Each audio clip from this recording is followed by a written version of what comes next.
um, observe the National Science Day. So, to begin this auspicious occasion, I invite Father Professor George Tharathil, Father C.M. Paul, Sir S.C. Das, Sir Dhiru Subba, and Ilma as the President of Student Council to light up the lamp.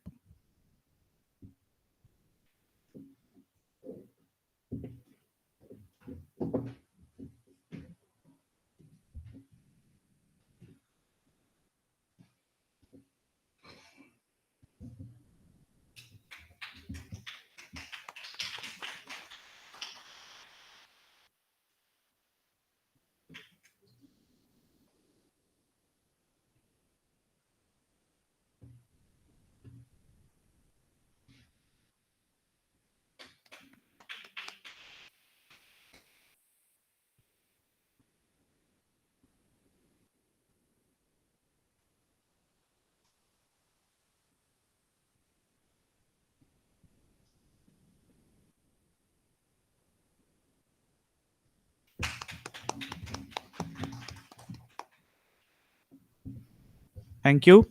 I now request Father Paul to lead us into the prayer.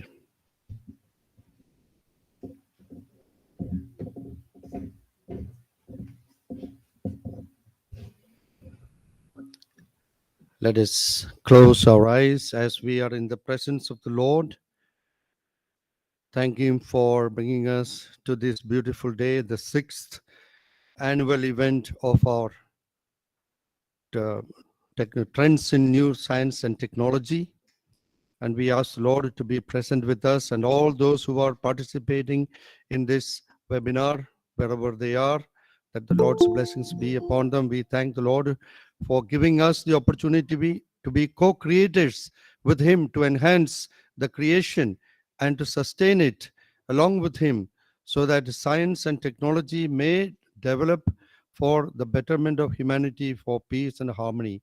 And on this day, when the war is going on in Ukraine, we pray that peace may prevail and that fellowship may reign always, and we may always look at each other as our brothers and sisters and care for each other.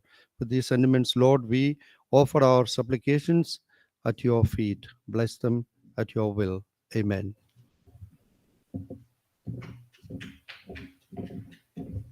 Thank you, Father. Um, I now invite Mr. Dhirudatta Subba, Dean of Sciences, to deliver the welcome address.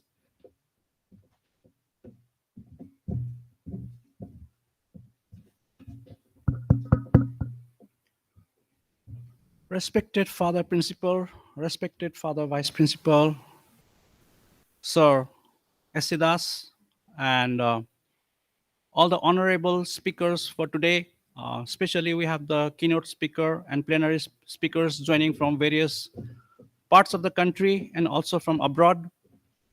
It is our great privilege to host this program and to welcome all of you, dear faculty, my colleagues, and dear students.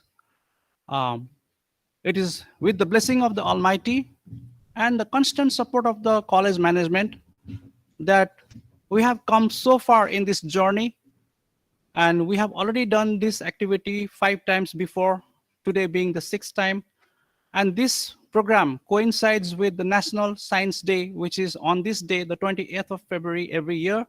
So we observe this every year, and I would like to wish the very best to all those who would be delivering their talk and sharing their knowledge and experience with all of us. I would like to, on behalf of the organizing committee, wish the very best to all of you and also to all of us listeners. Thank you very much. Thank you, sir. Now I would like to invite Father Principal, Professor George Tharathil, for his address. Thank you. Since we are a few minutes short of or behind schedule, I will curtail myself too. Mr. Amal Lama, who is addressing us from the US, the founder of and managing partner of Techity Venture. And we have Professor Das with us for the National Science Day address. and the guest speaker Gyanendra Subba from Seattle, USA, and of course other presenters of the technical session as it will proceed ahead. For this day of the sixth celebration of the National Science Day with the theme Integrated Approach in Science and Technology for Sustainable Future, allow me to make 2 points. First, um, the introduction to Mantra Manjari fatherly hold. um, has the reference to a house burning, Fatherly hold. and the house is on fire, and you are outside, and you hear a child crying inside, and you also know that there is a manuscript in that house which is having the secret code for redeeming humanity into its next stage. Which would you save is the question mark with which Raimundo Panikar begins that famous book. Of course, the story of Raimundo Panikar himself is associated with a companion of C.V. Raman, who from presidency, Ramuni Panikar, who also got the scholarship for chemistry, went to UK, and through the turns and twists of history, could not complete his studies but landed up in Barcelona, where his specialization of leather industry does succeed, and his son is the Raimundo Panikar about whom I mentioned. That's the human story of life. And the other is a technological story of the movie that I watched recently, Finch, in which there are only three characters: the dog, Goodyear, the robot humanoid, Jeff, and Tom Hanks as Finch. The story of how new possibilities of trust in a world where the earth is devastated of solar radiation, and how the new humanoid as the transitioning point into the post-human is learning to trust the dog, who is the other only living companion that it has. So I guess, my dear friends, on a National Science Day, we are talking about building the future and creating and contributing our own little share. Thank you. Thanks especially to all the participants. The online listeners to please respond. Are you able to hear us? Yes. Yeah. Yeah.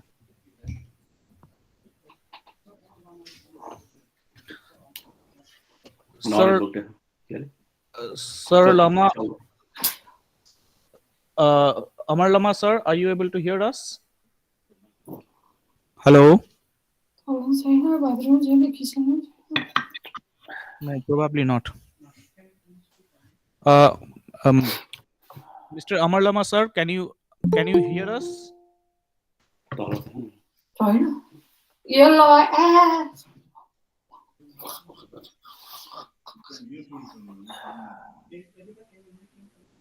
No. I'm not able to hear.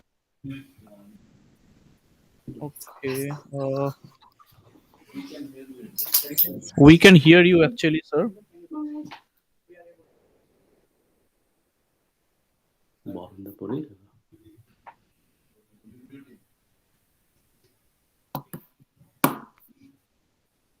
Logging up.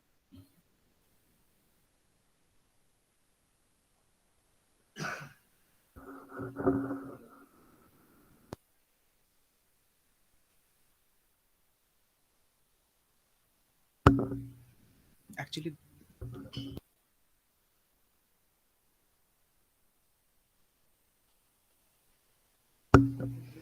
sir, can you hear us now? Amar Lama, sir, can you hear us now? No, I guess some volume settings in his laptop is missing or something. Huh? Not able to hear.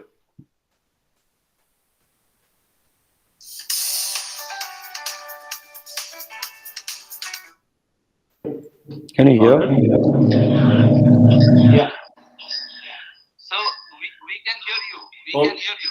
really? I couldn't hear you for Please some carry on reason. talking. Okay. So what do I do? Maybe I can call in the line, I think, right? Google line? On. We start again.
Thank you, Father Principal.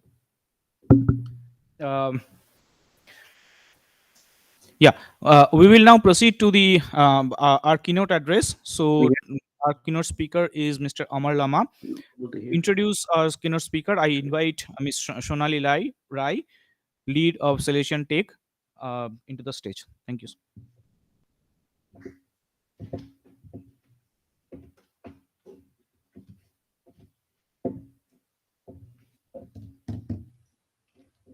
Good morning, fathers. Good morning, fathers, my dear colleagues, and my dear students. Okay. So, sorry. uh, he's an action taker, a philanthropist, and under whose mentorship Salvation Tech is now taking shape. So, I would like to introduce you to Mr. Amar Lama. A little overview on him. He is the founding manager partner at Tech Equity Venture Partner, and he is also a co-founder and CEO at TechX Innovation Atlanta. He is also on the advisory board member at Shelters to Shutters. It's a non-profit organization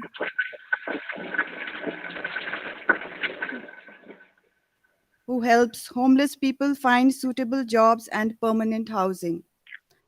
To name a few, he is also a senior strategic advisor and consultant at Simeon Analytics Inc., Montreal, Canada, Beeline Logic, Xsource Corporation. His education was from IIT Kanpur in aerospace engineering. Today, he is going to share his take on STEM education, a new way of teaching, new way of learning. A very warm welcome to you, sir. And over to Hi, you. good morning. Thank Good you. morning, Father. Can you hear me? Yes. Okay. So I called in through my cell phone, So can you see my screen?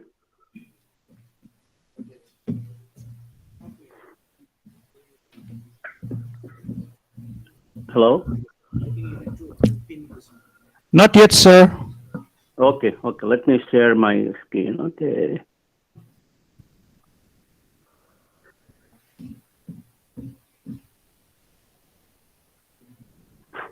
Can you see it now? Yes, now it's visible. Oh, okay. I apologize, It's late night here. It's almost 10:21 p.m. in Atlanta. So good morning, guys. Good morning, Father. Good morning, Father Paul. It's been a long time. So I'm going to ramble for a few minutes, then go to sleep. It was a really long week for me. I'm excited about this opportunity. So just to let you know that all of you know that I'm neither a teacher, neither I'm a faculty member. I'm just a curious person that willing to learn things, learn from you, learn from students, the people that I try to touch everyday life. So I believe in lifelong learning. think outside the textbook. This is my mantra. Okay. Uh, do you see my screen, TechX India Foundation screen? So I'm working towards to create my own India Foundation called TechX India Foundations, where our vision is to basically do this half a dozen things. The early childhood development, primary education is very dear to my heart and my wife, and we are very, very passionate about early childhood development. High school science and math tutoring is another big area that we would love to work with the volunteer non-profit organization, NGOs in India. Career counseling, soft skill development, especially the college children. These are just a very high level of, I guess, the focus that my wife and my foundation, we are planning to launch hopefully this year. I'm planning to come to India in June, maybe spend about a month and a half. These are the very high level of focus areas of the activities that we are looking at to launch in India very soon, hopefully with the Salesian College. Can you see my screen, Viru?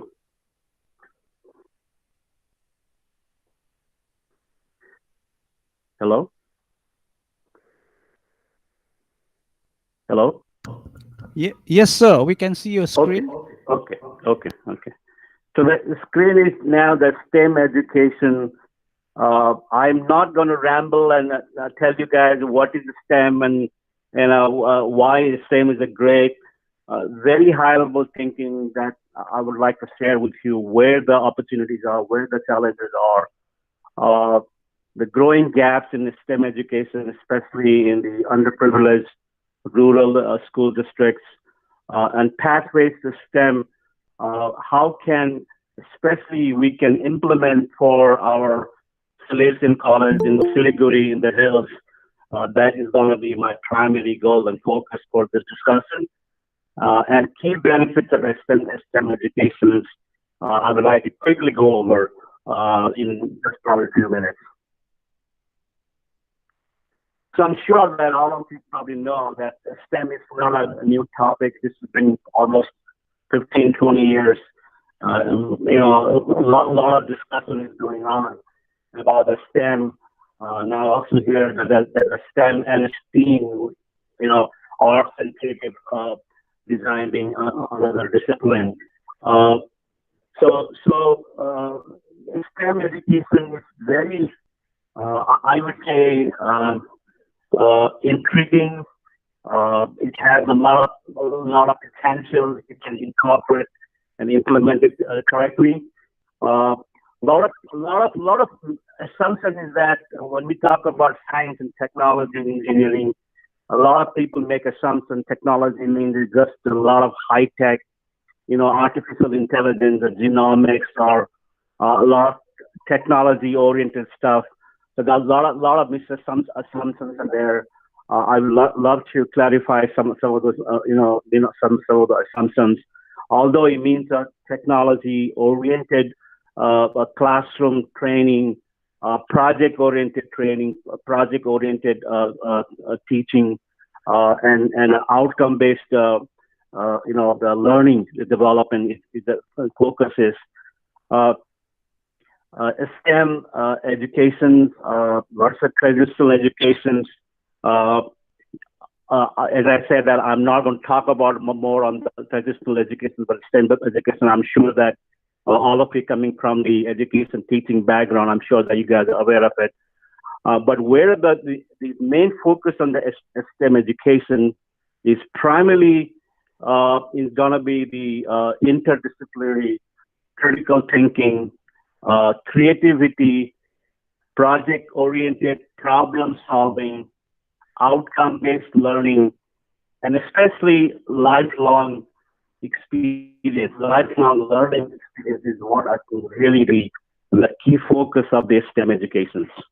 Okay, the interdisciplinary is what I think is a major area where I think the children from the science background, the commerce background, or even from the arts, economic major, or it could be even political science major. They can work there as a team and work on socioeconomic project, some kind of a business development project, marketing project. It could be anything to do that we could create a goal-oriented learning where children, while they are in the school or they are in the college, work within the curriculum, the school or the college, or outside after the school hours, the children can be encouraged and motivated to learn a project-oriented course or curriculum that helps in a team environment. Okay, who, where, what age groups? Uh, Primarily, I've seen a lot of the early childhood schools here, especially in the U.S. A lot of children, especially in the private schools, they are taught mostly hands-oriented, by using hands, and they're reading things or playing with certain material. Especially, I've seen in some of the private school and the math oriented, more like a building blocks type material where children use, and teachers basically just provide them the guidance how to use those blocks, or how to create certain material, including I've seen, cutting and sewing and washing, utensils in the bathroom. So these are mostly in the primary level, classes. In the middle school classes are going to be a little bit more advanced, where they are basically given certain project or science experimental kits, where they can actually take the science experiment kits, take home, and work with their parents, work with their siblings, and then come back and then discuss with the teacher, things like that. So these are very broad level where how we can incorporate this STEM, type of learning or teaching process for the children.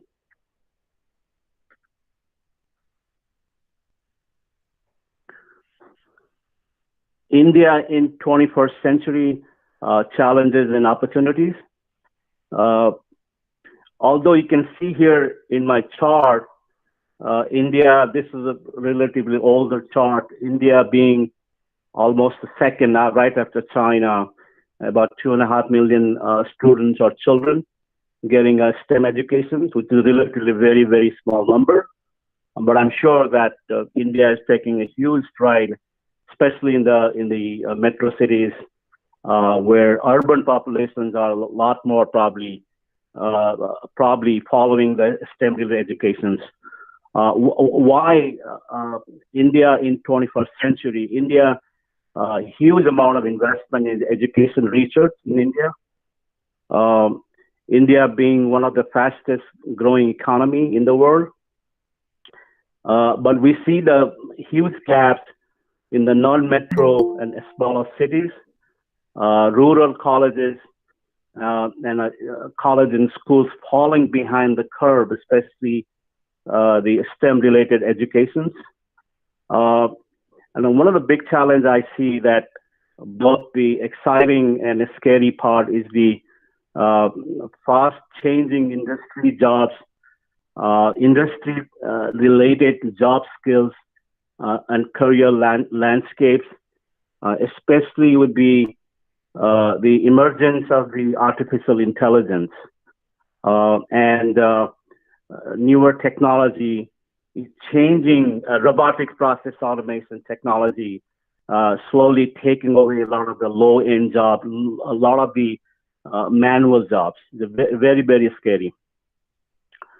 And India being one of the young growing populations, lacking critical thinking and industry skills. Industry skills mean industries related job skills those are the main areas where I think India is going to have a huge challenge, where the STEM education probably can fill some of those gaps.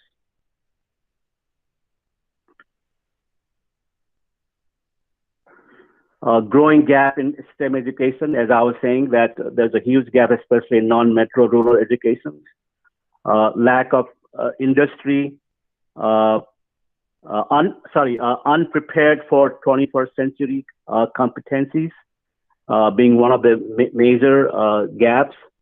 Lack of industry, domain knowledge in our graduates, college graduates, high school children, especially critical thinking and problem solving skills are the major areas where India, really fall behind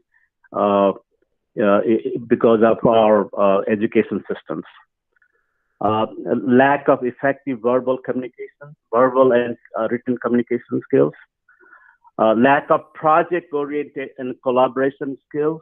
I have interviewed about 10 students so far in Salesian College. Most of the students are very well spoken. They have a decent communication skills, but a lot of them lack project-oriented. They lack the industry knowledge, industry-related whatever job skill knowledge, and lack of mentorship and access to experience guidance. A lot of our children don't have access to properly guided, experienced mentor, where they have no idea. A lot of them tend to follow mostly they have the herd mentality. Oh, my friend is going to do now whatever he or she is going to do, and I'm going to do the same thing. They lack clarity. And lack of support infrastructure, lack of proper access to the information, guidance, things like that.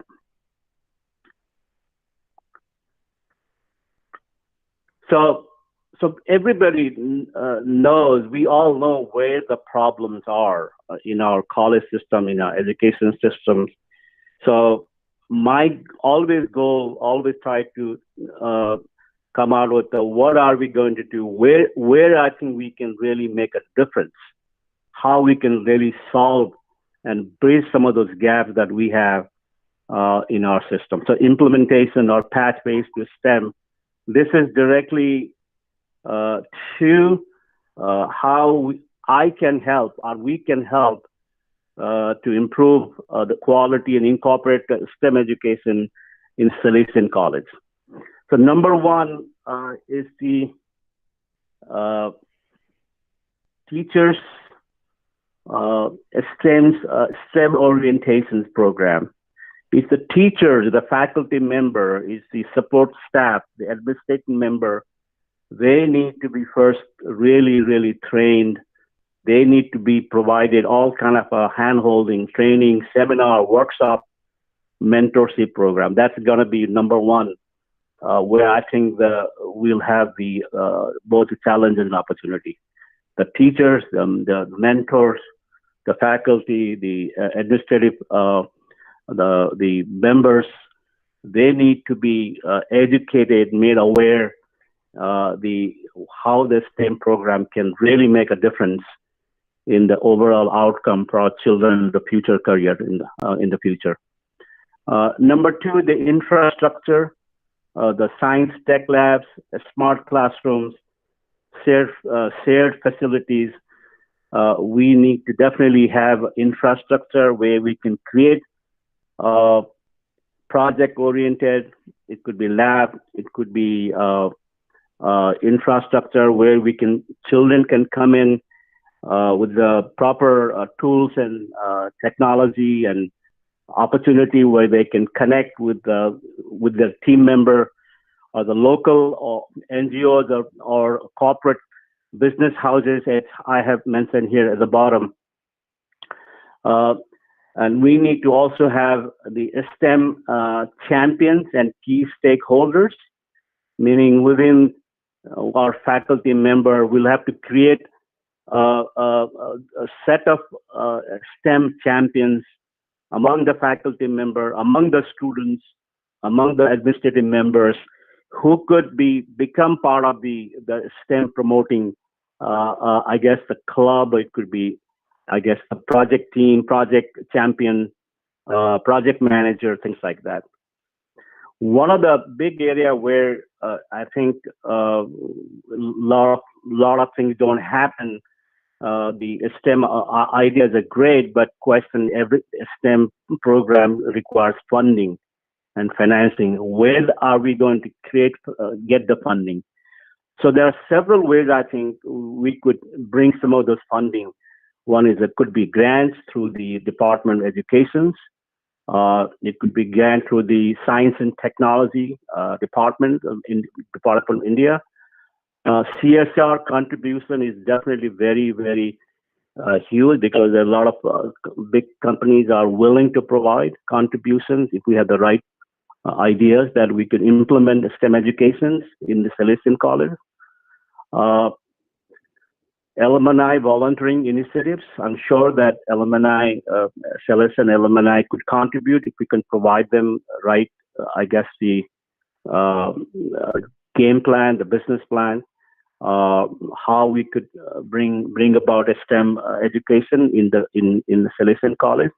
And project engagement meaning that our children can work with the local business houses and corporations where they can actually help these business houses to implement certain, I don't know, project or certain improvement in their businesses. And that could be, those projects could be a paid project.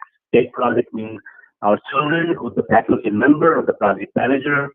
It could be IT project, it could be simply business process engineering project. Simply some business enhancement project. We could work out a deal with local business houses or corporations where the company or the STEM group gets paid for those engagements.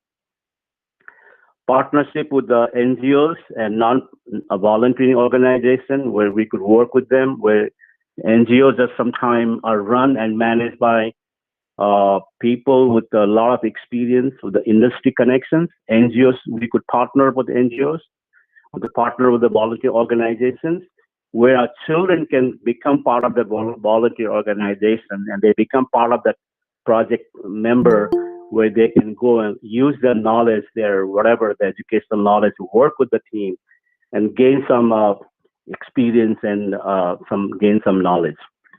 Administration and management philosophy. I think that being the leadership and the management team needs to have the value culture in the college, in our college and campus, that we are committed to the STEM educations for a long haul and bring everybody to the speed, encourage everybody to think, hey, we need to work as a team, as a STEM-oriented program, whether it's a bioscience or the commerce or economic major. I think that's the kind of philosophy and the value system I think we need to propagate within the campus, outside the campus. Do you see my screen? We can. Okay, last one is that imagination. So Albert Einstein said that imagination is more important than knowledge. Knowledge is limited, imagination encircles the world. Let me tell you why I'm quoting this quote, what Einstein said almost 60, 70 years ago. Okay, the time has come, I think next 25 to 50 years, there will be more jobs, there will be more opportunities. The way I think the technology and the way I think the industry is moving, where one of the job skills will be, it's not your college degree, it's not your how many PhD you've got. It's gonna be what imagination do you have? Do you really have imagination that you really want to solve problems, real problems? Okay. Imagination is going to break the barrier of a lot of the big problems will be solved not because of knowledge, but because of the imagination that each individual will have. Okay, so one of the benefits I see that in STEM education is that STEM education can bring a tremendous amount of curiosity and imagination. Okay, as Einstein said, the imagination is more powerful than knowledge. He's absolutely right. The time has come now. For the next 25 to 50 years, you got to have a good knowledge, but knowledge is not going to be good enough because the machine is going to be a lot more knowledgeable than human being. It's the imagination of the human being is going to determine who's going to be successful in their career. So there's some of the key benefits I see here: the curiosity, the imagination, uh, the initiative, entrepreneurship, uh, agility, adaptability, critical thinking, and problem solving is going to be one of the major areas where I think the STEM education will definitely make a lot of difference. Uh, and then collaborative across networks and the leading influence. This is where I think working as a team, whether it's your teacher or your friends or your classmates, across all disciplines, not teaching, hey, I'm only learning biology, so I only know about biology. I don't really care about anything. I think that those days are over.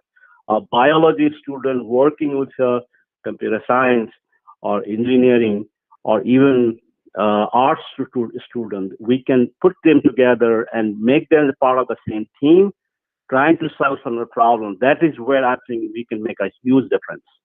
Okay. So what is the ultimate benefit of the STEM education?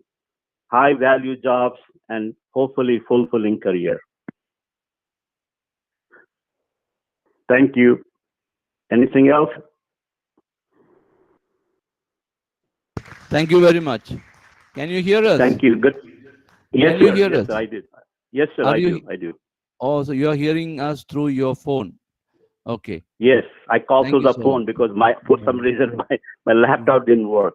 Yeah, but we were feeling so sorry that you have to hold your phone to your ears for so No, long, no worries. because No, I'm used to it. we could hear you from your system very well.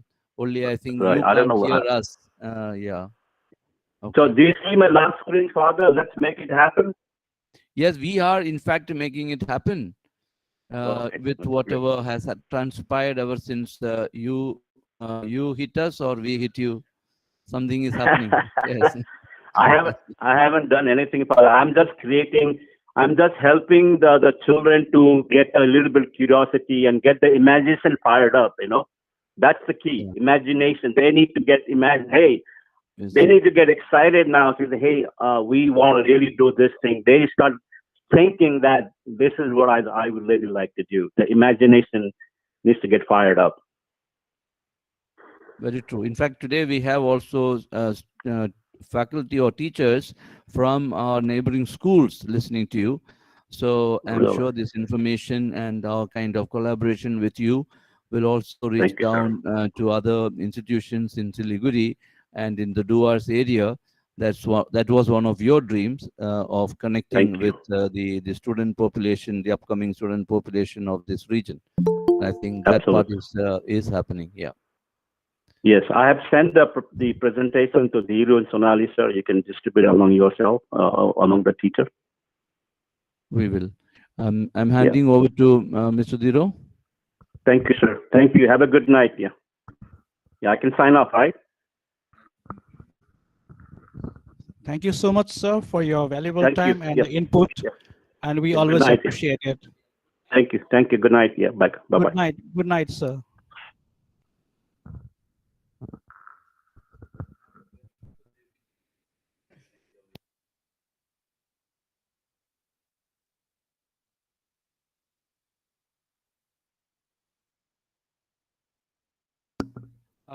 We thank Mr. Lama for his wise words. Now, I request Professor S.C. Das, IQAC Coordinator, Salesian College, Siliguri Campus, and a retired Professor of Physics, to deliver his address on the theme of the National Science Day of this year, that is Integrated Approach in Science and Technology for a Sustainable Future. Please, sir. Yeah, I mean, Just, yes, just, sir. just before sir comes in, we have got a radio clip from our Salesian radio message from Sir Das, which was played this morning, and the RJs have sent me the clip, and Adhika will play it, please. Just 2 minutes.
trends in science and technology on 28 February 2022.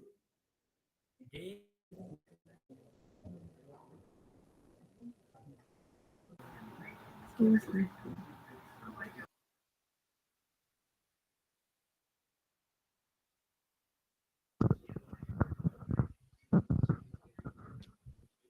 It's playing from the machine itself.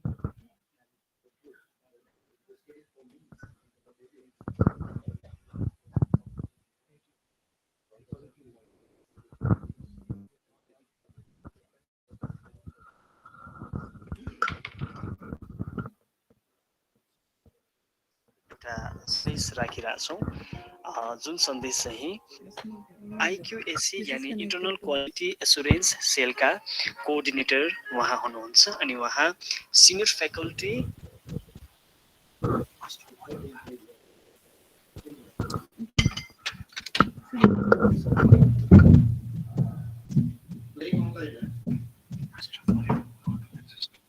She was playing from mobile. What is the problem? What is the problem?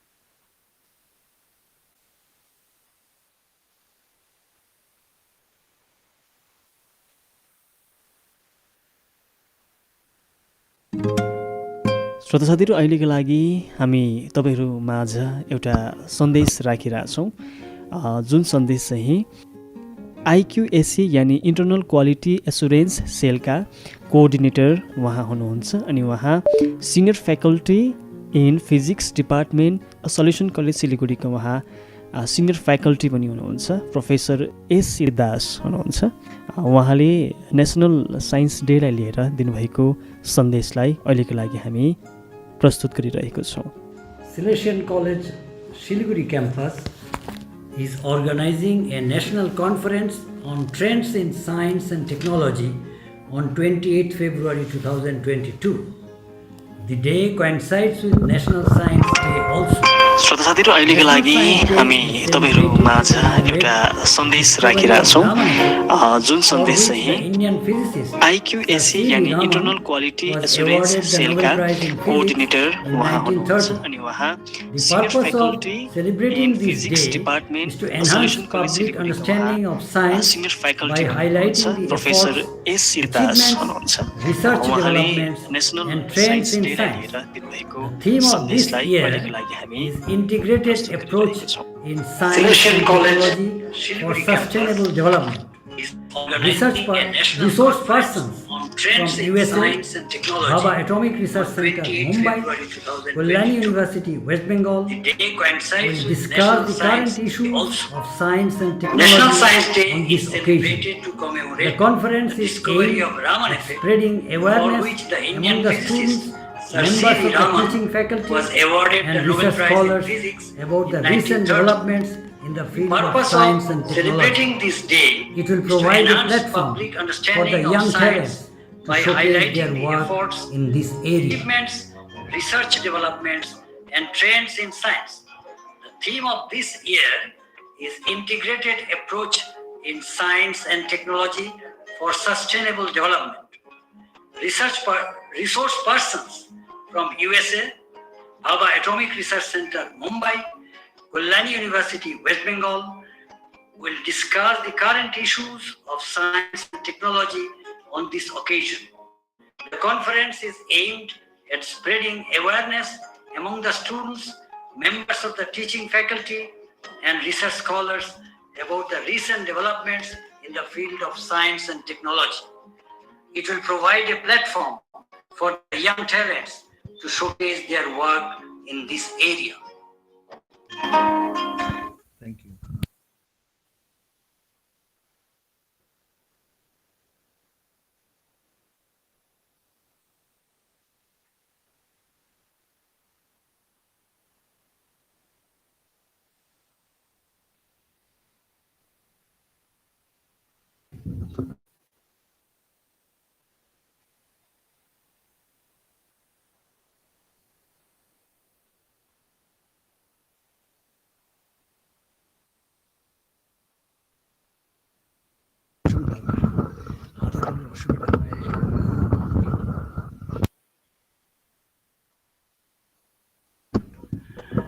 Very good morning to everybody. Have you noticed that integrated approach is necessary, not even for other things, not even for science and technology. For any ordinary work, integrated approach is necessary. You might have noticed it. So it has been rightly set for this year's theme. Anyway, mine is not a talk, not even a address. It is fables of science and technology, you can say. And before I start, I appreciate Father Principal. He has rightly set the tone of today's program. And I'll try to finish at this end. At the end, I'll try to come to his statement. So let me formally address you. Reverend Father Principal, Reverend Father C.M. Paul, Mr. D. Subba, our Dean, Faculty of Science, Mr. Omar Lama, Honorable Keynote Speaker, the plenary speakers, Professor J.K. Mondal, Dr. Trilochon Gadley, Dr. Uttam Ghosh, Mr. G. Subba, participants, my colleagues, student friends, and would-be scientists. I have great pleasure to be with you this morning on the occasion of Observance National Science Day 2022. From 1987 onwards, this day is celebrated to commemorate the discovery of Raman effect, for which the Indian physicist C.V. Raman was awarded the Nobel Prize in 1930. Now, the purpose has already been discussed. Right now, a few minutes back, you have listened to Radio Silesian. And then, for maintaining the routine work, I have to utter again. The purpose of celebrating this National Science Day is to spread the message about the importance of science in our daily lives. To enhance public understanding of science by highlighting the efforts, achievements, research developments, and trends in science. To discuss important issues in the field of science and how, by implementing new technologies, their solution will be obtained. Obviously, in order to maintain the spirit of the day, we need to work for the popularization of science, dissemination of scientific knowledge, and inculcation of scientific temper. This year's theme is integrated approach in science and technology for the sustainable development. Now, before I come to Raman effect, I'll just touch it. I'll not go into details about this thing to make you bore. Before I come to Raman effect, let me describe the scientific climate at the beginning of 20th century. Then it will be easy for us to evaluate the importance of the Raman effect, right? Now, let us start from 1901 to 1926. Modern physics is based on 2-3 pillars. One is quantum theory, quantum physics. These days, everybody is concerned about quantum computer, quantum food, quantum literature. Everybody, quantum word is even used in restaurant also, right? Anyway, the idea of quantization came in 1901 to explain the black body radiation, which was a very naughty problem at that time. And it has been explained rightly by Max Planck. So that was the beginning of quantum physics, rather modern science, right? So the particle properties of the wave, whenever a wave is there, a particle is behind it. And reverse is also true, right? The students of mathematics and physics, you might have studied simple harmonic motion. Particle is oscillating, a sine wave is being created, right? You have noticed this thing. Anyway, the particle properties of wave were established by light quantum hypothesis by Albert Einstein in 1905.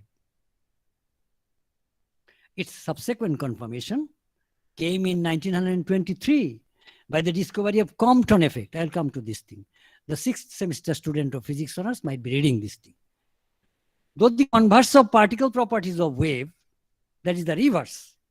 Whenever there is a wave, there is a particle. Can it be reversed? Whenever there is a particle, there is a wave, quantum mechanically. people were thinking that maybe it is also possible, but it was not confirmed till 1924, when Louis de Broglie proposed the wave characteristics of particle, and the famous wave-particle duality came into picture in 1923. So that is the prediction and experimental verification also.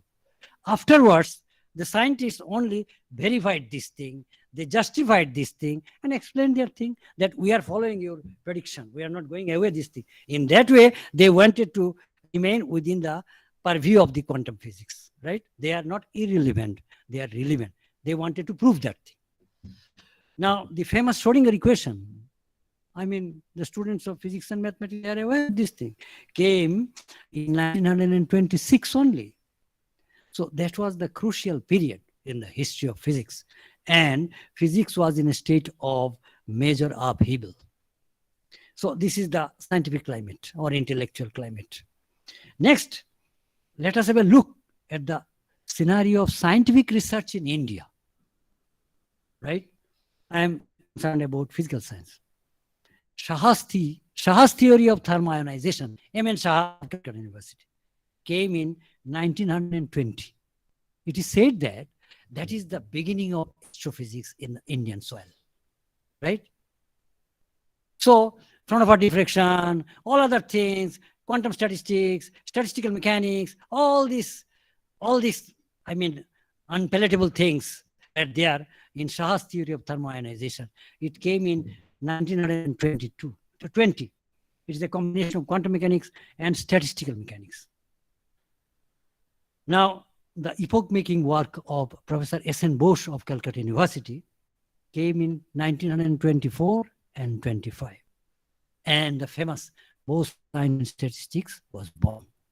That was the scientific activities prevalent during 1920s. Now, keeping all this information in mind, now let us go for Raman effect to evaluate the importance of Raman effect. Now, can I have my first slide after the picture of C.V. Raman? Yeah. Before I go to, yes, this is the very famous thing. Everybody knows this thing. The ordinary light, visible light, has got 7 colors, 7 wavelength. Each color corresponds to a wave, because as I told you that whenever there is a particle, a wave is associated with this thing. The reverse is also true. Whenever there is a wave, a particle must be behind it. So now, without any hesitation, say that visible light is nothing but combination of 7 waves.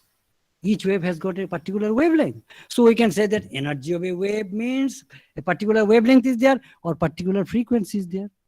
Right? Frequency is inversely proportional to wavelength, if I am correct. So this is the range of visible spectrum. Visible spectrum, ordinary light. So Raman took one particular wavelength of light and allowed light to pass through a medium. The medium, in his case, it was a liquid medium. I cannot remember the name, right? An organic substance or organic substance was there. What was the purpose? He was doing many work in acoustic, sound, theory of vibration, crystallography. His field was like that only, right? Then he was inspired by Compton, as I told you that Compton did one experiment with X-ray photon. Monochromatic X-rays were allowed to pass through a solid medium. The medium was having atoms, molecules of light nature, means in the nucleus of which less number of protons are there. We call light materials, carbon, or other elements nearby carbon. So Compton did the experiment with X-ray and got some result.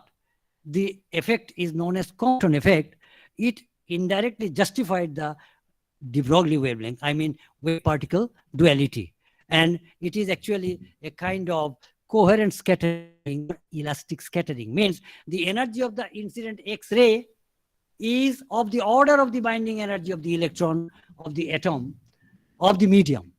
So Raman was inspired by Compton effect, and he thought that why not do an experiment of this type? But we will not do this experiment with X-ray. We will do the experiment with ordinary light.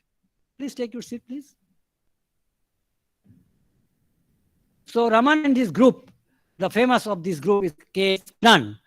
Raman and his group considered a particular wavelength of ordinary light and took a liquid medium through which the light was allowed to pass.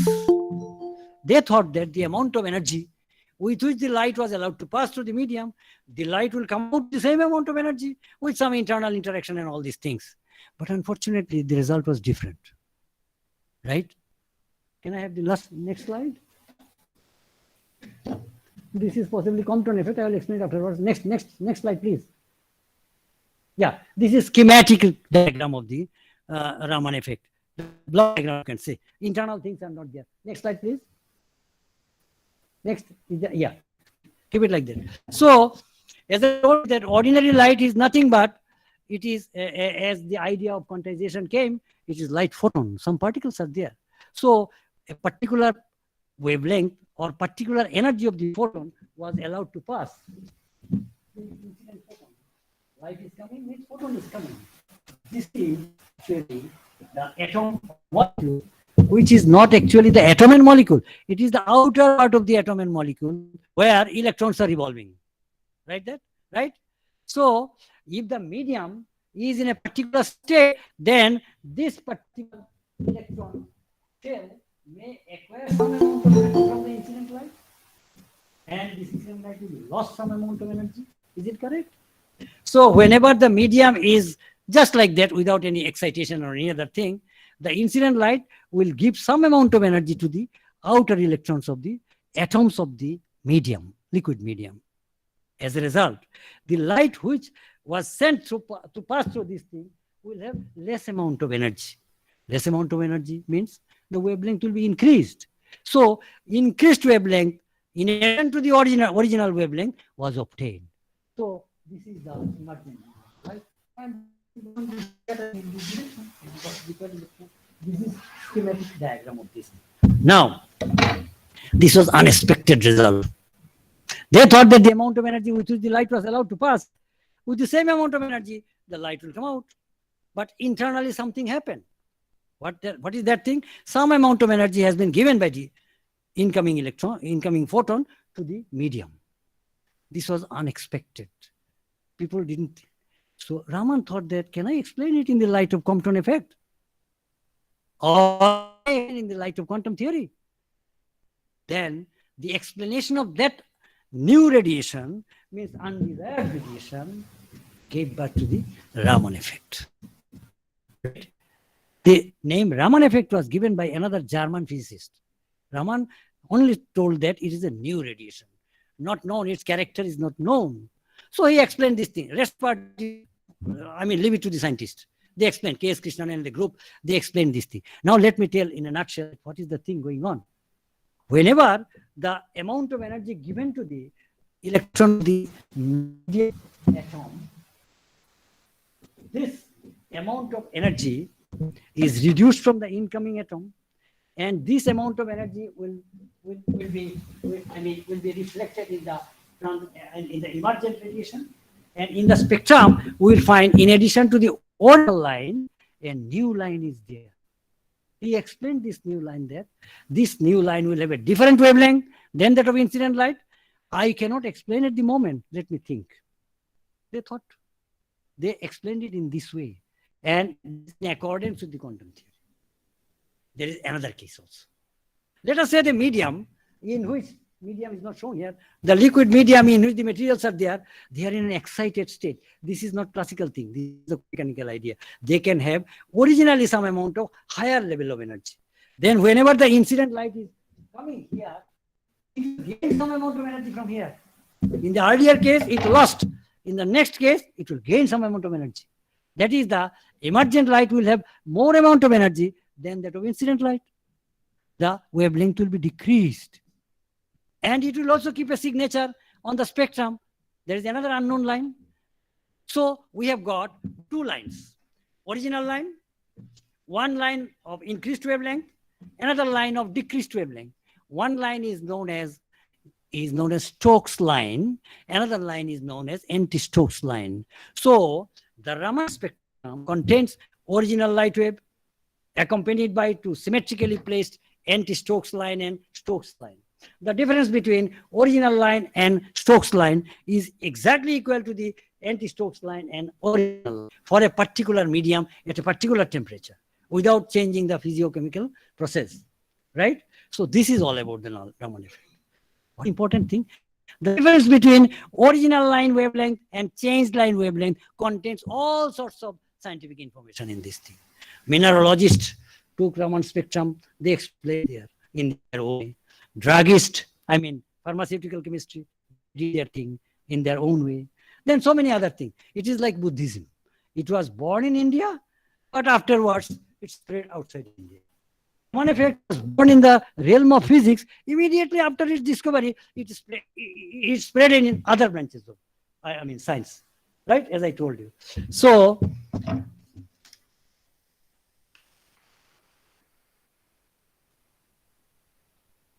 yes, immediately after its discovery, the scientific community started using Raman effect to structural and constitutional problem. Crystal structure determination, what are the constituent materials, all this identification. It is known as non-destructive testing tool. Like X-ray is a non-destructive testing tool. There are many spectroscopic methods.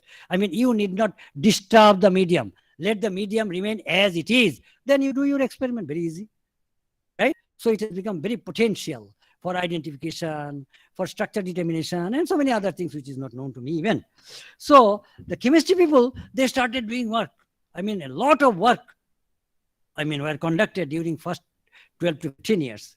So many studies were conducted in the areas of molecular interaction, natural chemical bonds, tautomerism, isomerism, polymerization, solvent effect, crystal lattice dynamics. This is a part of the solid state physics. Nowadays is being called as your material science, right? At that there, the discovery of laser beam in 1960.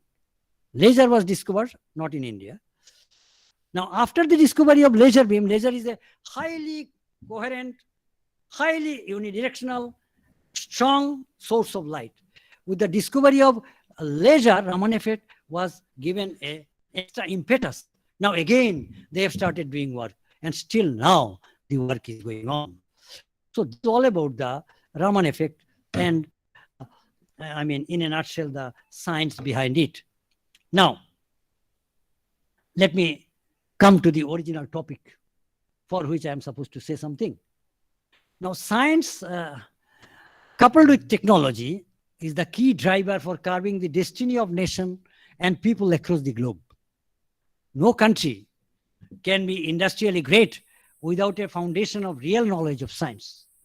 Technology translates the very basic principles of science.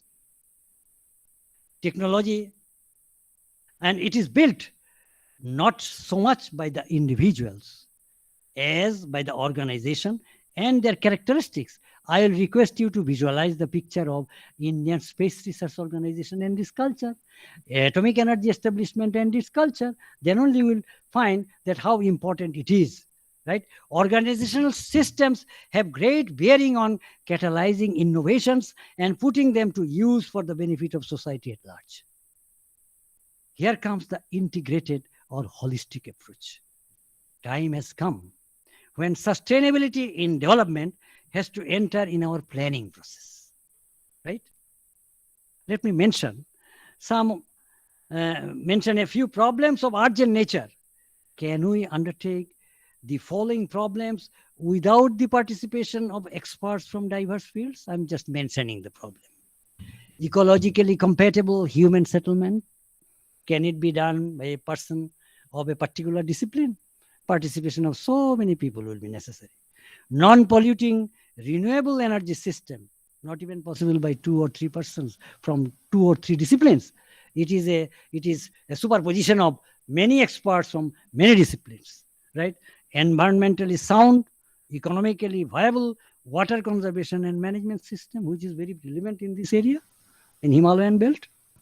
Or for people of geography, if it is there, integrated land use process without the use of remote sensing and GIS. Can we? So only geographers will not be able to do this thing. Or let us take another example. We heard that Sikkim is going to be connected to the rest of the world through railway line. Can it be done by railway engineers only? We require the participation of botanists, environmentalists, disaster management system, civil engineers, and so many other things. Otherwise, if unilaterally railway engineers do this thing, catastrophe will take place, right? So it is a very, very common thing that participation of so many other things are necessary, right?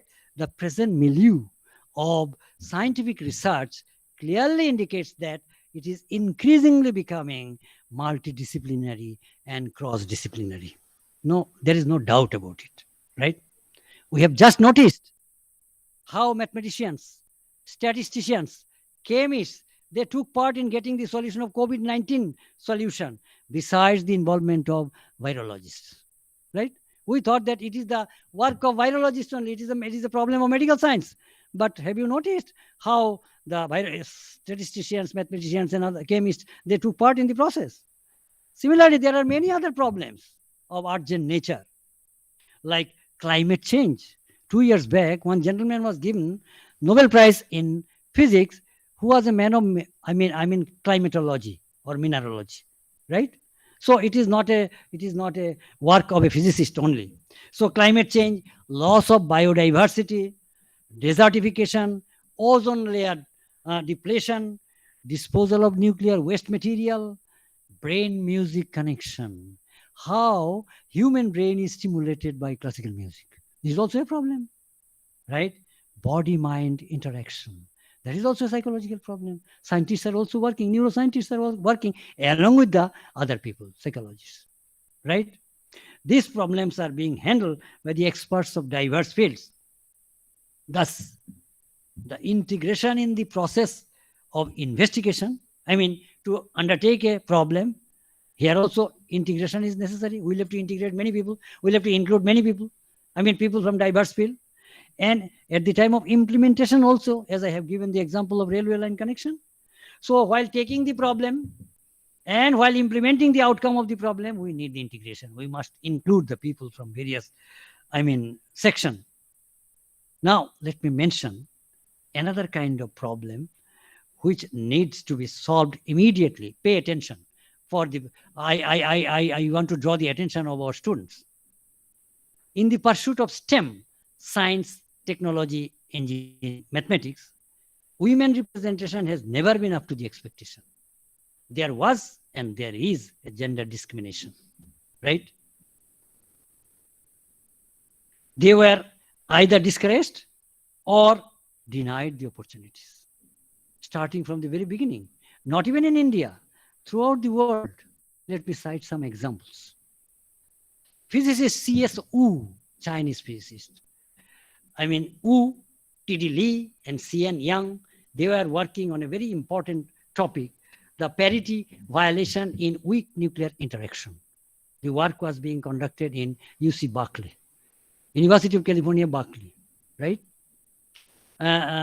Professor Oppenheimer was there at that time, possibly. And another gentleman, I cannot remember the name. It was a very epoch-making thing. The many Nobel Prizes came afterwards. Wu did the experimental work, but unfortunately, while announcement came, she was ignored. The same lady who went from China to study somewhere in the Atlantic Ocean coast of America, she told that no women student will be allowed to enter the department through the front gate. You must enter through the back gate. So she left that university and requested other people, and UC Berkeley gave the chance. So this is on record. I will not mention the name because it will be other thing. Those who have been announced as Nobel Prize winner. German mathematician, Amy Noether. She's, mathematics people know algebra and other things. But I know her because she did first theoretical work which was useful for particle physics during 1980s. I studied Noether's theorem in connection with the symmetry breaking process in particle physics, right? Noether was a German lady. Her father was a mathematics professor. Her brother was a chemistry professor. But since she was a lady, she was not given the chance to undertake any research work independently. She was not allowed to present her paper. Einstein recommended that lady, not even for presenting the paper, but for taking her as a faculty member. Denied. She had to leave the country and settle in USA, and afterwards did the work on record, Ryder's theorem. Then English chemist Rosalind Franklin. Everybody knows Watson and Crick model, double helix method model for DNA structure. DNA is the basis of genetics basis. This is but the work was done by a chemist, a theoretical physicist, and a biologist. So that is a story of before 1950. Nobel Prize came in 1962. The lady Rosalind Franklin, she did the crystallographic structure for the DNA structure, double helix structure. And other people, one theoretical physicist, one molecular biologist was there. But unfortunately, while the announcement came, Rosalind Franklin was not there on record.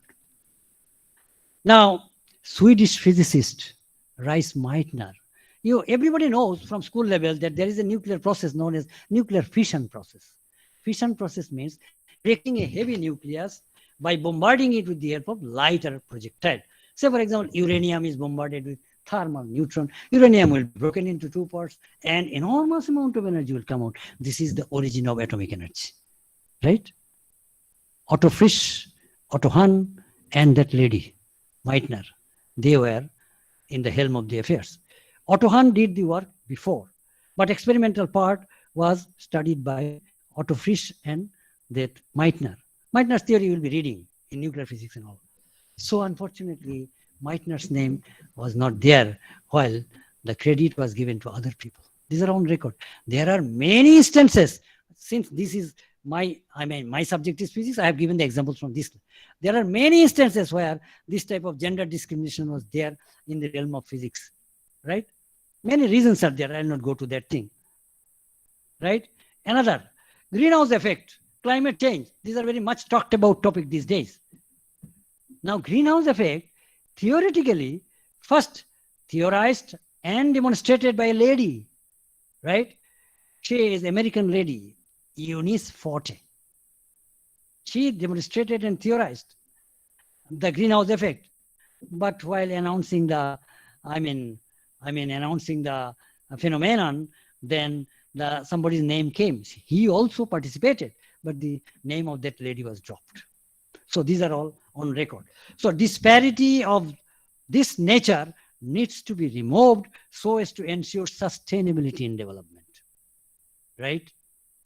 Now, science, I'm coming to the end of my talk. Science is sometimes described as a double-edged sword. It cuts if it goes in the forward direction. It cuts if it comes out in the backward direction. Why? Because of ill motivation of the human being, not of science, not of technology. Who are users? Who is using this thing? If ill-motivated people use this thing for ill purposes, then it will devastate. Science is not responsible for this thing. So ultimately, the development and all other things lies not on science, but on the users on science. The mentality, the motivation of the users. Now, its careless uses caused irreversible damages to the mankind. Can we forget the sufferings of the people during Hiroshima incident? Fukushima Daiichi and Chernobyl events are of same nature, which caused human sufferings. Bhopal gas tragedy should be a constant reminder to every one of us about how fragile our industrial safety system was. I don't know whether it is there or not, right? So let me quote a line from the first Nobel laureate in medicine and physiology. I quote, "There is nothing about being a scientist that should or need defend one, or close one's mind to the entreaties of conscience." So we must be very careful about the uses of science and technology. what is most needed now is to evolve human consciousness. That is also not a parameter to be discussed in science and technology.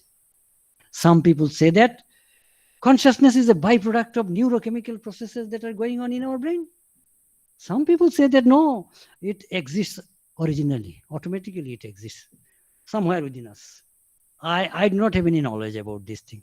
I can only say that without consciousness, science, technology, development, everything will go waste.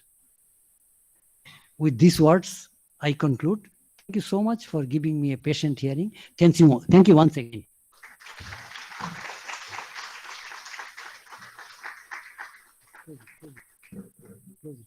So regarding details of Raman effect and Compton effect and all other things, I'll request our student to get it from the respective teacher.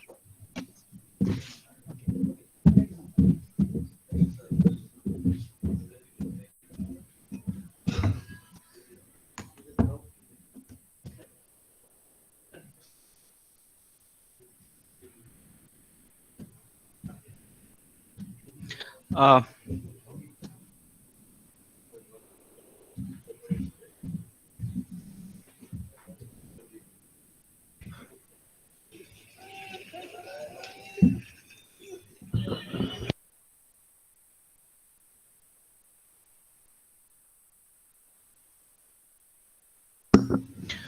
Thank you, sir. It is, as always, a pleasure listening to you. And as our college envisages the holistic development of our students, so that ill power of use of the science do not exist at the to say it very straight. Um, we will now have a guest lecture by Mr. Gyanendra Subba, Project Manager, Workforce Development Council, Seattle, USA. I request Mr. Fu Shirin Shepa, Faculty, Department of Economics, to introduce him in front of the House.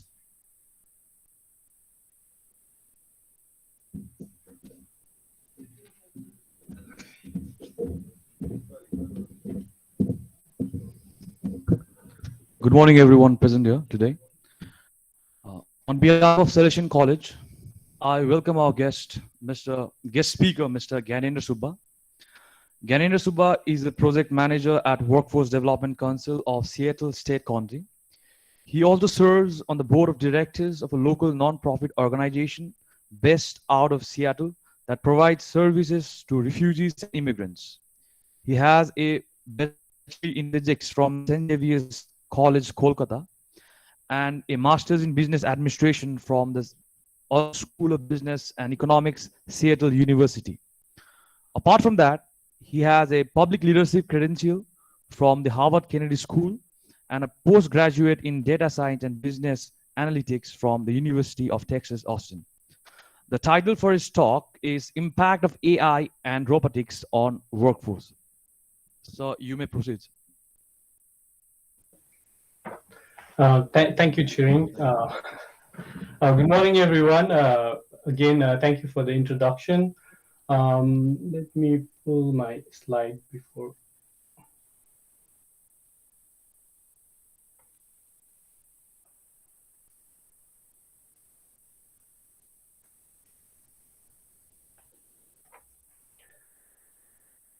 And, respected fathers, Dr. Subba, Dr. Das, members of the organizing committee, speakers, faculty, and students, I'm really, really humbled and honored to be joining you today and, doing this short presentation about the impact of AI and robotics on the workforce, right? And since the theme of this year's, conference is about interdisciplinary approach and sustainable, development, things like that, Chiring just mentioned, I went to St. Xavier's, Kolkata, did my bachelor's in physics. I stayed at Raja Bazar Science College for about a year and a half, doing my BTech in computer science, but I got a chance to come to the US, so I came here. And Dr. Das, his lecture, took me back to St. Xavier's and my days at Raja Bazar Science College. So thank you. It was really nice to listen to a physics talk after a really long time, and he talked about consciousness. And I was reading this book. It says Mind, Consciousness, and Quantum Physics, Star Wave, by Fred Allen Wolf. So I'm still, I still like to learn physics, and I'm also a lifelong learner. So, and again, the topic is AI and robotics, but I'll be talking mostly about, I'll give you the big picture and not talk about the technology. I know you guys are science and technology majors. You might already know the technology behind all this. I'm going to give you the broader picture. And with that, let me move to the next slide. And so the outline of my presentation today, hopefully I'll cover all of them. So I'll give you a high-level overview of the public workforce system in the United States, and I'll talk to you about what's happening in Seattle. Primarily because Amazon and Boeing, Starbucks, Microsoft, all these companies are here. So I'll give you what's happening and how that's shaping our local economy. I'll talk about the creative destruction, right? I'll tie it in. I'll tie it in and give you a historical perspective, like how Dr. Das did with this lecture by starting with the light wave and like the duality and things like that. So I'll give you a historical perspective of the creative destruction that's central to the capitalistic society, right? Next, I will talk about, this time it could be different, AI and robots, like our keynote speaker, Dr. Mr. Lama talked about AI and robotics, how it's going to, play out in the future. And maybe Bill Gates and Elon Musk, all of them are right about, how this time it's different and there's gloom and doom that's coming. And then once I'm done with that, once that I have convinced you a little bit about that, I'll talk about the economic singularity, right? Since I'm a physics major, I like to use the word singularity. I think it makes sense to this audience. And finally, if we have time, we will open it up for questions. So without further ado, I will try to make it interesting as much as I can. So sit tight. It's a long ride. Let's start. Oh, sorry. Okay.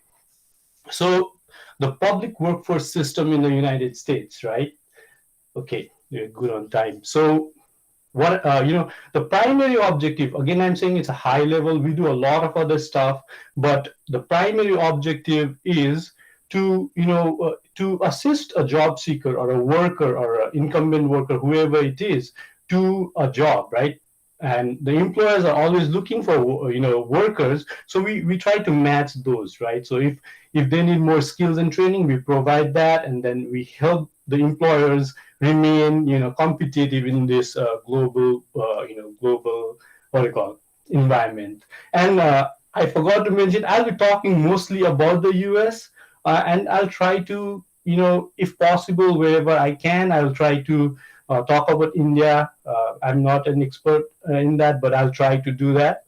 So what happens in the United States is there is a legislation called WIOA, that's Workforce Innovation and Opportunities Act. So with that legislation, the US Department of Labor, which is here on your extreme left, that is the federal entity that provides funding to the state workforce development boards. Those are like the state level agencies. And then there are 50 states in the United States. If you include Puerto Rico and other, U.S. territories, it's a little bit more. So all those state boards get those funding, and then they pass it on to the local boards.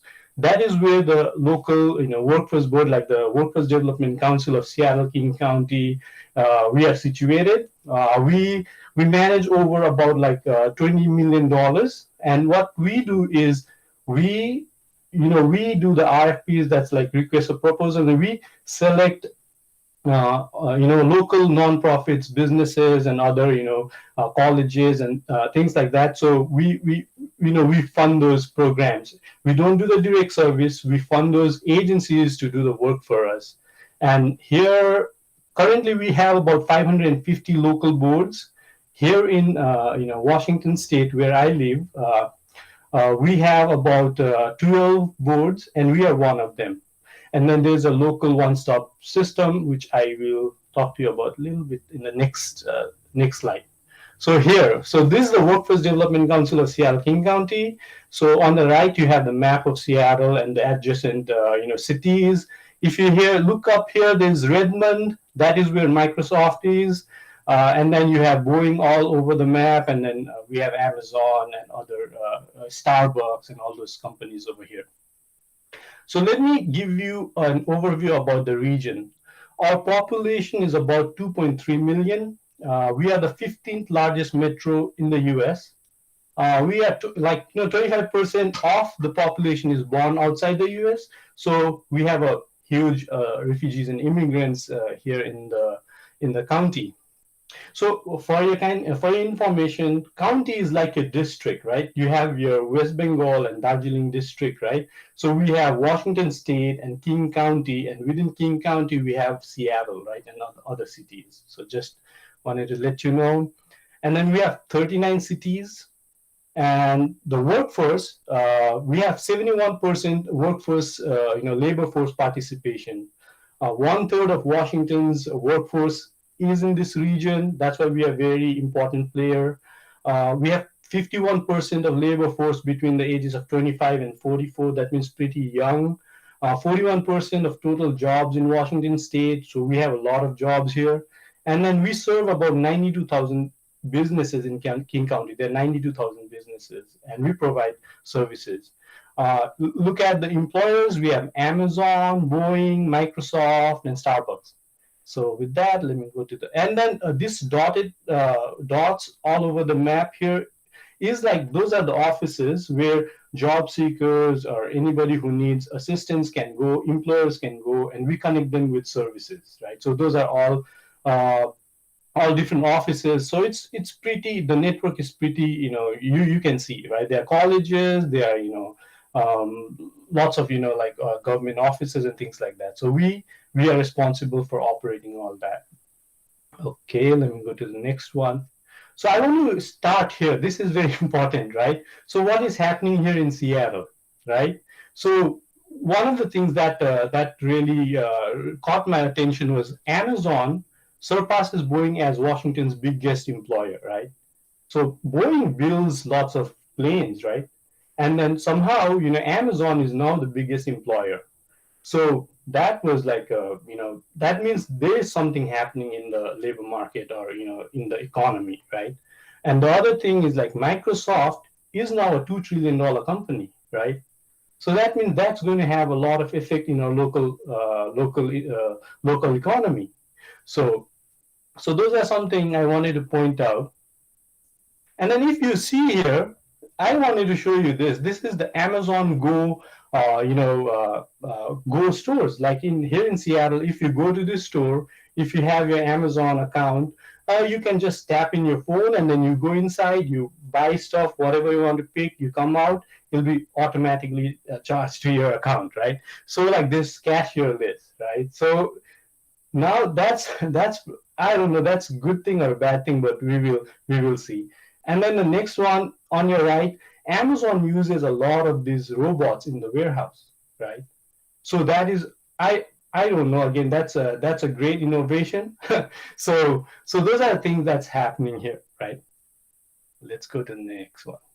So now with that, like what came to my mind, like Amazon taking over Boeing as the biggest employer is, I think, Amazon is a $1.6 trillion company, right?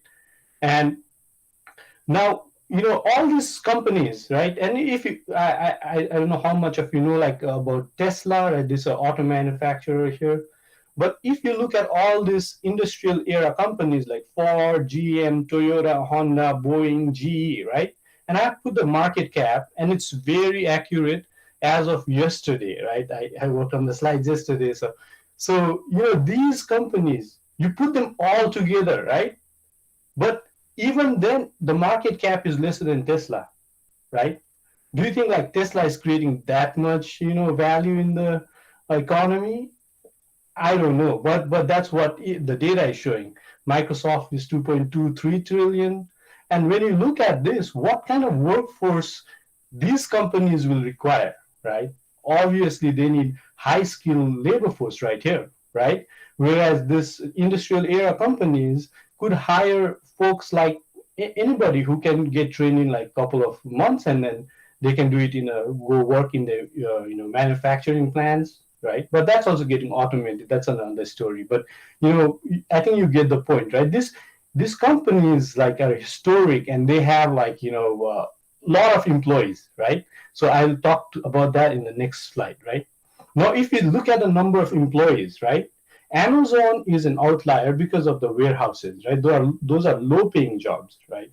Amazon either has low-paying jobs or extremely high-paying jobs in their AWS. Amazon is not only a retailer, but it does cloud computing and a lot of other things. So, other than that, if you look at Tesla, right, it employs about 99,000 people.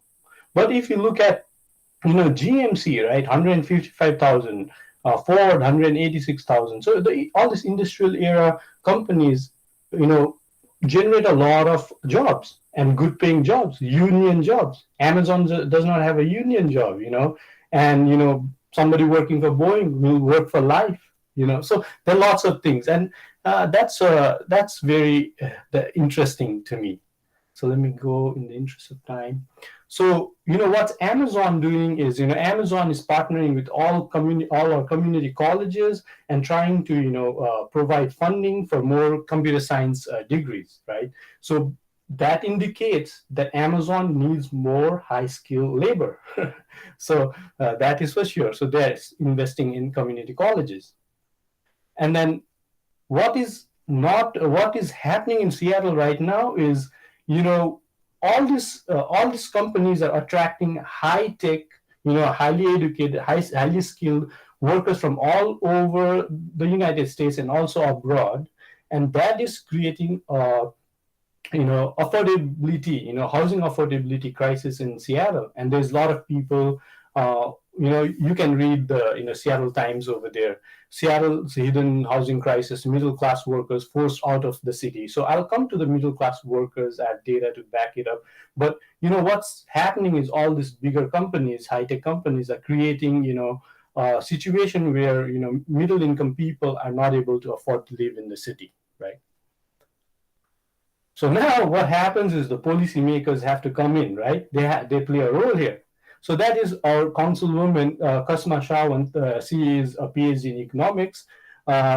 She's from, I think, Mumbai. And, she's proposing a tax to tax Amazon. So that's still going on. So I will come back to that later. But, what's happening in Seattle, right now, I gave you an overview, right, how what's happening, right?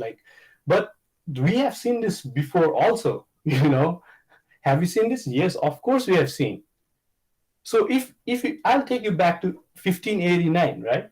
Back then the kings were afraid that their citizens would become beggars, because the introduction of these simple machine, right? So I'm getting into the technology piece now. So this machine was creating a problem back in 1589. And then in 1810, the Luddite rights, right? Even now people say, anybody who opposes technology, right, is called a Luddite, right? So if you see that, the textile machinery, right, like people like who were involved in that profession came and did a riot because machines were taking away their jobs.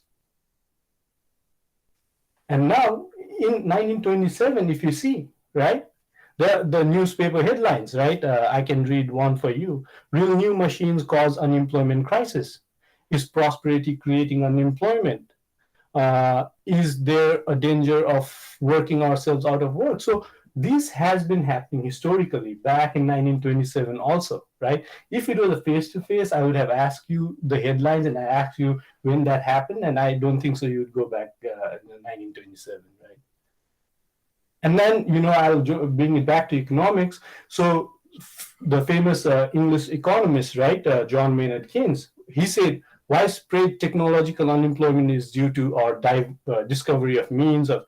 Okay, let me make it more clear. What he's trying to say is, like, with automation and all those things, people are getting displaced, and those displaced workers are not finding jobs in the economy. So that's what he's saying, and that was back in 1933. And now we come back to 1978. The same thing's repeating. Technology is again, something that's creating problems for everybody in the. Not everybody. I mean, some are winning, but majority are losing. So there's some problems with technology, right? And now in 2011, if you see, this is a quote from some of the famous MIT professors, right? The pace of technological innovation is still increasing, with more sophisticated software technologies disrupting labor markets by making workers redundant. Again, he's referring to, I think, automation, robotics, and artificial intelligence, right? So those things are happening all the time. So, and there is some truth to that. Whatever is happening, there's some truth to that. So if you see, the introduction of ATM machines, right? So like the newspaper headlines again, are ATMs stealing jobs, right? And then even our President Obama, who I highly respect, like he says, like, because of ATMs and technology and all those things, there's no, people are losing jobs. But if you look at the data, so in 1985 in the United States there were 60,000 ATM machines, right, and 485,000 bank tellers. In 2002 there were 352,000 ATMs, more ATMs, but also 527,000 bank tellers. So that paints a different picture, right? So instead of them losing jobs, right, bank tellers losing jobs, banks created more jobs, right? So that is one thing. And then so there's always things getting destroyed, but other industries are emerging and things like that. So Schumpeter, right, Joseph Schumpeter, an Austrian economist, said creative destruction, right, incessant products and process innovation, mechanism by which new products and like the old one will be replaced by the new ones. You can take a look at Netflix, right? How Blockbuster got out of business. Same thing, iPhones, Blackberries, right? Uber, the taxi industry, and Airbnb, the hotel industry, and things like that. Let me go quickly. So the creative destruction of firms, it's happening all the time, right? So I will leave this slide since I don't have time. Same thing with the job market, right?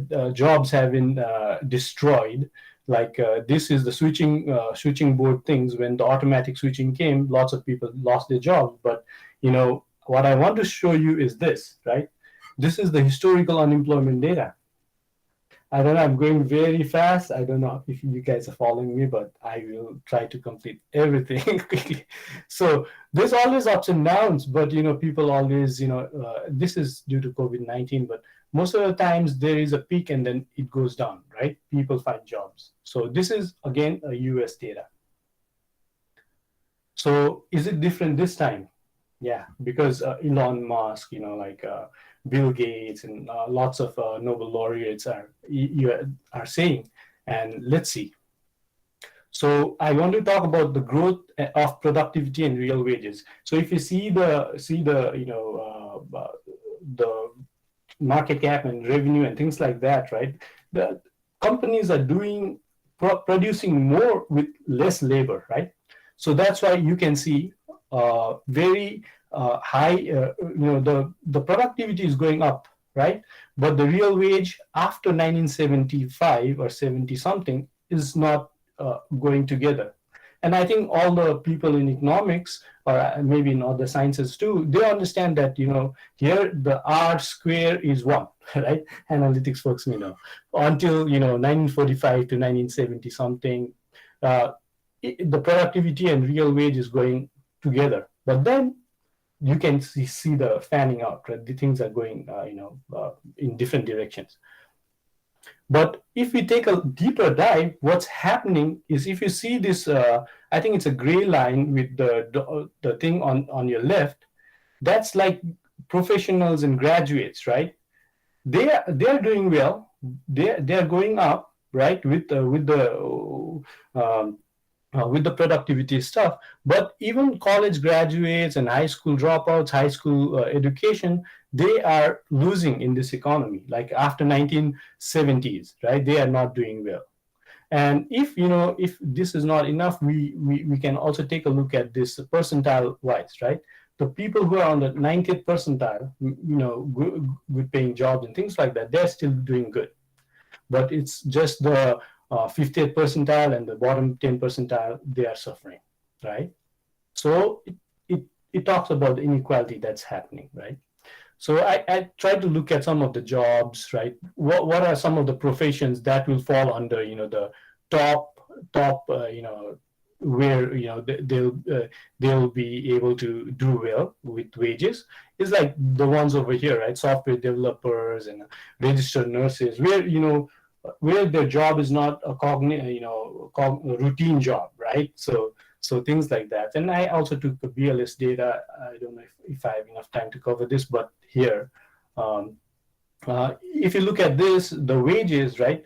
If all these low wage jobs are on the top. So okay, I will leave that also. Let me go to the next one. I want to talk about this income growth disparity, right? So if you look from 1980 to 2014, right? So the bottom 50%, the growth was only 1%. Bottom 40%, 42%, right? But if you look at top 1%, 205%, right? Increase in income. And top 0.001 is 36. So there is that inequality or something between the top 1% also. I think physics people know the phenomena called fractals. So I think you can see this here, right? So, but if you look here, 1946 to 1980, full population at 95% income growth, right? Bottom 102%, middle 105%, the top 0.001% was 57%. So everything is upside down now. So I want to talk about that. And then if you look at this image here, or the graph here, I got it from Darren Asimov, a very famous economist. So here, the green ones are high-paying jobs. The red ones are middle-paying jobs, and blue ones are low-paying jobs. In every country here listed, right, including the United States, right, the middle-paying jobs are going away. Either the bottom is going up or the top is going up. The middle is going away. So with that, shifting occupational jobs, right? You can see here until 1980s, low-income jobs were a little. There's a lot of semi-cognitive and high-skill jobs, and then a little bit of cognitive jobs on the top. But as you see gradually, right? Now there are more low-income jobs, little bit of semi-cognitive jobs, and then a little bit more of cognitive jobs. But in the future, I think with AI and if artificial general intelligence, it comes, then we are going to see, I think, lots of us getting unemployed, or like have to de-skill ourselves and like take a low income, low skill manual jobs. And also skill itself needs it changes, right? Like I think there's a talk about faculty going through training and things like that, because you got to retool, right? Things like that. And then the cognitive jobs will be higher. So let me go to the next one. So okay, if it's really going to be different this time, right? Callum Chase, the author of the book The Economic Singularity, predicts that before the technological singularity happens, we'll face an economic singularity, right? And I think everybody knows that singularity is something like beyond which we cannot predict, right? What's going to happen. Like in classic case in physics is like the center of the black hole, right? The way the mass is too dense. I don't want to get into physics, but so that is applicable in economics too, right? So let's go to the next one. Like I really wanted to talk about universal basic income, right? This is one of the things that if lots of people are unemployed, right, they got to survive. So what is the plan? Like universal basic income here in the United States, it's controversial because it can be tied to socialism, right? And also they say that it's inflationary. Some say it's unaffordable, and then the Laffer curve, right? Like how much tax, right? Things like that. So um, I will let you guys look into what is universal basic income, right? So, and then the last thing I wanted to talk about was like the meaning of life, right? So if everybody got, say for example, the universal basic income, right? Because there's a contraction in the economy because of technological unemployment and things like that, and then we got universal basic income, right? And everybody is working and not working, right? So I'm just curious to understand how would we find meaning in our lives, right?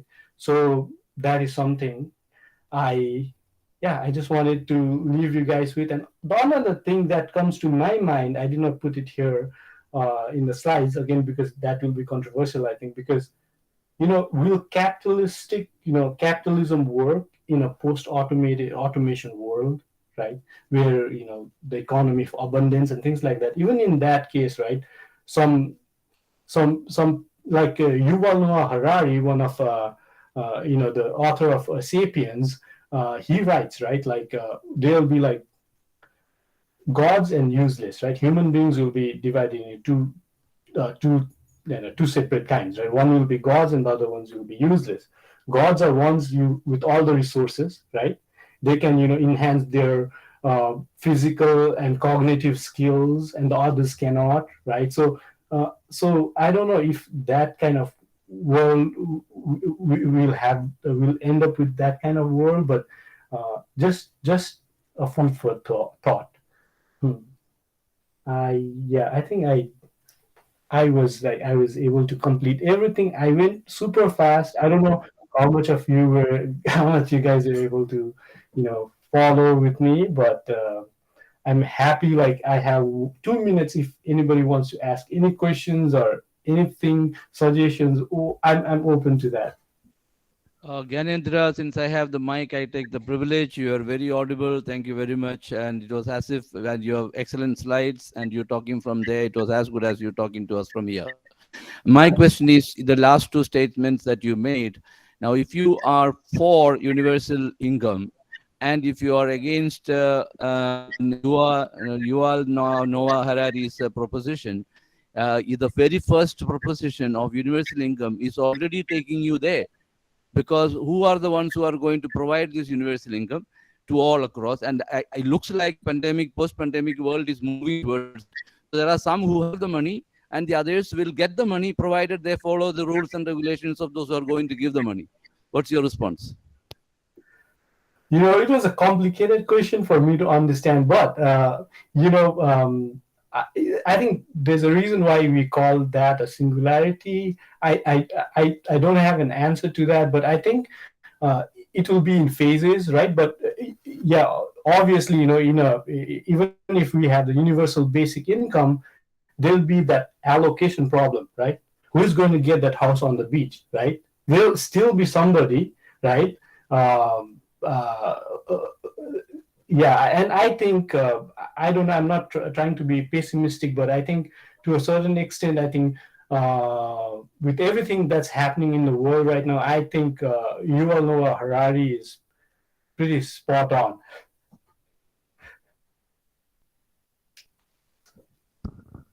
Thank any other questions from the house? All right. So thank you, Mr. Subba. Yeah. Right. Yes. Thank you so much. It was a very engrossing talk, really. So this marks the end of the keynote session of today's program.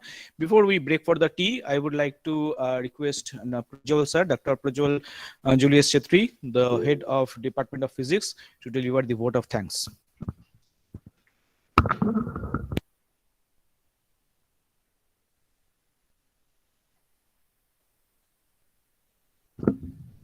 very good morning to all. On behalf of the organizing committee and the entire college fraternity, I'd like to thank our keynote speaker, Mr. Amar Lama, our guest speaker, Mr. Gyanendra Subba, for their valuable time and the wonderful presentation they have made, and especially when they are at the different time zone. We thank you for your valuable talk. Mr. Amar Lama spoke on the integration of how we can bring about an environment to see the job prospects in terms of industrial employment generation. And he has been actively, just to make you aware, collaborating with our college to sensitize this type of avenues that we can think of in the future, especially for the students. And Mr. Gyanendra's intervention, especially on busting the myths with the AI and the workforce and the conflict of human interest. Thank you very much for that as well. And last but not the least, Professor Das, for your very valuable talk for sketching right from 1901 from black body radiation up till the duality of light and the C.V. Raman effect. And in fact, most of my PhD work I did on Raman effect. Thank you for enlightening that. And I think it's time for a tea break, and we'll see you after a while at 10:40. Thank you.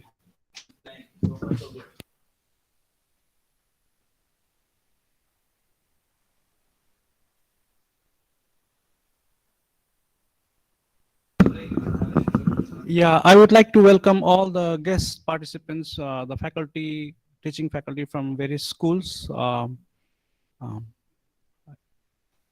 so you are most welcome to attend throughout the day. Hope you'll have a good time. Nirmala also. Okay. Nice to have you all here.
Hello, am I audible?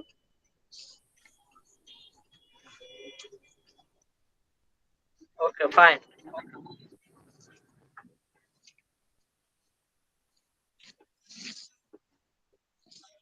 Okay, no problem, no issue, no issue. My connectivity was problem, so it has been connected, so I'm staying on connected.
Okay. Welcome to the first technical session of this event. Here we have the chairperson as Dr. S.A. Das, IQAC coordinator and professor of physics. And the plenary speaker will be Professor J.K. Mondol, director and IQAC Kollani University. I request my colleague, Mr. Tonai Bhadro, head of Department of Computer Science and Applications, to introduce the plenary speaker to the House.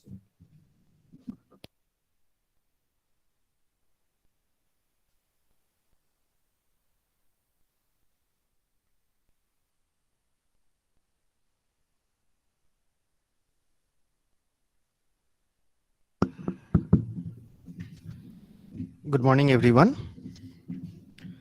I'm here to introduce Professor Mondal to you all. Dr. Josna Kumar Mandal, MTech in Computer Science from University of Calcutta in 1987, was awarded PhD in Engineering in Computer Science and Engineering by Jadavpur University in 2000. He has been working as a professor of Computer Science and Engineering, University of Kalyani. He was the former Dean, Faculty of Engineering, Technology and Management, Kalyani University for 2 consecutive terms during 2008 to 2012. He is also the director of IQAC and chairman IRM Kalyani University. He has served as professor in computer applications, Kalyani Government Engineering College for 2 years. He was associate professor in computer science for 8 years at West Bengal University and assistant professor computer science North Bengal University for 7 years. He has 34 years of teaching and research experience in coding theory, data and network security and authentication, remote sensing and GIS-based applications, data compression, error correction, visual cryptography and steganography. He awarded 24 PhD degrees, and his students, out of them, 4 have already submitted and 8 are pursuing. He has supervised MPhil and MTech projects more than 8, and he has more than 130 MPA dissertations. So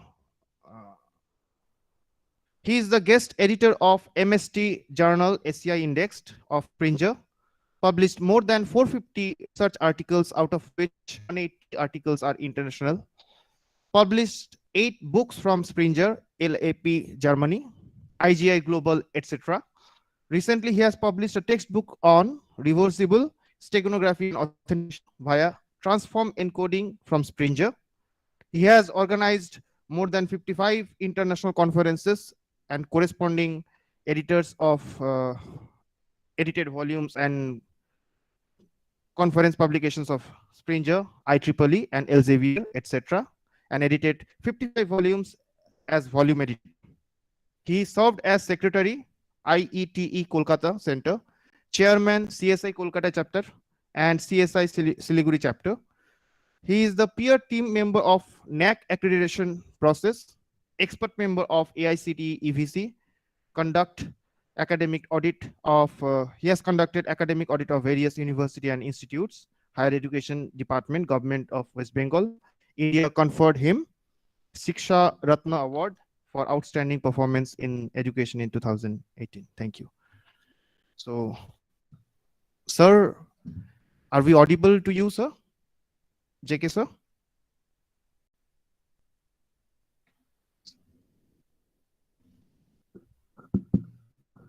Hello, sir.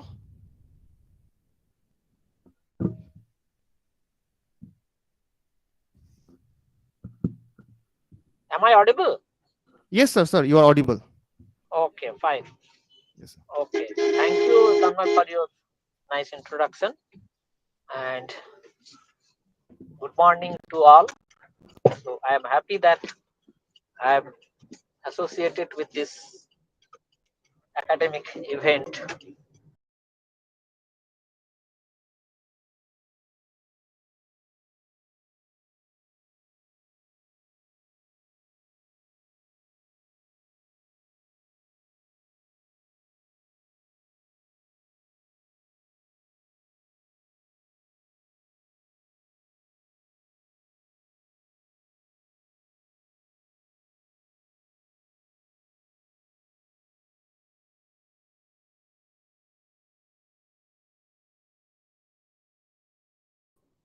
And how do we achieve?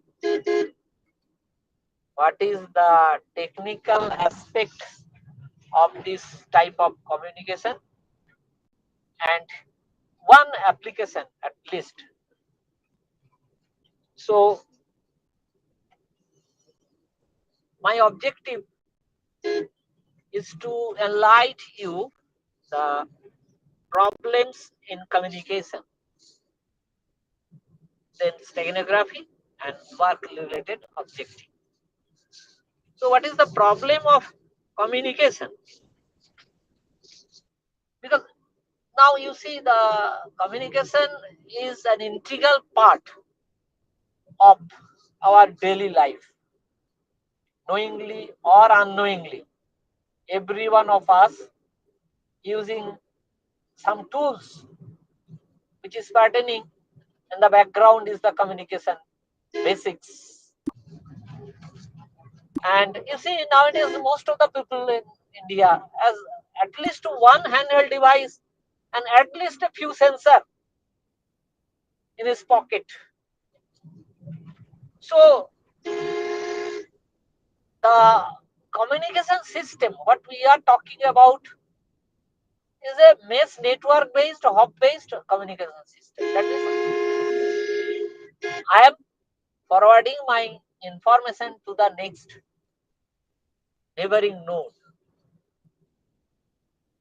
So I don't know that node is a legitimate one or a malicious or a sync node, whatever may be, I am forwarding. So then the question comes that how do we impart security into it during this transmission? So if you think of the security aspect, now it is very well known to all of us and it is mostly nowadays concern of our daily life. So if you think of the security aspect, we have the cryptography, we have the steganography.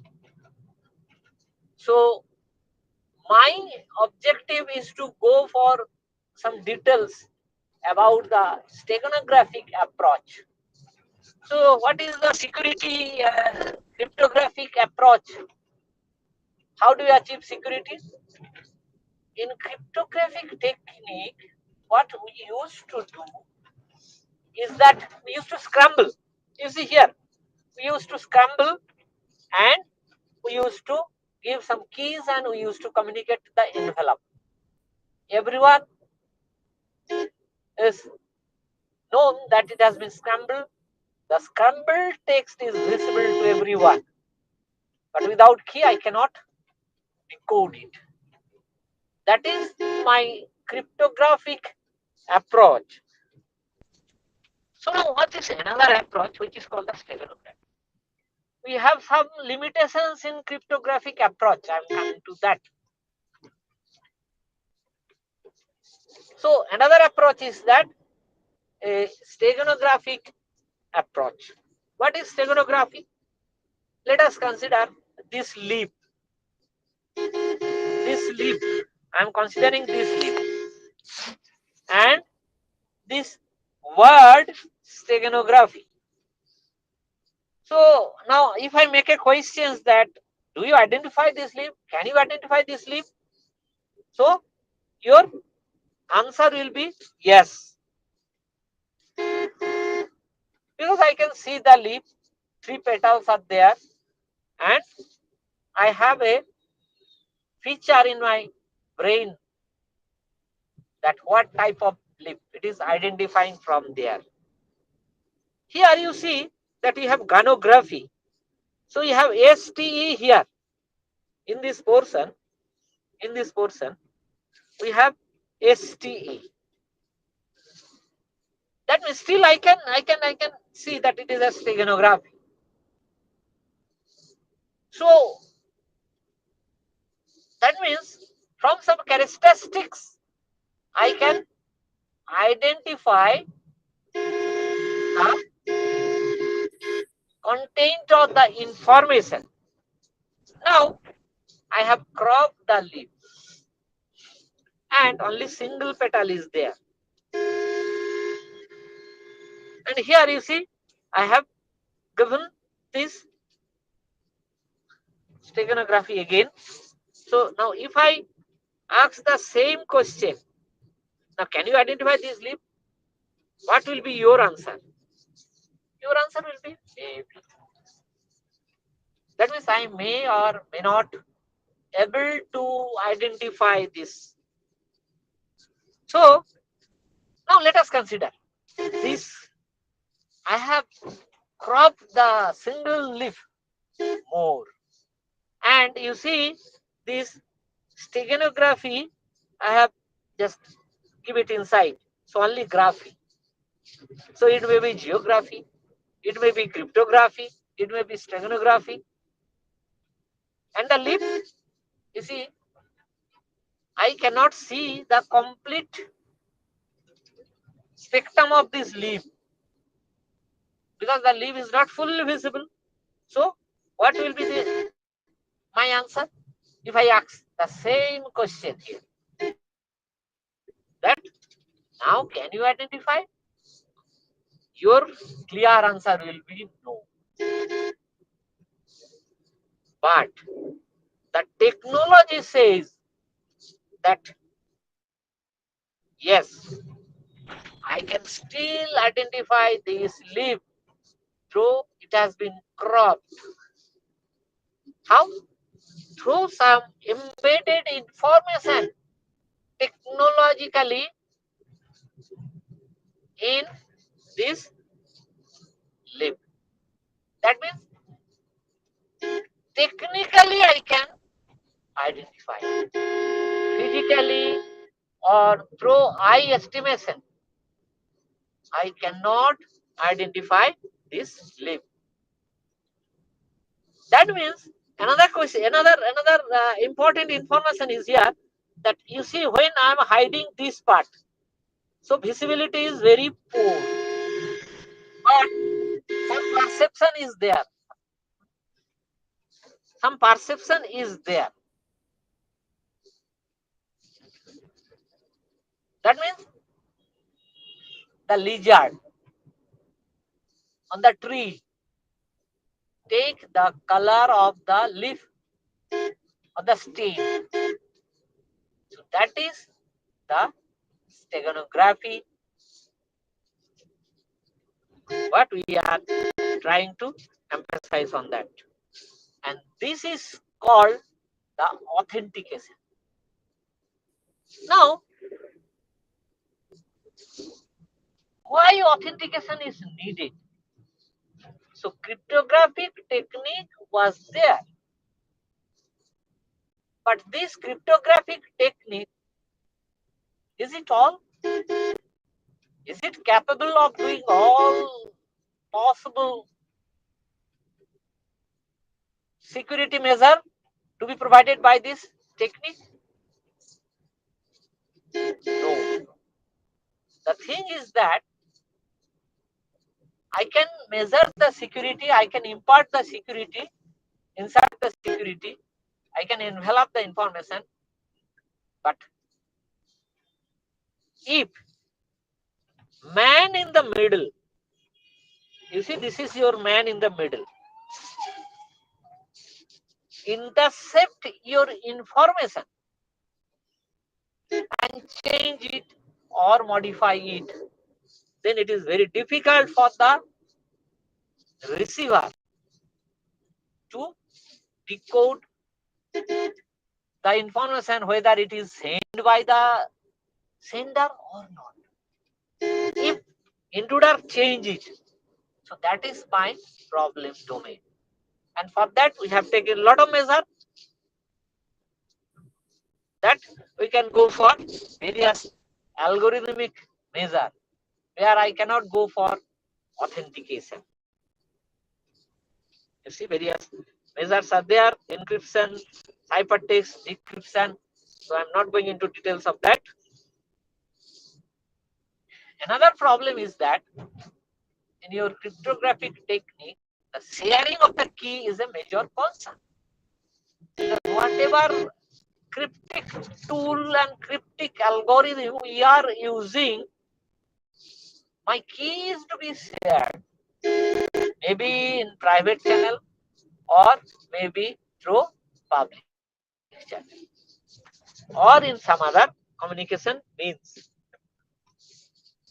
So beyond encryption, we have another problem which is called the authentication. Suppose I am sending the angiogram of my heart to a doctor at USA. So doctor received the angiogram and diagnosis is there. He has given some prescription medicine.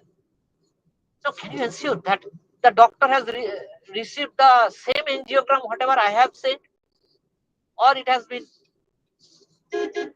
modified by the intruder in middle? It's very difficult through cryptographic technique. But here we are using some authentication system. What is the authentication system? I am inserting some information which is visibly invisible. That means if intended people only can decode that, that is my steganography. So, and for authentication, no need of encapsulating or the scrambling complete information. Instead of that, I can generate a signature. What do you mean by signature in terms of the digital system? The signature means that I have some source information and from there I am generating a fixed bit code. That is my signature. And if I embed the signature invisibly using some algorithm into my image, mostly I will consider today the image authentication. So now that signature again may be sent through some private channel or some secure channel, and the receiver will receive that code and again regenerate that code from the text received by the receiver. If these two matches, then your source information is intact. This methodology cannot be achieved in terms of cryptography, but in terms of signature, digital signature, and embedding the digital signature into the source ensemble in an invisible manner. Suppose I have some Bengali script or Devanagari script. So I know that the gap between two characters is uniform, most of the cases. But in some cases, I am just changing the gap, increasing or decreasing in terms of my cryptic information for authentication. That is the steganography. You cannot identify that this gap was 10 millimeters, so it is 11 millimeters. Now that is called the steganographic application. So mostly when we are talking about a signature, so that signature is generating from the source ensemble. So there may be, normally we use MD5 and SHO1. MD5 is 128 bit and SHO1 is 160 bit. So this is the way of authentication. What are the other means of authentication? Maybe username, password, maybe with OTP. Now the OTP is very famous and it's a mandatory concept. biometric information, also that is authentication process. So nowadays every one of us multiple password. So when I'm typing the password on my console from my keyboard, so there may be the keyboard interrupt from the spyware. So that's why nowadays some authentication is done. It is not visible to you. When you are typing your password, you will see some stars are concatenated towards the end of your signature. That is called the salt. This salt is provided by the server. So it is a server authentication mechanism that you see that server used to keep that salt. So you have a good menu, pizza, and on this menu you are sparkling the salt and pepper first to spoil the menu, to make it salty and tasty. So here the salt is added and the password is concatenated with the random length salt. So if some keyboard interrupt and spyware take the data, so it will not match with the server because server has concatenated some salt. The salt is separately kept into the server. So there it will be deconcatenated and the password is authenticated. Now this type of methodology is being used. Now in your mobile communications, how this authentication is done is not visible to user. To a mobile user, it is absolutely invisible. That in your mobile, we have a 128-bit register on your SIM, each of the SIM. So this 128-bit key is generated from the AUC, Authentication Center. So you see that when first time your mobile is authenticated, communicated, so your name, your SIM, IMSI number, all other things are going to the authentication center through OMC, and you computed the 128-bit key and it kept into AUC as well as in your SIM.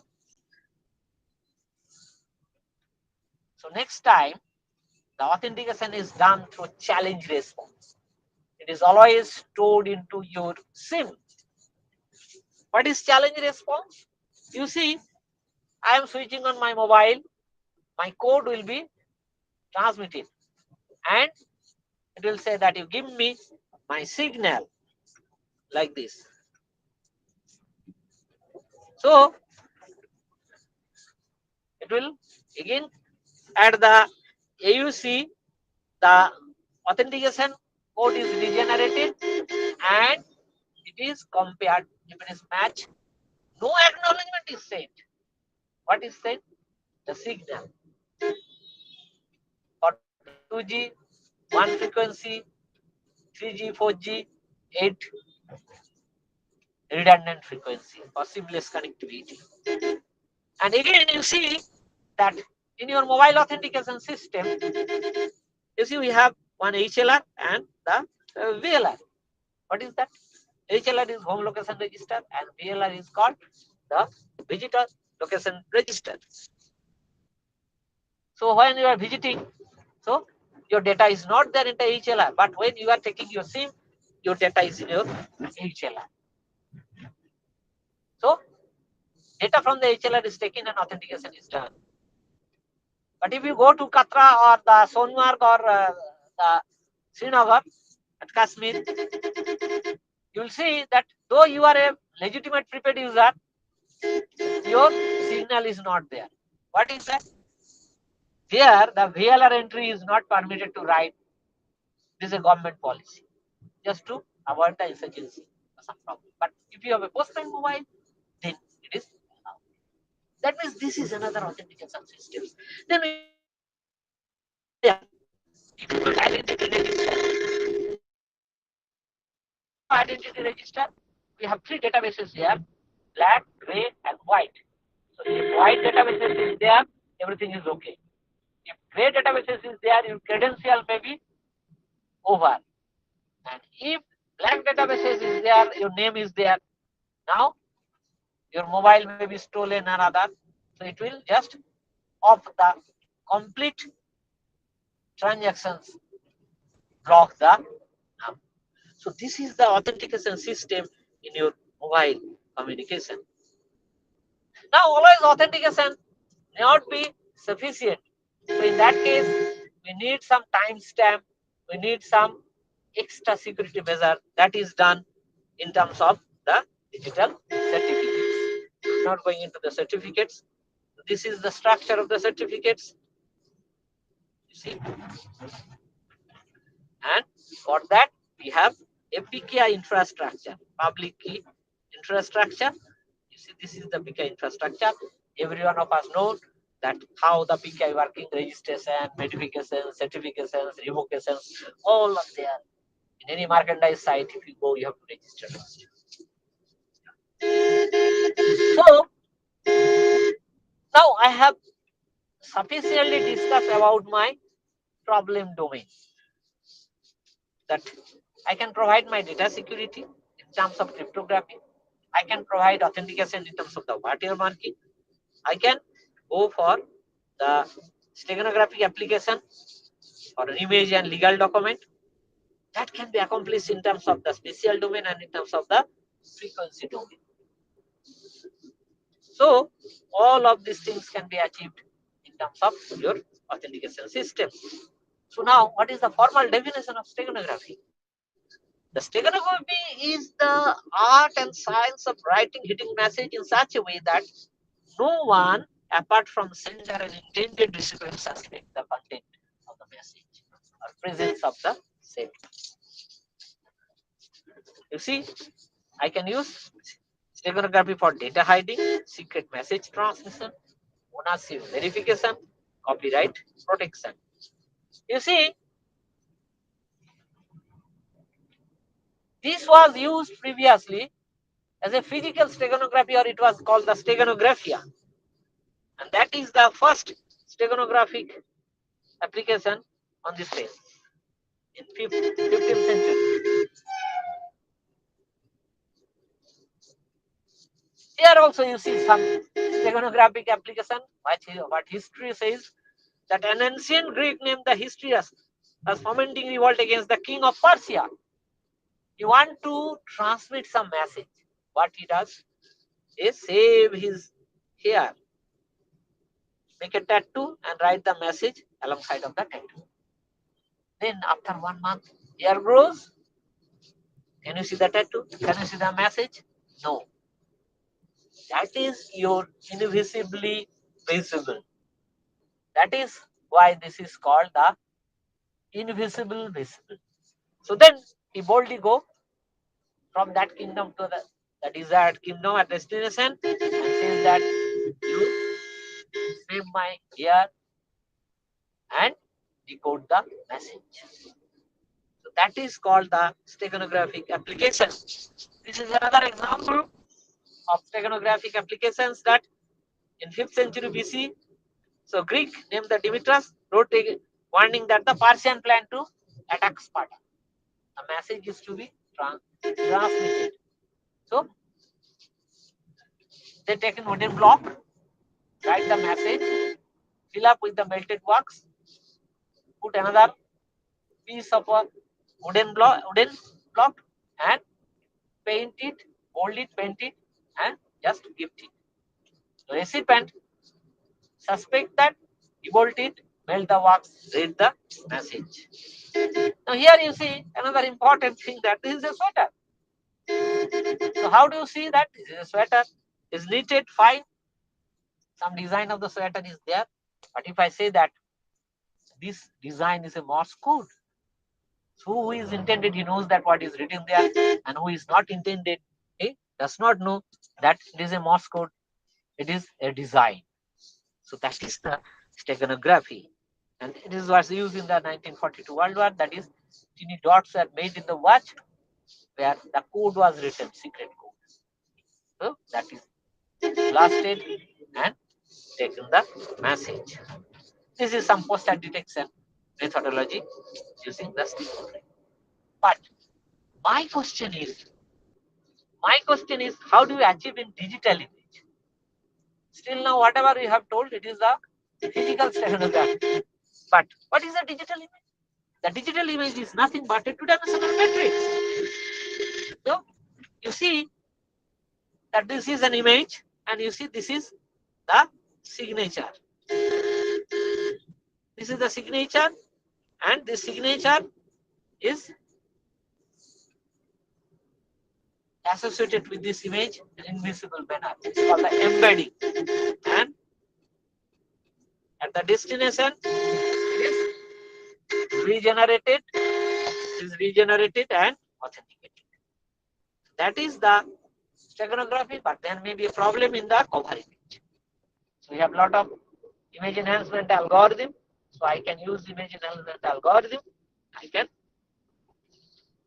So now my intention is to give some glimpse of the steganographic approach, how we can achieve this.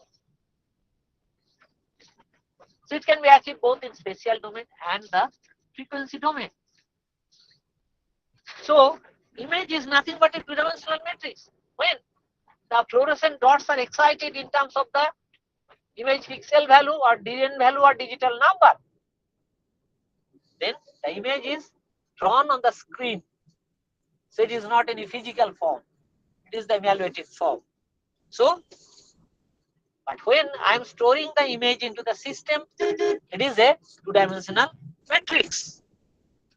You see, fxy equal to RGB. That means if it is a color image, then I can say that I can put the image in terms of bits, and if I go for it, you see these are some image, and this is my image matrix in a system when I am storing. So we are using some number only.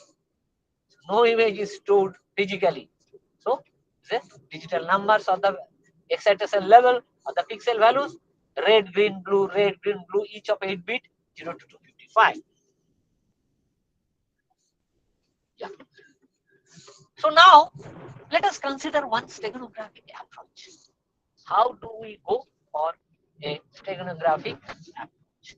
LSB steganography. That means least significant bit steganography. So we are taking this Lena image. We are taking this Lena image. We are taking 9 pixel from here.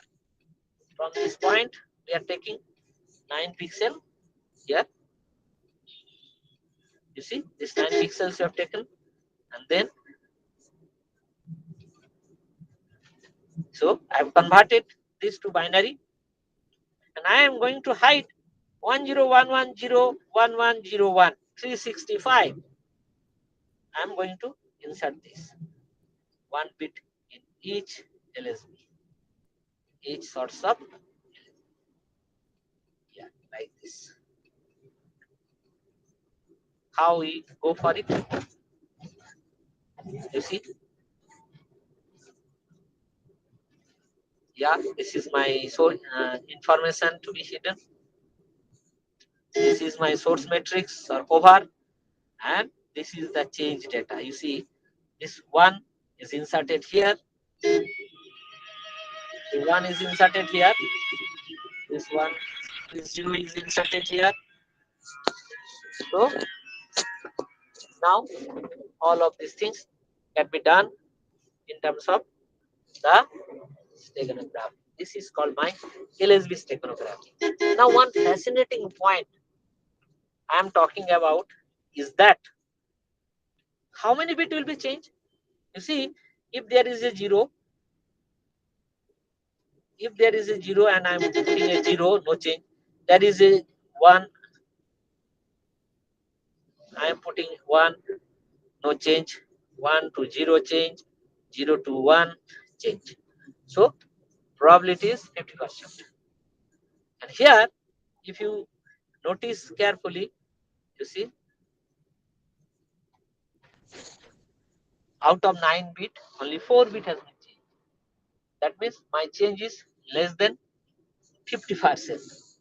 And that is the successful story behind the steganographic application. Let us consider another matrix. Here we have the matrix. Here we have the matrix. And if it is converted to binary, then this is my secret data, red one, and this is the output. Where it is not a LSB steganography, but I am using multiple bit. You see, 2 bits, but position is not fixed. How I can achieve this? This is through a hash function. You design your hash function, and this hash function will be a function of your row and column of the image matrix. I plus j mod 3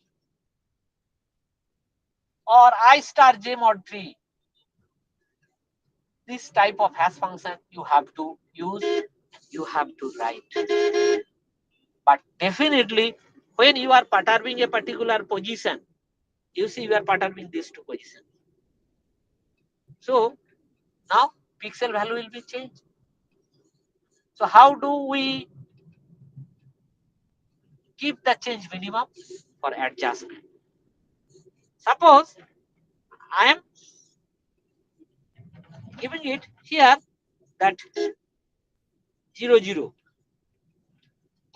So here you see that I am giving it here as a 0, 0. So it was 1, 1.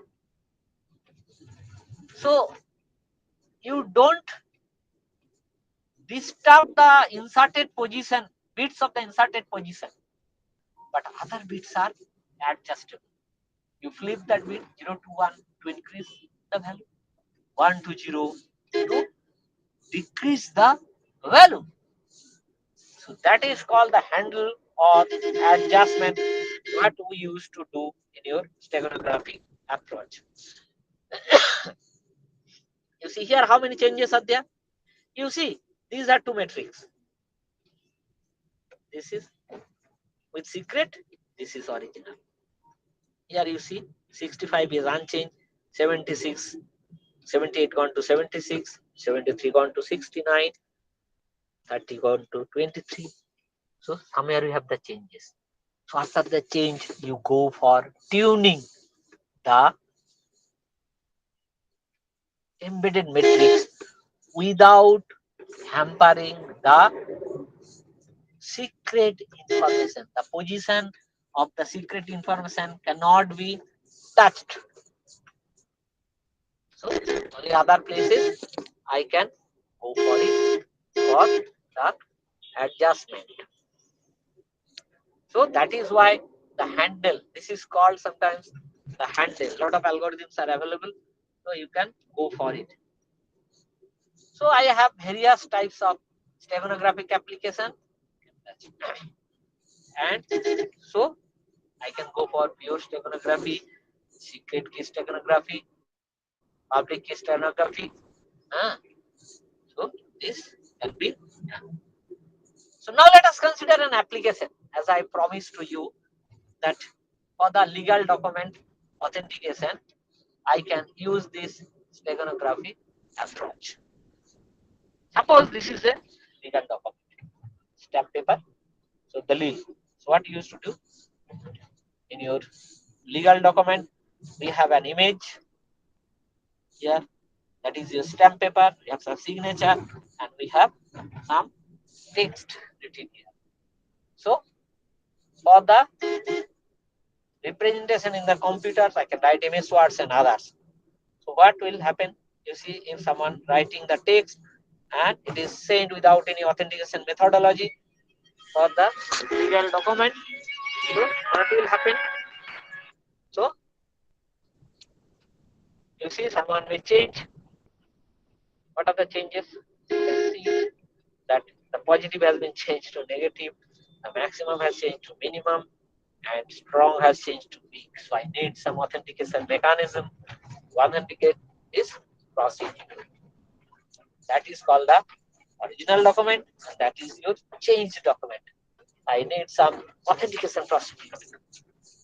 That is called the legal document authentication. What I used to do, or what I can do for this, as for example, that I can generate MD5, that means message digest or the signature from this input text, and I can embed this into my stamp. What is the stamp? Stamp is an image, and I am using the steganographic application. This is a very good steganographic application, and you see, I'm sending it. I'm sending the signature to separate channel, or I can keep a third-party database for authentication. So when some confusion is there, so what you will do, you generate the MD5, you extract the MD5, and you compare along with the MD5 available in a database. Professor Mondal, an interruption. We are running the schedule. Can you make it a bit fast so that? Yeah, definitely. I have already just completed. Okay, please. Okay, so this slide is, I think, almost last slide. So now, if I do that, so authentication is possible. So this is some output. You see, this gold coin is embedded. This is done by our scholars in the lab. You see another example. You can see that I can extract it, the gold coin, and I can authenticate. So this is, in short, the steganography or invisible communication, and that is my lecture for this day. Thank you very much for giving me opportunity to share my views of some works. Thank you. Over to Tanmay. It is open to question. Is there any question from the audience? Professor Mondal, I'll talk to you. Just please wait. Yeah. Any question I is am there waiting, from the... Is there any question from the audience side? No. Dhiru sir? No question. Okay then. Okay. Thank you, Professor Mondal, for giving such an elaborate discussion on the topic. I think our students and faculty will derive benefit out of that. One thing out of the present topic, are you in a vehicle? I am in a vehicle. I'm going to the university. That is my problem. Yeah. So I was thinking, because of that today's notification by the government, I am going. It was planned to take the class online, but that's why. Sorry for the inconvenience. So that how the vehicle is also concatenated with the topic. Yeah. Thank you so much. Yeah. Thank you so much. Okay. Thank you very much. Thank you. Okay then.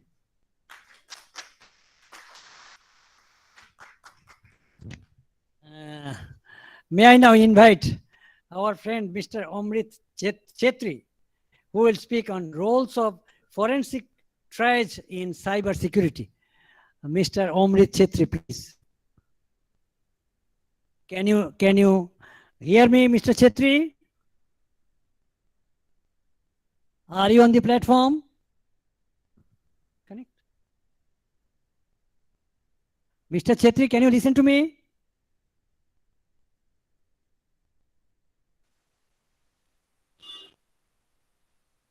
Yes, I can hear you. Yeah. You Am are I most audible? welcome. You are most welcome. You can start this thing. You can start your talk, and I'll request you to complete it within due time. You will be given 20 minutes time. Please. Okay, thank you so much. Okay then.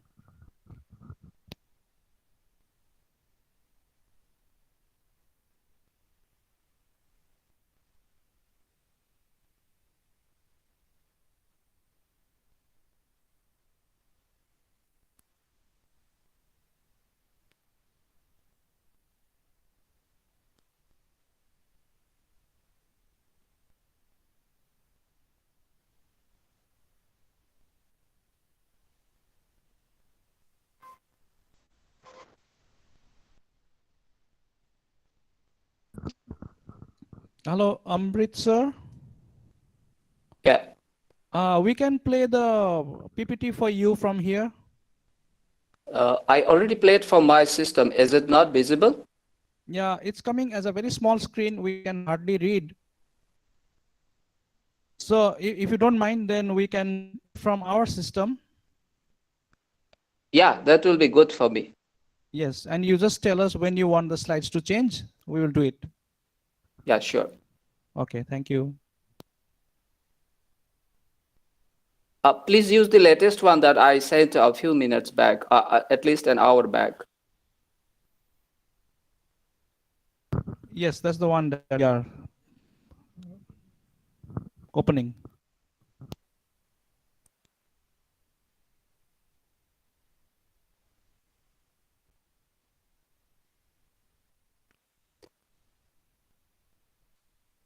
Yes, thank you, Mr. Dhirodatta Subba, for this great opportunity.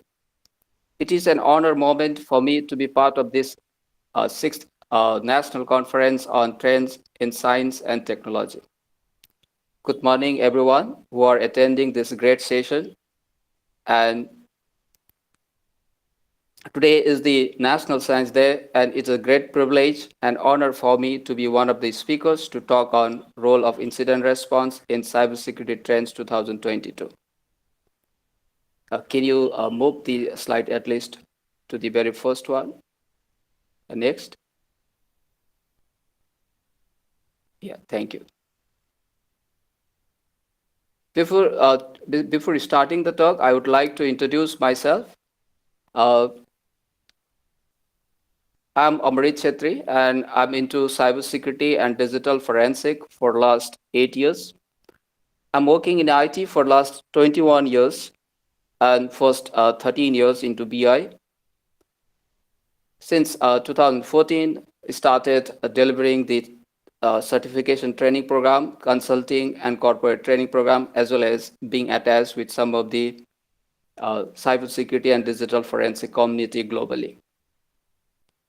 I'm public speaker for some of the events in Indian context conducted by CII, Forensic Journal, as well as another renowned university in India. I've been listed as one of the top authors by ScholarGate recently, 1 year back. And I got the opportunity, or I grabbed the opportunity to design some of the faculty development program for Sadha University as well as for the MIT University. In 2021, I was invited by MIT College to be one of the co-chairperson for IEEE ICRITO International Conference, and also catch the opportunity of reviewing 30 papers in AI and machine learning in 30 days. Can you move to the next? Yeah, next. Next, please. Next. Yeah. My talk is to cover on 10 highly effective best practices of cybersecurity. Today's IT ecosystem is not free from any kind of the troubles. Means it's always under all kind of troubles that may be physical, psychological, as well as the digital. We have seen many attacks which are always not related to the technology, but also related to the psychological disturbance to the human being or to the users. And this talk is to cover the 10 points around them.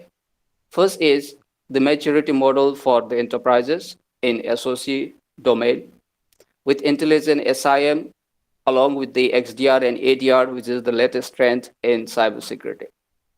And the two-factor authentication using all latest technology, including including the biometrics used in various devices, including OT system. Secure coding and app security for various applications. Security control for combating or dealing with the advanced attacks such as supply chain attack, which we observe, I have seen a few months back, as well as recently happening across the globe. Ransomware, APT, and other targeted attacks such as whaling and spear phishing attack. To align with the latest latest trends and the latest requirement. This is also to cover the PII security practices, data privacy, and data security. And the last but not the least is to cover about the SOC for OT and IoT. And to really make all the points effective, I'll be covering on the profiling hackers and attackers to understand the intent, intention, and psychology of the attackers. Can you move to the next, please?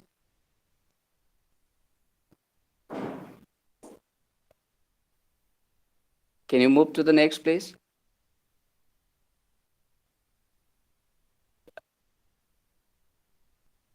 Next, please. Yeah.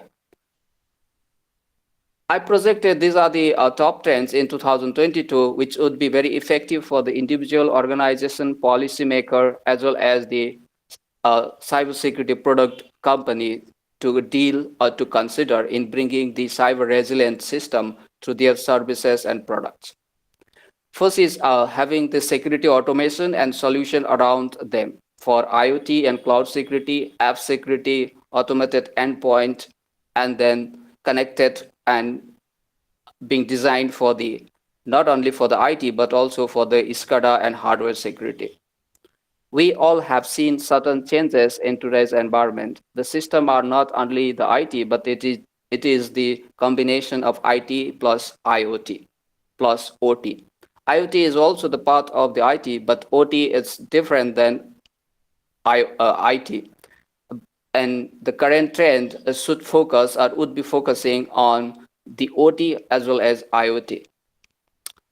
In creating this, the trend would also cover the data privacy ethics, how privacy can be considered as one of the key elements, and what kind of the ethics are essential as the need of today's cybersecurity strategies and policies. And in creating that, certain services are very advanced in nature, certain attacks are advanced in nature, and the cybersecurity trends would cover the cybersecurity for the cybercrime as a service, autonomous and 5G system security, malware, and FET security. Besides that, use of the biometric or biometric related security for all devices. One of the current trend is use of fingerprint in mobile devices, voice in authenticating the various devices by the bank and other services. Now, all this is to bring certain effects in the cybersecurity of the organization or the individual. Those include creating the peace among the users, that is to increase the cyber mental health condition of the users, reducing the data loss and increasing the TOI total cost, increasing the TOI, reducing the TOI and improving the just apart, increasing the TOI total what is got return on ROI, return on investment, and reducing the TCO, and then also to save from the different attacks in brand reputation, means to protect the brand either as the personal or as the organization assets. Can you take to the next, please?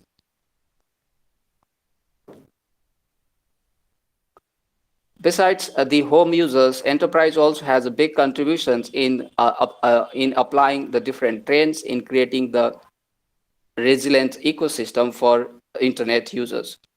It is not really different than the home user trends, but there are certain tools and certain what is called strategy which are always applicable for enterprises. Those include the purple team for the security design and then protecting from the advanced attacks. Digital forensic readiness for the enterprises as well as for the governance. This digital forensic readiness and the what is called the governance is one of the key requirement in every aspect. It gives the ability for the individual or organization to really create the system that gives the maximum inputs or the maximum artifacts or the evidences in analyzing the attacks, understanding the psychology of the attackers, as well as in creating and building the cyber forensic report to prosecute the attacker or criminal internally or in the criminal court. Can you please take to the next? The first trend is security automation. The increasing attack surfaces as well as the advancement in the attack vectors has created a need of creating a secure environment. And that is not always possible just by human intervention. Reducing the intervention and human intervention and automating the different practices of cybersecurity to machine learning, quantum machine learning, as well as RPA would bring a new kind of the system, and that is trending in 2022.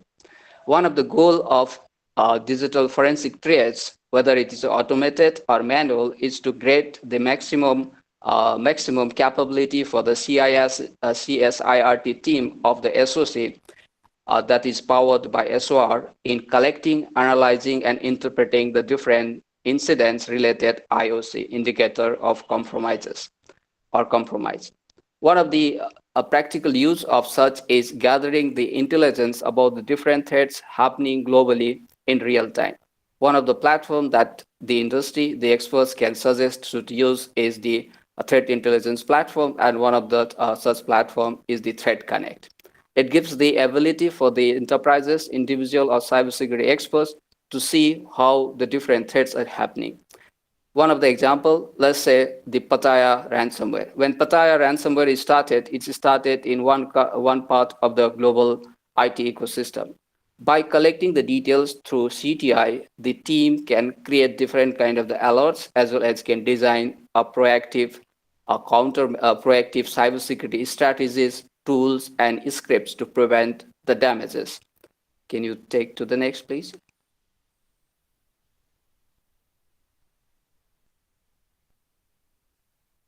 Another trend we have seen in 2022 is IoT and IoT and IoT security.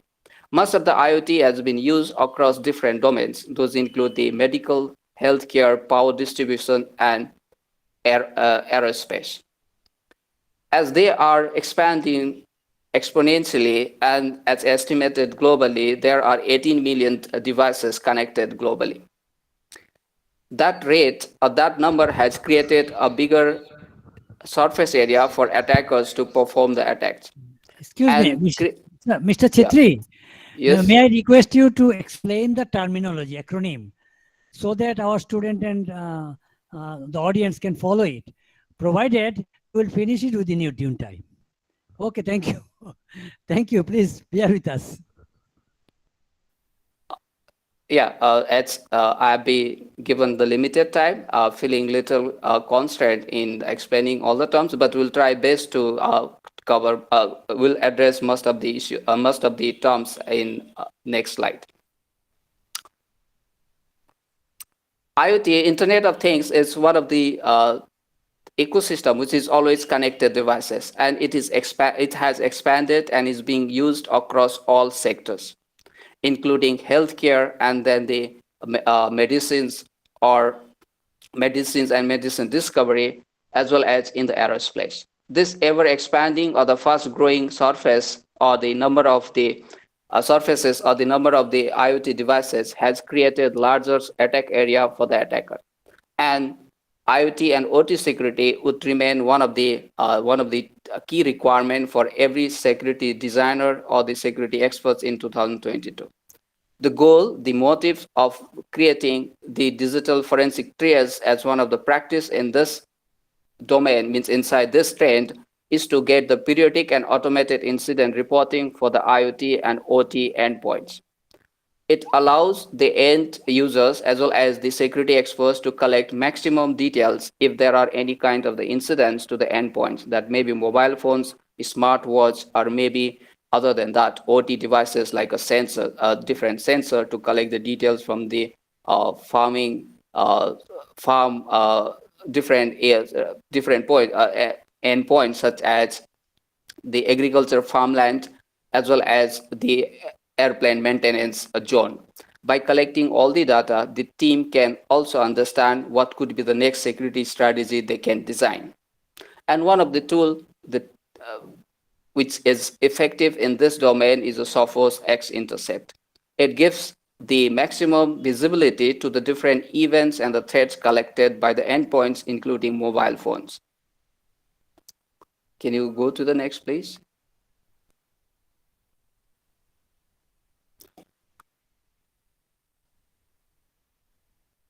As the threat is expanding very fast, and their natures too. Their natures too means the way they are performing the different impacts to the different system.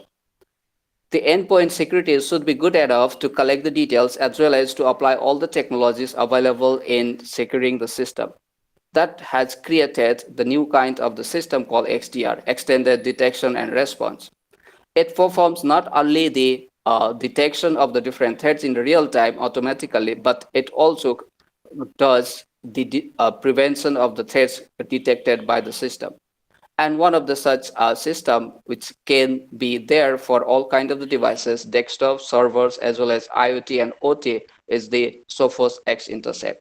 The goal in bringing this incident response practice inside the automated endpoint security is to get the maximum threat analysis details or the insights of the threats collected during the incidents as well as in the uh, regular incident response practices by the organization or as the individual. Can you move to the next, please? The cloud is one of the backbone for all the system, and securing the cloud applications as well as the data in the cloud is the one of the requirement for everyone. This has created the need of creating a resilient state for cyber ecosystem powered by cloud. There are different type of the clouds which are used, including the the type of the cloud used by bank, that is native cloud, which is not the public cloud, but is dedicated to the banking practices and their requirements. As they are situated and they are spread across different locations as well as over the different networks. It is important to secure them in all environments, and they are used for different requirement and different solution.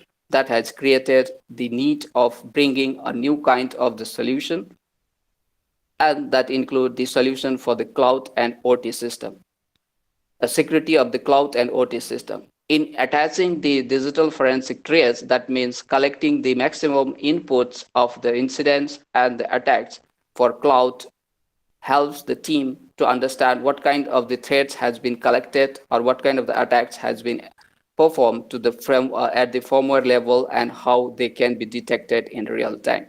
One of the tools which are used by the security experts in the large-scale infrastructure security team is Nozomi networks. It collects the details in real time, that how the sensor are collecting the data, how sensor are sending the data, and what kind of the effects or the trouble are there for the sensors in processing and collecting the information. Can you go to the next, please?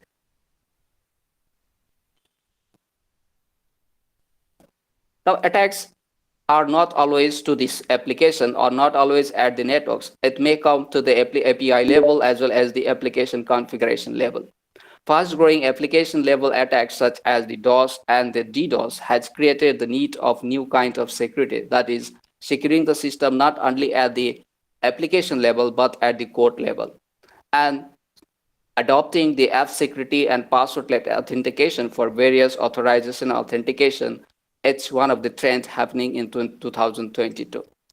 Incident detection using application logs are the event correlation using different tools for the digital forensic trace would give the maximum visibility for the team to understand what kind of the troubles are there at the application level, even not only at the network or the business data level. So this has created the new need and the goal to really apply the digital forensic trace inside this security practice is to maximize the capability to understand how new kind of the security controls can be designed by the team. And one of the very simple one, or the one of the effective, which are used by most of the enterprises, or the secure coding practices, is to use the additional layer of the security at the code level for the SQL injection security. SQL injection is one of the attacks which are common across all systems. That is generally prevented by the team using WAF, that is Web Application Firewall, but that can be enhanced further by using the code level security by using by using certain parameter in case of the Java coding, or using the similar technique for Python, Ruby, and other programming language too. Next, please. So now to really secure the critical infrastructure, the industry has come with the new trend. Our industry is trending to secure their hardware as well as SCADA infrastructure. And then the use of digital forensic trace inside this would give the maximum capability for the team to understand how those systems are working in the real time, what are their statistics, what kind of the troubles are there at the hardware level, such as if there is any leak of the information through the side channel attacks or not. Side channel attacks is generally performed by understanding the hardware level working and the emission of some of the electromagnetic waves as well as the noise created by the system in processing different data. And by applying the SCADA and hardware security, such kind of the very advanced and the critical attacks to the infrastructure, such as power distribution and others, can be eliminated in real time in an effective way. One of the framework which is very effective to understand what are the most effective controls available for this kind of the attack is to use the MITR framework. MITR attack framework gives the visibility over the current practices and the different security controls available for the experts, users, as well as the authors and writers, and including the researchers to see the current trend, the current effective practices, and how they can be enhanced, or how someone can really contribute to add new items, new kind of the what is called the controls to protect across different system. Can you move to the next, please? Mr. Chetri, please conclude. Yeah, there are a few more, so I'll quickly slide one after another, and then would be concluding. And another one is doing the data privacy. It's another trend is the data privacy and differential privacy. This is one of the key trends in 2022. Besides that, one of the trends we have seen is there in today's world is the cybercrime as a service, protecting the infrastructure system from the cybercrime as a service. One of the need for every individual or every cybersecurity expert. Other than that, autonomous system security for 5G and others are also going or trending globally for protecting the different system. In doing that one, hardware security to the AI-based system, as well as by using the latest IoT monitoring tools and the algorithms such as cryptographic or quantum cryptography, it's one of the trends happening globally.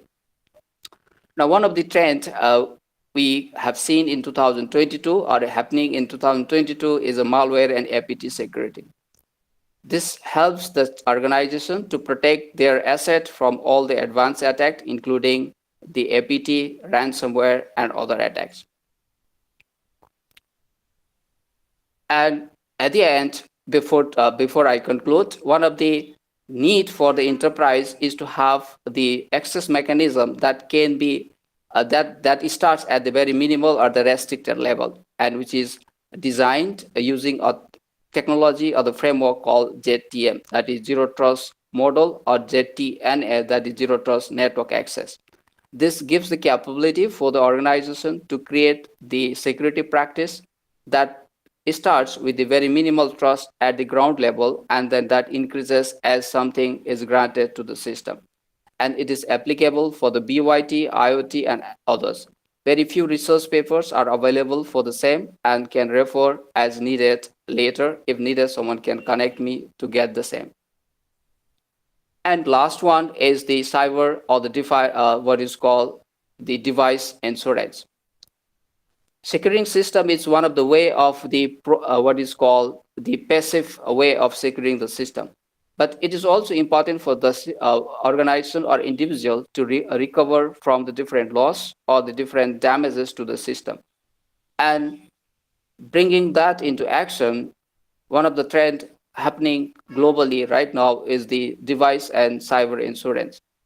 by purchasing certain insurance from different organizations, company can protect their data and infrastructure from different damages or different incidents. One of the applicable and easy to purchase cyber insurance policies available from SDFC Cargo. It really gives the visibility or the control over all kind of the attacks, including loss of data, loss of devices, and then the damages to the devices.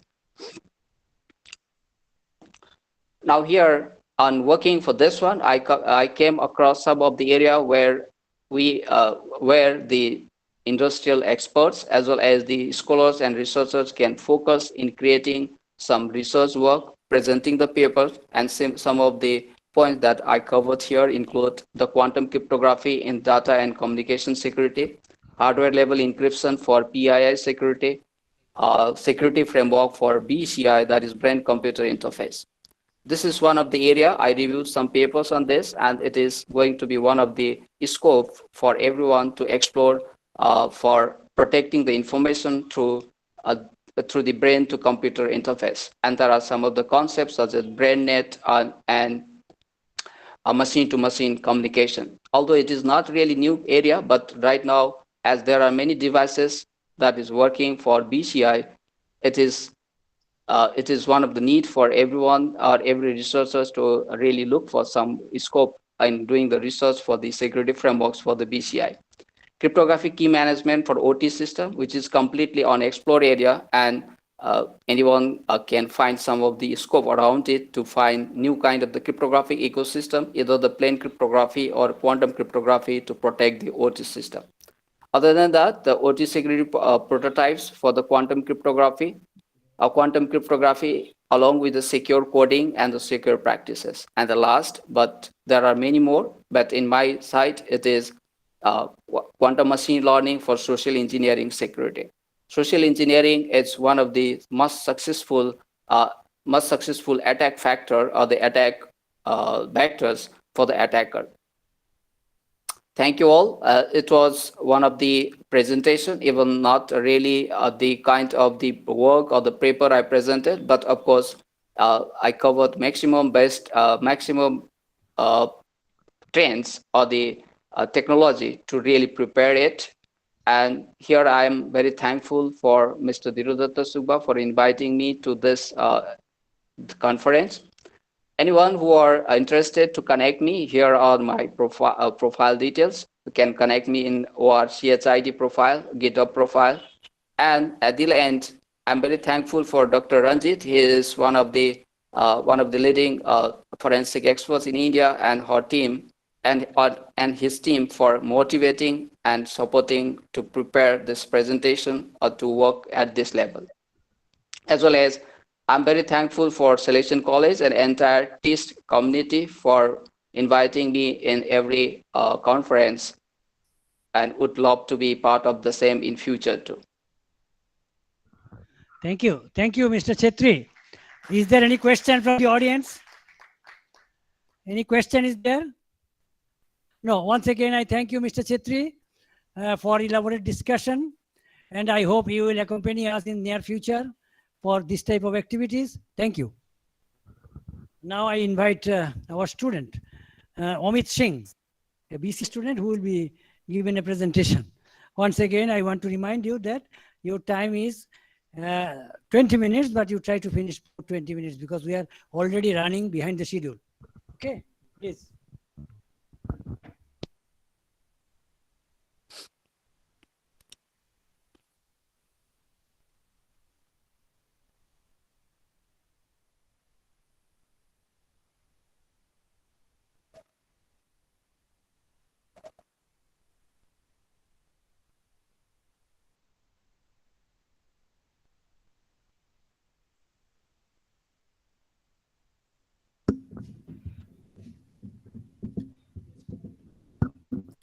Good afternoon, everyone. Respected Father Principal, Vice Principal, and all the teachers and faculty, and my dear friends. And thank you for giving me opportunity to come here and give a chance to present. And my name is Amit Singh. I'm from 5th semester, BCA. I'm giving a presentation on dark web and talking about a new cell. We are creating one new cell for technical cell for students. It's Techni. So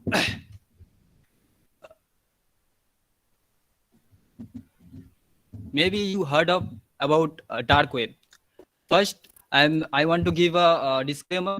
Whatever we will learn, don't try this. It's your responsibility. If you engage any illegal activities, that's your responsibility. So that's a big disclaimer. It is only for educational purposes.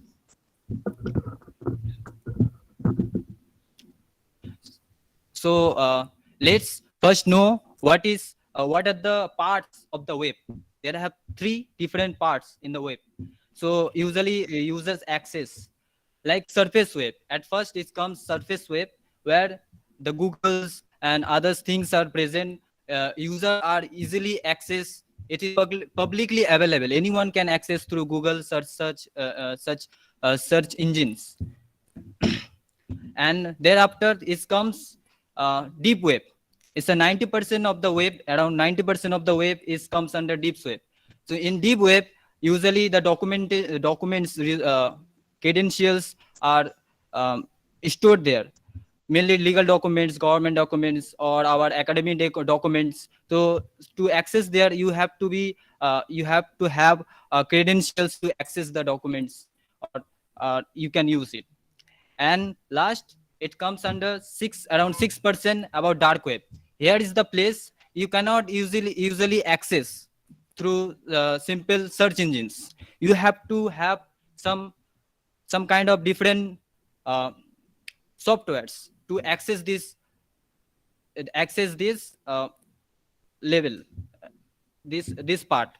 So it is actually giving you this part, giving you anonymity. You can access through that web, or you are anonymous. Your identity will not be revealed. So that is the dark web. So let's talk about dark web and what is the purpose, why it was created, the dark web. Dark web, actually it was created by US governments. So it was created for their allowed intelligence to communicate each other anonymously, and they created a browser is called Tor. So soon it was released for the public to use.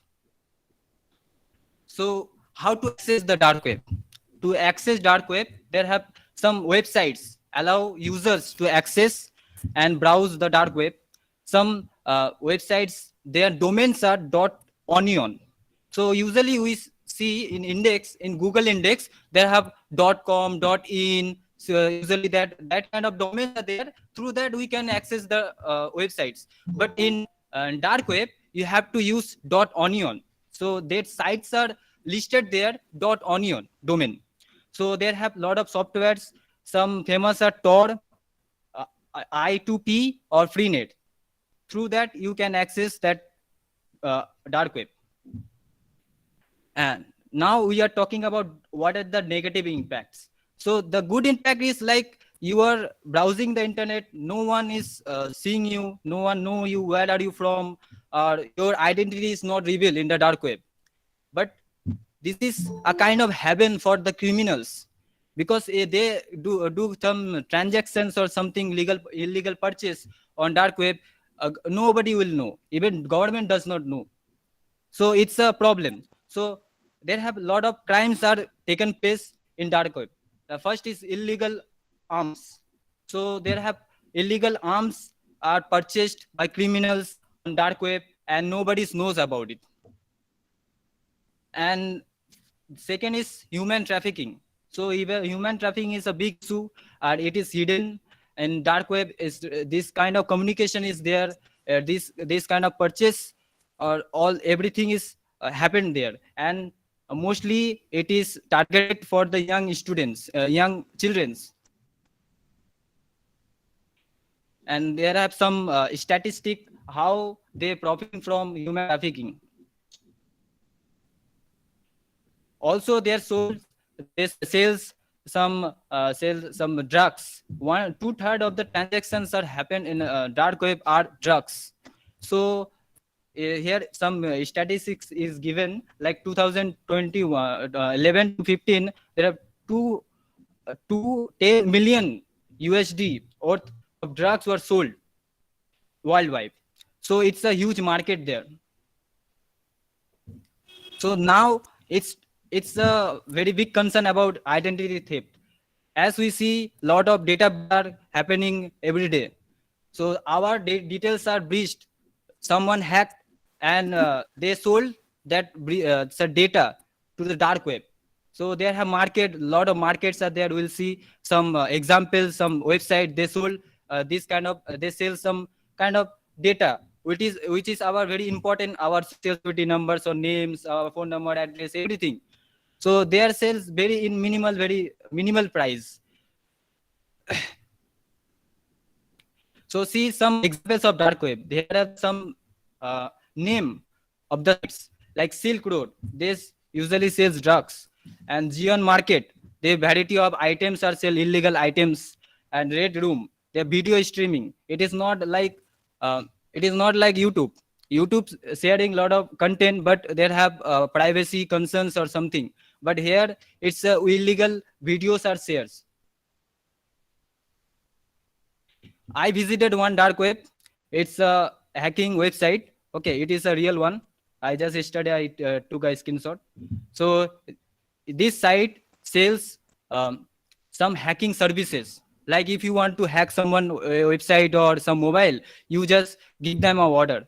So they are also giving a full refund. Okay, they are like our Amazon. They are giving you a full refund. If they don't done it, they will give you a refund. So how cool it is. See some services they are giving, like remote control of the phone of someone. I also say it's most new model supported. It means that most recent phones are, we think that it is more secure than the previous one, but they are claiming that they can hack that phone also. So it can give you access everything of someone phone. If you give order to this website, and it give you everything. And Facebook, Twitter account hack, it happen always. But someone if willing to hack you, like they give order here and you will get hacked, you don't know what happened. So what is the solution for the illegal activities? Most people says that 71% people says that from a survey that it should shut down by government, but it's not that easy that shut down.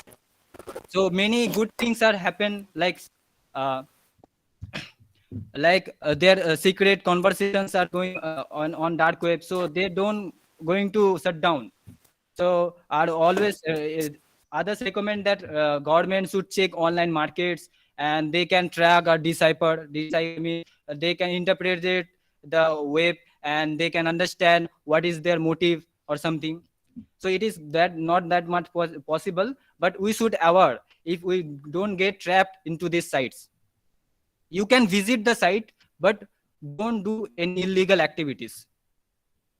So if you become a victim of something, always don't get panic or do illegal, don't trap into these things. You contact with police, nearest police, or you can call to 100 or 112, or you can complain a file about cybercrime on this website, cybercrimegovernment.in. Okay, so no, it's all about dark web. Now I am going to present our new tech cell. Is going to tech cell, our new student tech cell technique. So it is for our students of Celestial College, and our motive is to connecting people and technology. It's our motto. Our motto is like everyone studying in different disciplines, like arts, commerce, or something, but everyone should know about technology. Maybe they are interested in NFT, maybe someone interested in design or video editing. So it's all comes under technology. Every aspect of our life there are technology. So our motive is to spread that awareness, and everybody should know what is the use of technology, how to use it. So that's why we are starting cell our technique. So there have some our visions. There have visions to become independent developers and creator, designers, and leaders in the field of technology, and provide a roadmap for all the interested students in the field of technology, and emphasize every student becomes technology competent. And we have also our missions. Missions are provide personal growth, leadership, and learning opportunity in technology, innovation, and design, promote the students community with their ability for innovation, resourcefulness, ultimately invention. Provide a forum for the open discussion of all the matters related to computer and technology, and organize several events to promote the technical knowledge of the students to help them to work across disciplines and collaborate with other institutes to conduct tech events in our college. And we have some objectives also. Share the passion for the technology by educating students about current development in the field of technology, and technically strengthen the students by integrating their skills in the various field of technology through networking among technical professionals, and enhance the skill level of the students. In addition, regular curriculum, it gives benefit to those who want to do more activity in their talent in the field of computer and technology, and encourage diversity within the student body, faculty, and staff. So there have some activities. Will conduct various activities in on campus and online mode throughout the year. Some activities are like on campus events includes, not limited, but so hands-on workshop, a seminar, guest lectures, webinar, collab events, inter-college or intra-college. Inter-college, we can do collab some with other sale or association to conduct events and competition. And lastly, we'll do some annual tech fest. And we'll give some roadmaps. So like if someone interested in app development, he's not from, he or she not from BCA or something our department, but he's from other department, but he or she want to do some app design he's like to do. So we'll give some roadmaps to everyone, all on the base of interest, to give them a make them a self independent learner. So we'll provide roadmaps also, and we'll have a forum online. It's all become online, so through online you can learn a lot of things. So we are giving a open forum, online forum, through Discord or something other platform. So discuss on some projects, they can create a project, and that will be featured on the social media also. And take awareness throughout the year, frequently everything will be this kind of activities will be taken place on online mode, like take tips and tricks. Security awareness is very important nowadays, featuring student project and their articles or write-ups, and some quizzes. And you also help to give a networking knowledge, how to network with professionals, those who are already in the field of the technology, how to communicate with them, and spread the networking, expand the networking. And we also try to give them some opportunity in virtual internship. And who will be the members? So members could be from any departments. We are welcoming for all the deaneries to be our members, and core team will be nominated, and various others details will be given soon further. So looking forward to your collaboration, and thank you. Thank you so much for completing your talk within the scheduled period of time. Thank you. Any questions from the audience? Any question? If there is no question, I want to thank our students. Okay. Yes, sir.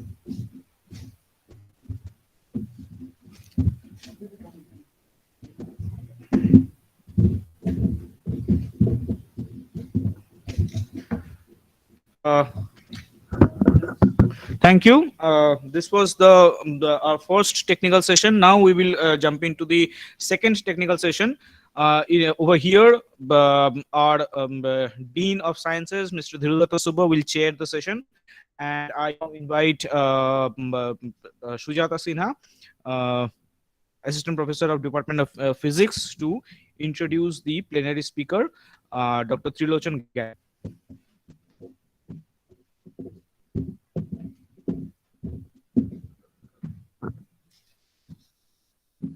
Thank you, sir.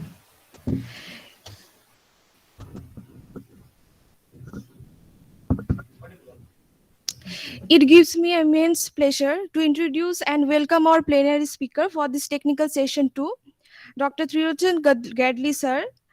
Dr. Gadli is working as a Technical Officer D, Bioorganic Division, Bhabha Atomic Research Center, Mumbai, Department of Atomic Energy, Government of India. Sir has done BSc from Delhi University, MSc and PhD from Mumbai University. His research interests involve nanoscience, nanotechnology, synthetic organic chemistry, photochemistry, and computational chemistry. Apart from the synthesis of selective nuclear extractants, carbon nanodots, and photoresponsive materials, he is also working on an anti-cancer product as a serum albumin sensor and other projects that revolve around the application of carbon nanodots in biological system. He has 17 years of research experience and he has published 14 research papers in various reputed journals. Dr. Gradley will be presenting on carbon nanodot, story from synthesis to application. Let's give a big round of applause to Dr. Gradley. Sir, the stage is yours. Thank you for a wonderful introduction. And it's quite warm here in Mumbai, and I hope you have a pleasant weather in Siliguri with cold winds blowing from Darjeeling. So today I'll be starting with my presentation now.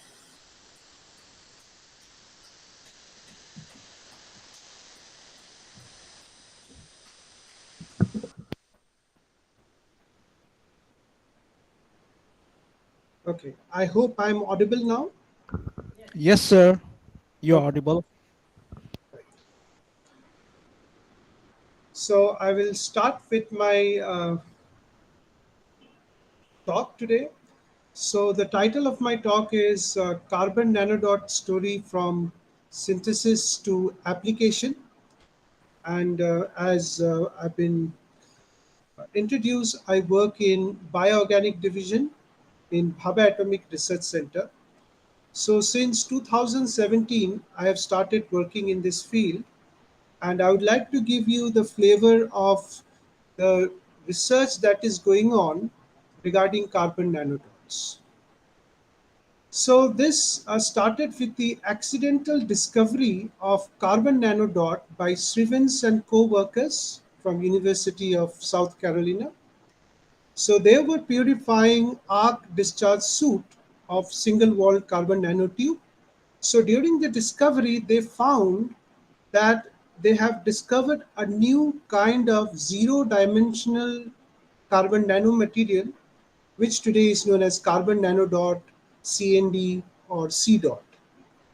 Now, this fluorescent carbon nanotubes have garnered a lot of interest because they are easy to synthesize.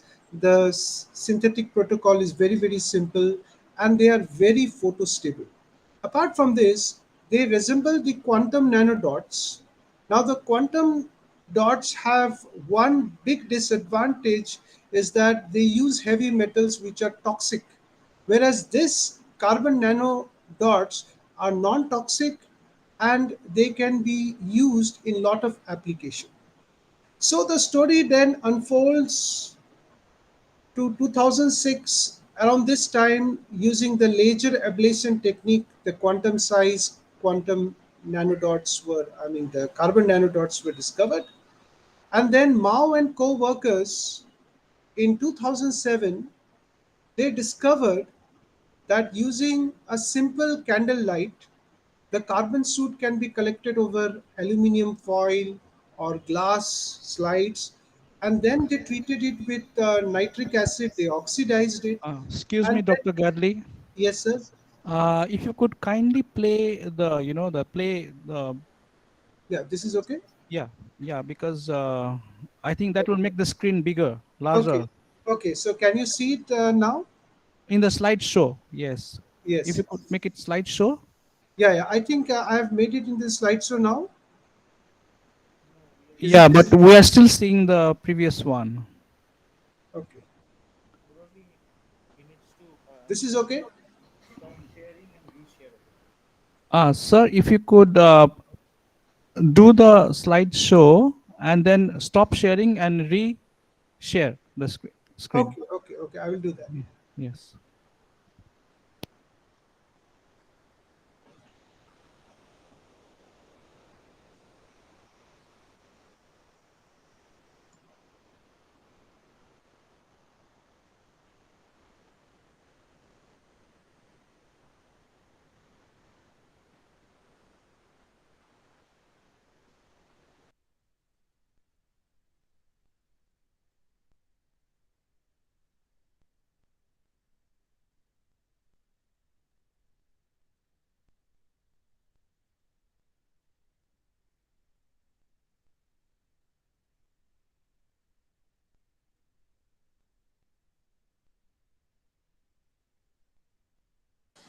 Okay. Can you see it now? Is it visible? Sir, it is still not in the presentation mode, but I think you carry on, sir. Okay. Now. Yes. Okay. Yes, So carry on, sir. yeah, yeah. I will carry on. Yes. So Mao and co-workers did a very interesting synthetic protocol. They started with this candle light, and then they oxidized it, and then they found a myriad of colors of the carbon nanotube.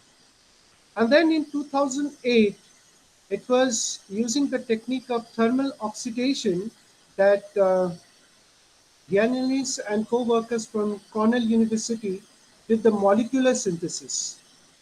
And then the electro-oxidation of graphite, which is actually a 3D carbon source, so that was stripped and it was brought to zero-dimensional carbon nanotube. And then since then, in 2000, since 2009 onwards, there has been a flurry of lot of research into the synthesis application of carbon nanodot. For example, people have used electrochemical synthesis protocol. They have used microwave technique. They have also used supported techniques to synthesize such carbon nanodots.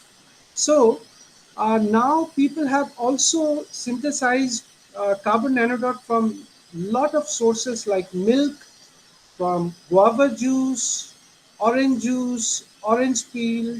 So you name it, and then the synthesis, so there has been a lot of methods from where people have synthesized carbon nanodots. So this synthetic technique can be divided into two different procedures. One is known as the top-down approach.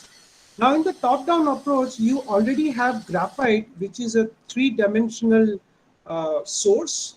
So if you start stripping it, you'll come down to two-dimensional, for example, graphene. Let's say if you take a pencil and then you write it on the paper, so you are getting multi-layer two-dimensional graphene. But then if you go further, then you can get zero-dimensional carbon nanodots. So the techniques that people have used are arc discharge methods. So this was the accidental discovery, as I already told you, and I will come in a bit. And then later they also did laser ablation methods and then electrochemical methods. Now, I will also give you the flavor of our research in bioorganic division, where we have used the bottom-up approach using the combustion or the thermal routes, supported routes, and synthesis with microwaves in aqueous solution. So coming to the arc discharge method, as I told you that Shrivens and co-workers were the first people who actually discovered it accidentally. So what they were doing exactly? So I will try to give you a gist of that. So using the arc discharge method, they first obtained arc soot. So these are carbon powder. So now using 3 normal nitric acid, they oxidized it so that they could get more hydroxyl carboxyl groups. So the main motto of getting the carboxyl group is to make it more hydrophilic so that it can go into water. And after doing that, they extracted it with base such as sodium hydroxide with pH 8.4. And by doing this, they got a black suspension.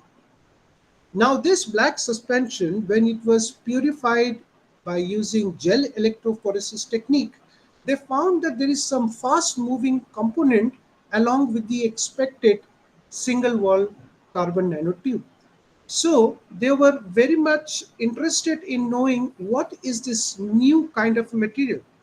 And then while seeing it under 254 nanometer UV lamp, they found that it fluoresces.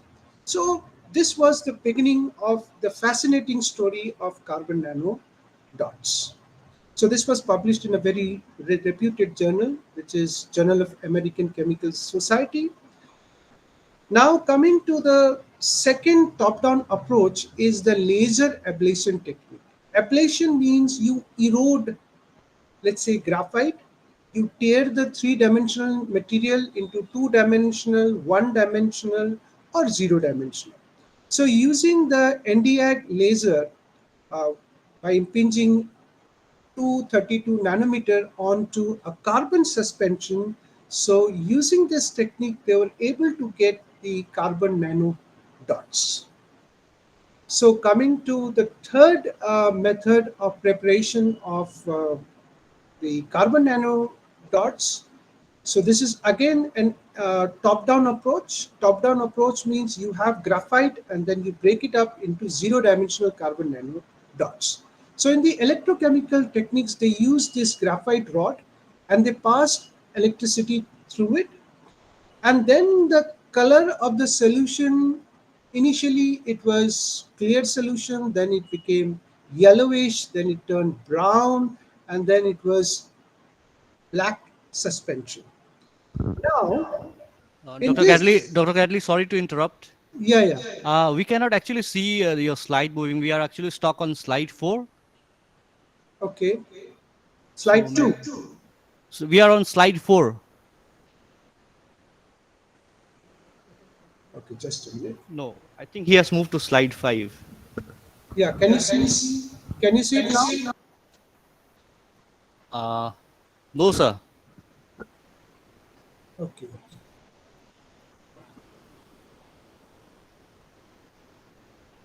So I will present again. Just give me a minute.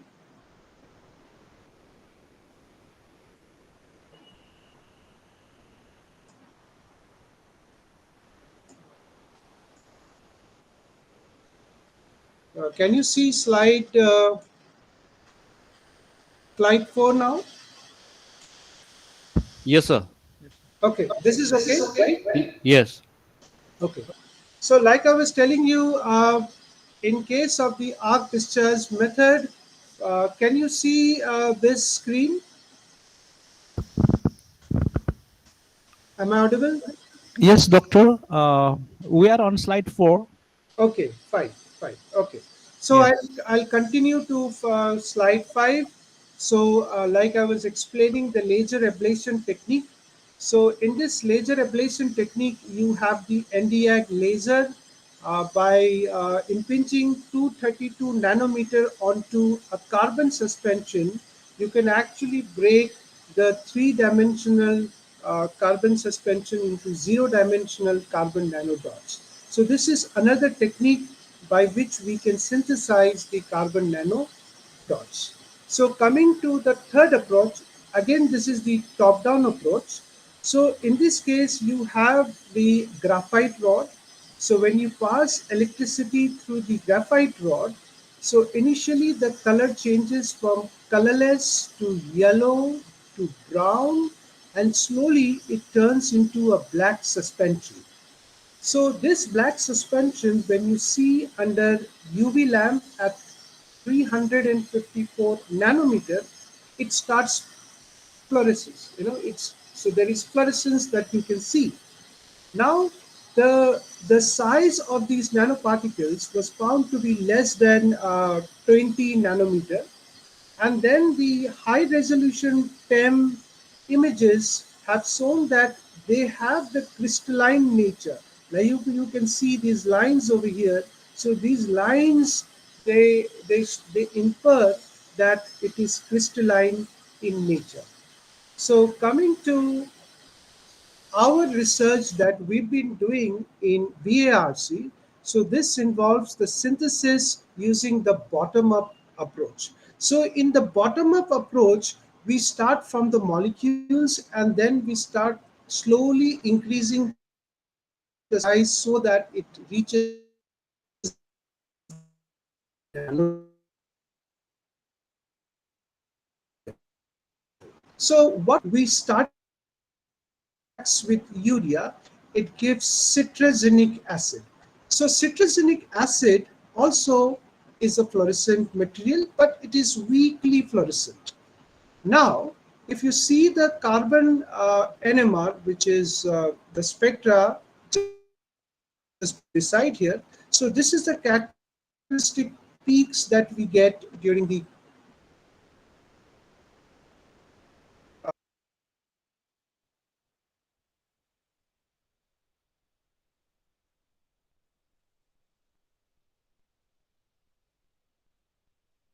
very simple approach that we used. So initially the color of the mixture became, first it started melting, so the melt slowly turned into a yellow kind of glassy material, and then it started becoming brownish. So when we observed the turning from colorless melt to yellow, we found that it had started fluorescing.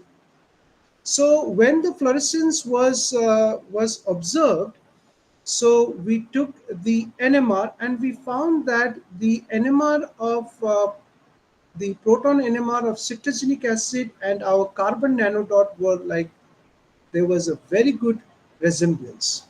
So this was published in JPCL in 2017. As I told you, that our fascination of carbon nanodot started from 2017 onwards.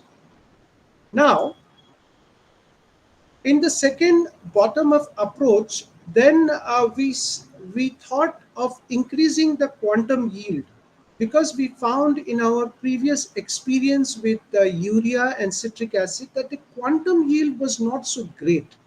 So in order to put it into some practical application, we required some high fluorescent material. So to start that study, we started out with a simple starting material, that is citric acid. We heated it in a heating mantle, and then initially it became colorless, molten material, and then it turned yellow and then brown. And then we took the C13 NMR. So the C13 NMR that we took, and later we found the quantum yield was less than 10%. So our next approach was to increase the quantum yield of this material. So in order to achieve this target, we took rhodamine 6G hydrazide, which is a fluorescent dye, and then this dye material was conjugated with citric acid, again using a very simple uh, heating mantle which is available in any synthetic lab. And then we got an highly fluorescent orange red carbon nanodot. And then if you see the signature peaks in C13 NMR, you'll see the red ones are the signature peaks of rhodamine 6 hydrazide, and the yellow ones are the signature peak of the citric acid. So therefore this proved that the citric acid and rhodamine 6G have been conjugated, and then we could increase the quantum yield from less than 10% to 90%.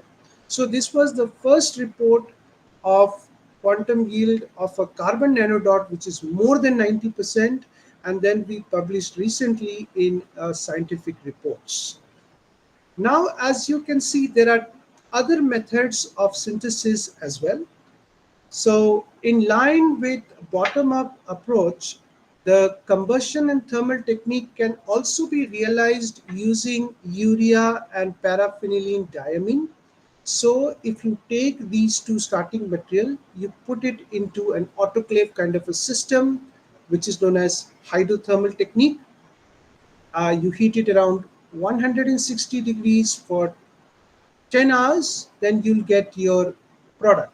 Now this product can be purified using either silica gel column, or you can also take fluorosil, and then you can collect the different colors, and these colors pertain to different wavelengths or different sizes. So you can see the blue quantum nanodot on your extreme left. So this has small size nanoparticles, and as and when you start increasing the size of the nanoparticle, it starts going from green to yellow to red.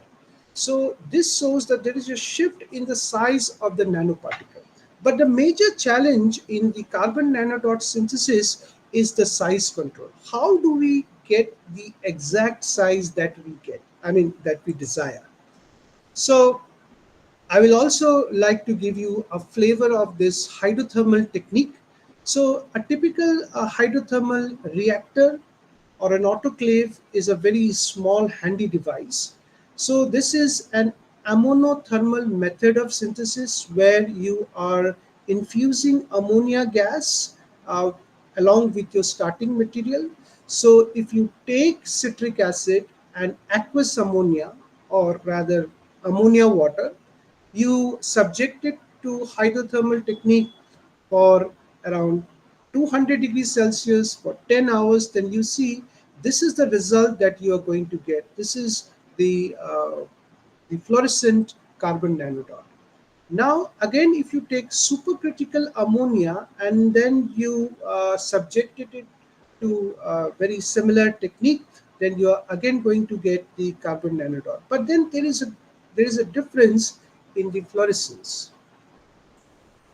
So having said that, there nowadays people are also synthesizing using microwave, because microwave technique is becoming very much popular because it's easy, it is readily available. For example, domestic microwave oven have also been used, or industrial single mode microwave have also been used to synthesize. So all you have to do is you must take glucose and let's say any other carbon source, you treat them in a microwave oven, and instantly you are going to get this fluorescent carbon nano dot. So what exactly happens, the story is going to unfold in this particular picture. For example, when you start off with glucose, the moment you start irradiating it with microwave, it starts nucleating. So you will get a carbon core, and this core will slowly develop, and the growth at the surface is going to increase, and finally you are going to get the carbon nanodot. So microwave is another very important technique that a lot of researchers are using to instantly get carbon nanodot. Now, the major challenge, as I told you, is the purification, and the secondary challenge is to increase the quantum yield. Now, how do we increase the quantum yield of the carbon nanodot? So, I have outlined some three methods by which we can do so. The first technique is oxidation or reduction. For example, if you see here in this picture, on your left, you'll see a cuvette whose fluorescence is quite less. The moment you oxidize it or you reduce it, either you can oxidize or reduce. So anything can work. So depending on your starting material. So from a low quantum yield material, by doing oxidation or reduction, you can get a high quantum yield fluorescent carbon nanodot. Now, what is the underlying principle for this? So what you are exactly doing is either by increasing or decreasing the oxygen and nitrogen content, we are actually increasing the quantum yield. So I will just show you in a bit that if we start increasing the oxygen content, then the quantum yield increases. So the third approach is the surface engineering. So as the nanoparticle size increases, suppose if you want to go from blue emitting carbon nanodot to red emitting carbon nanodot, so as the size increases, there will be lot of defects in that particular carbon nanodot. So if you can passivate it, if you can passivate those surface defects, even then the quantum yield can be increased. Now, from the photophysical studies that we have undertaken, we have come to the conclusion that there are some core emitting, the core also emits the core emits fluorescence, and also the fluorescence is emitted from the surface and the edge. So therefore we have the core band, we have the edge molecular band, and also we have the surface band. So here in this picture you can see the core is more or less like two-dimensional, or rather I would say zero-dimensional graphene kind of structure, and it is from this graphene like structure that we are getting the crystalline pattern in HRTF. And then you have the surface molecules which are dangling to the core, and the emission can also originate from this particular part. So this is the story for the emission or the origin of the fluorescence from the carbon nanodot. Now, how do we actually tune the color and the quantum yield? Suppose, let's say, I want a green carbon nanodot, or let's say some other researcher wants an orange carbon nanodot or a purple carbon nanodot. So, can we tune the color? Can we tune the quantum yield? So, this can be done. This can be done by increasing the oxygen or decreasing the nitrogen content.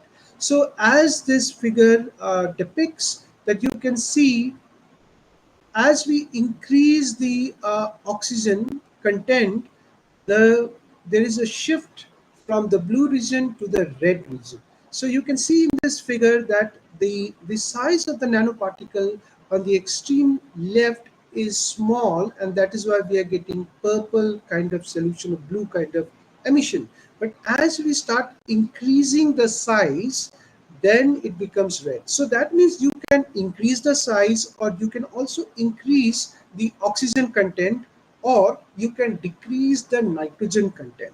So this depends on the researcher which path he or she wants to undertake to increase the quantum yield or to tune the color of the carbon nanodot.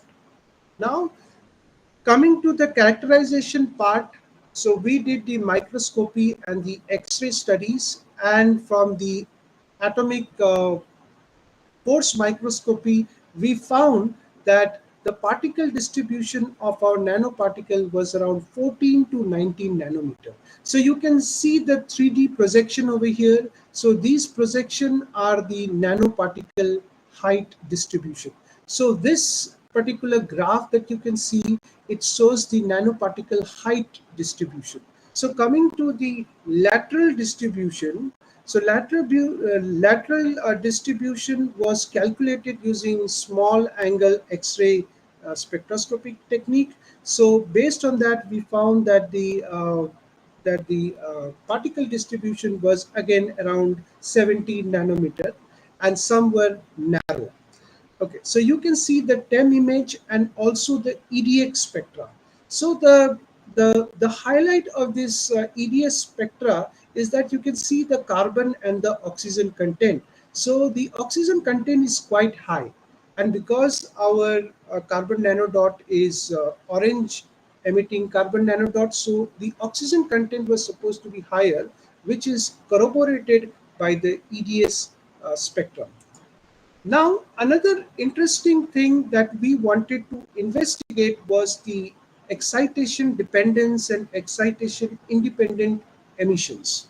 So way back in 2017, when we had started our study, we found that if you start increasing the excitation wavelength, then there is a shift in the lambda max of the photoluminescence. So you can see over here, as the wavelength, excitation wavelength changes, the fluorescence intensity decreases, but there is more or less the red shift. Okay, so we came to the conclusion that the carbon nanodot must be having some multiple excited states, and because of that we are getting this excitation dependent.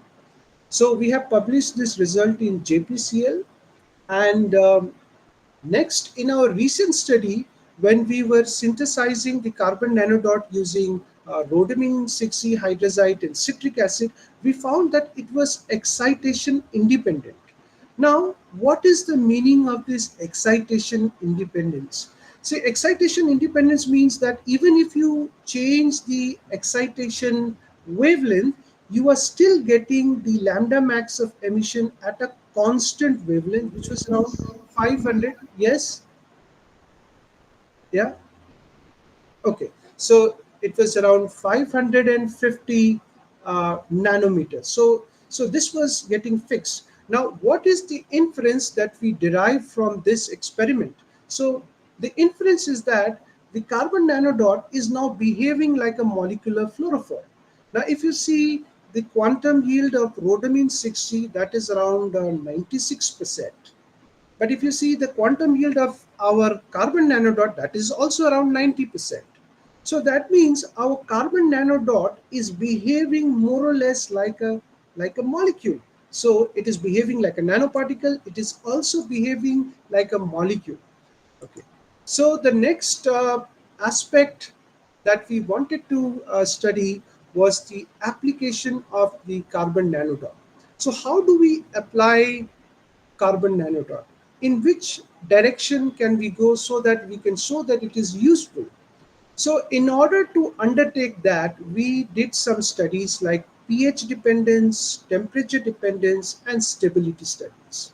So we already knew that carbon nanodot is very photostable, but we had to prove that point. So first we started with the pH dependent fluorescence. We found that in this inset you can see that as you increase the pH, the fluorescence starts dwindling. So there is a decrease in the fluorescence. So it starts decreasing as the pH increases. Now, next week, we did some temperature dependent study. And in temperature dependent study, we found there is a linear dependence. That means if you start decreasing the temperature, again, the fluorescence starts decreasing in a linear fashion. So these were very, very encouraging results because we could use this as a dual nano sensor. So in the next slide, I will tell you how we have applied this as a dual nano sensor. So these results were very, very exciting. We found that it is pH dependent. If you increase the pH, the fluorescence decreases. If you increase the temperature, the fluorescence decreases. So these were the adequate data for us to apply it as a dual nano sensor. So the next study was how photostable our nanodot is. So what we did, we impinged it with the NDAC laser at a very high intensity, and then we found that it is very much stable for 1 hour. So it is more stable, or rather more or less stable than rhodamine 6G. So this was another interesting result that we got, and this encouraged us to actually apply it as a dual nano sensor for cancer studies. So this slide, I'll be talking about how we have applied the carbon nanodot to be used as dual nanosensor. As you can see that it can very well sense temperature, so it can act as an optical nanothermometer. And because it can also sense pH, so therefore it can also act as an optical nano pH meter. So in this figure, you can see that as the temperature starts increasing, for example, we have taken two cancer cell lines. You can see MCF7 is the human breast cell line, cancer cell line, and MCF10A is the normal cell line.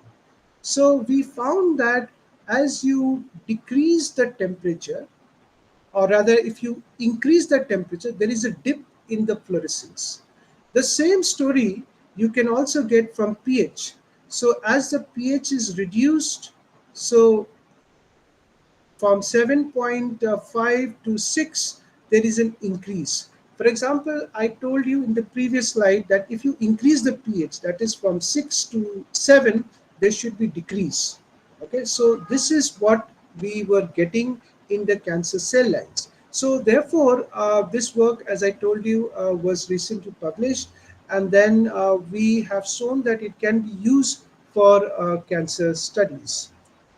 So I would like to thank you for giving me, for having me here in TIST 2020, and I would like to thank Salesian College Siliguri Campus, TIST Organizing Committee, especially special thanks to Dr.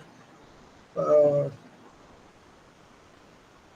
Prajwal Chetri for having me here. And I would also like to thank my collaborators in BARC and BRC Trombay, Mumbai. Thank you so much. Thank you so much, Dr. Gadley, for your research information about your current research work on carbon nanodots and its application to cancer detection, dual application. Thank you. Yes.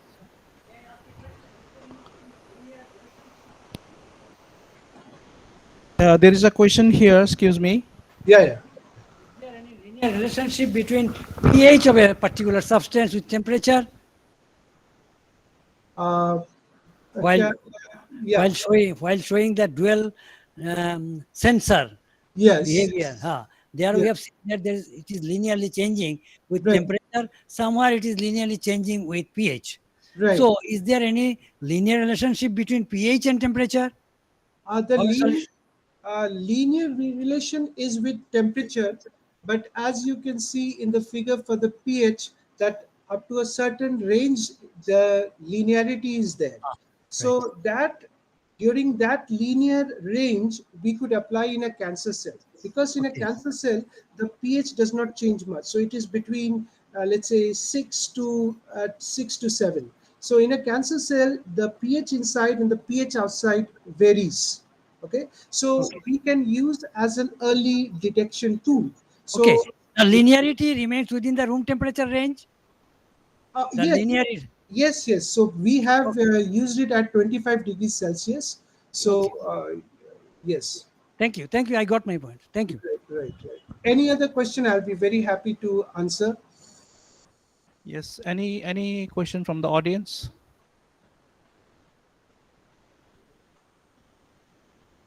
Okay. Looks like there is no question. So thank you again, once again. Thank you very much, Dr. Gadley. Thank you. Thank you so For much. enlightening us about your research. Thank you. Thank you so much, sir. Okay. Bye. Okay. So over to Subhajit, sir. Yeah. So our next speaker is Mr. Bikramjit Chandra, faculty from Department of Physics. He is presenting the talk on Formilab Muon G2 experiment.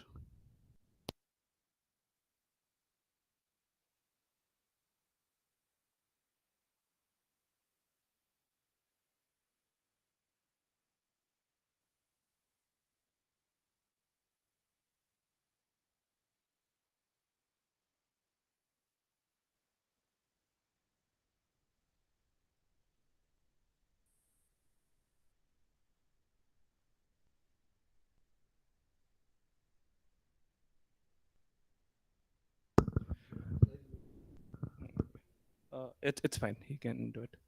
All right. Good afternoon, everyone. My name is Bikram. I am a faculty member from the Department of Physics over here at Salesian College.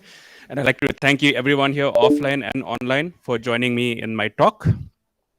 I'm today going to talk about the results of the Formula Muon G-2 collaboration that they released last year in April of 2021. Before I start with this talk, I have to, I think, make two important points. You want to put it here? Excuse me a moment. Right. So before I start on the talk, I'd just like to make two important points. First of all, I am not involved with the muon G-2 collaboration in any way. I'm not even a particle physicist by training. My background happens to be in cosmology. The second thing is, because of the interdisciplinary nature of this conference, I'm going to keep the technical aspects as low as possible. So if any physicists are listening in, you might be disappointed. However, the reason why I'm talking about this, even though it's outside my area of expertise, is because this is perhaps one of the most significant experimental discoveries made this century. We might have actually found the first experimental sign of physics beyond the standard model. In fact, this might be the most significant experimental work discovery since the discovery of dark energy about 2 decades ago. So with that in mind, I'll just get started on this talk. But first, a few things I need to explain to the lay people here. What exactly is a muon? So in physics, in particle physics, we categorize particles with different names. We have a category called leptons. The most famous lepton of which is the electron, which you're all probably familiar with. The muon is sometimes called the cousin of the electron. In many respects, it is almost exactly the same as an electron. They have the same electric charge. They have the same spin. A spin is a quantum property of a particle. I'll go into it in a little bit more in detail. However, there are two important differences between a muon and an electron. First of all, a muon is much heavier. It is 200 times the mass of an electron, roughly speaking. And secondly, it is an unstable particle. It only exists for an average of 2 microseconds before it decays into an electron, as you can see over here. Next, we need to talk about what this G factor is, the G in the G-2 experiment. Well, it all depends on a quantum property called spin. So all leptons have, well, actually every particle has an intrinsic quantum property called spin. For leptons, the value of the spin is half. For those of you who are not physicists, imagine a particle as a sphere and it's rotating, and basically a spin is a way of quantifying that rotation. For those of you who are physicists, you're all very disappointed in me because I know this is not a good explanation for spin. I'm not even looking at Daso because I think it's going to be unhappy with my explanation. But unfortunately, I only have 15 minutes. This is not a technical talk. Just imagine a particle spinning and that's spin. So because the muon has an electric charge, it has a negative charge, and it is spinning, it kind of creates a magnetic field. It behaves like a bar magnet. And if you have something that behaves like a magnet, there is a property called the magnetic moment that is associated with it.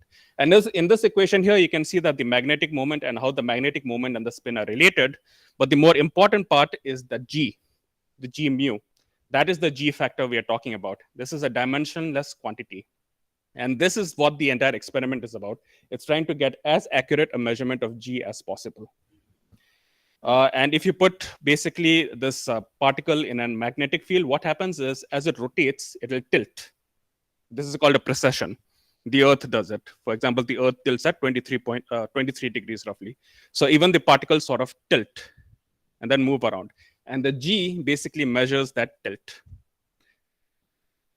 Now, the value of G was first calculated theoretically by Paul Dirac back in the late 1920s. And based on relativistic quantum mechanics, he found out that the value should be exactly equal to 2, and it was confirmed in a few years. However, in the late 1940s, experimental evidence began to show that the value of G is not exactly going to be equal to 2. It's going to be slightly larger. At the same time, a nascent theory was evolving, which we now call quantum field theory. This is the one by Feynman and Schwinger and all of these people. And so what's going on here is, what they realized is, when a muon is in empty space, well, first of all, in quantum theory, there is no such thing as empty space. There's something called vacuum foam. When a muon is there, it does not exist on its own. It creates and absorbs particles continuously, all sorts of particles, photons, gluons, bosons. It can create any sort of particles. We call these virtual particles. So imagine the muon is spinning and it's creating all these particles and absorbing them. They kind of knock on the muon and they affect the precession. So it affects the rotation. And because the G value is sensitive to the rotation, it changes the G value. And this is why the G value is not exactly equal to 2, because of this creation of these virtual particles. And Schwinger in 1948 made the first order approximation, theoretical approximation to this theory. That is the alpha by 2 pi. This is Schwinger's immortal. This is one of his greatest results. Later on, he went on to win a Nobel Prize. And on his tombstone, the alpha by 2 pi is actually engraved because it is probably his most significant contribution to physics. So because of this, the term that we're actually going to talk about is this E mu, mu obviously standing for the muon, which is the difference of the measured value of G from perfect 2, or the anomalous magnetic moment. And as you can see, it's very small. It's 1 in 1,000. So that's the tiny contribution. So imagine you're buying a kg of potatoes. The contribution is like a difference of about 1 gram. All right. Yes, sir. The alpha is the fine structure constant. All right, so let's talk about the calculation of A mu. So there are two parts. One is the computational way. So the people use theory to compute what the value of A mu should be. And then later we're going to talk about the experiment. So there are various contributions to A mu. There is contributions from quantum electrodynamics. This is Schwinger. Now I'm only showing one particle sort of decay, but in order to do this, the international collaboration used 12,600 different particle interactions. That is a lot of computational work. Then next we have the contributions from the weak field. This is also a whole bunch of particle interactions. These are intensely well studied and well understood in physics because we have been doing this for the electron as well. Next, there is a contribution from the hadronic side. So this is called the vacuum polarization contribution. This is why the muon is being studied, because it is very sensitive to the contribution from the vacuum polarization, and we didn't really have good results for this in physics. And then finally, there is another hadronic contribution known as the light by light contribution. Basically, what they exactly are isn't really important here. What I'd just like you to note is the numbers at the bottom. The biggest contribution comes from QED. It's 1 in 1,000. The next biggest comes from vacuum polarization. It's 10 power minus 7, so 1 in 10 million. That's the contribution. Then we have the weak contribution and the HLBL. So right now, everyone is trying to focus on the vacuum polarization contribution.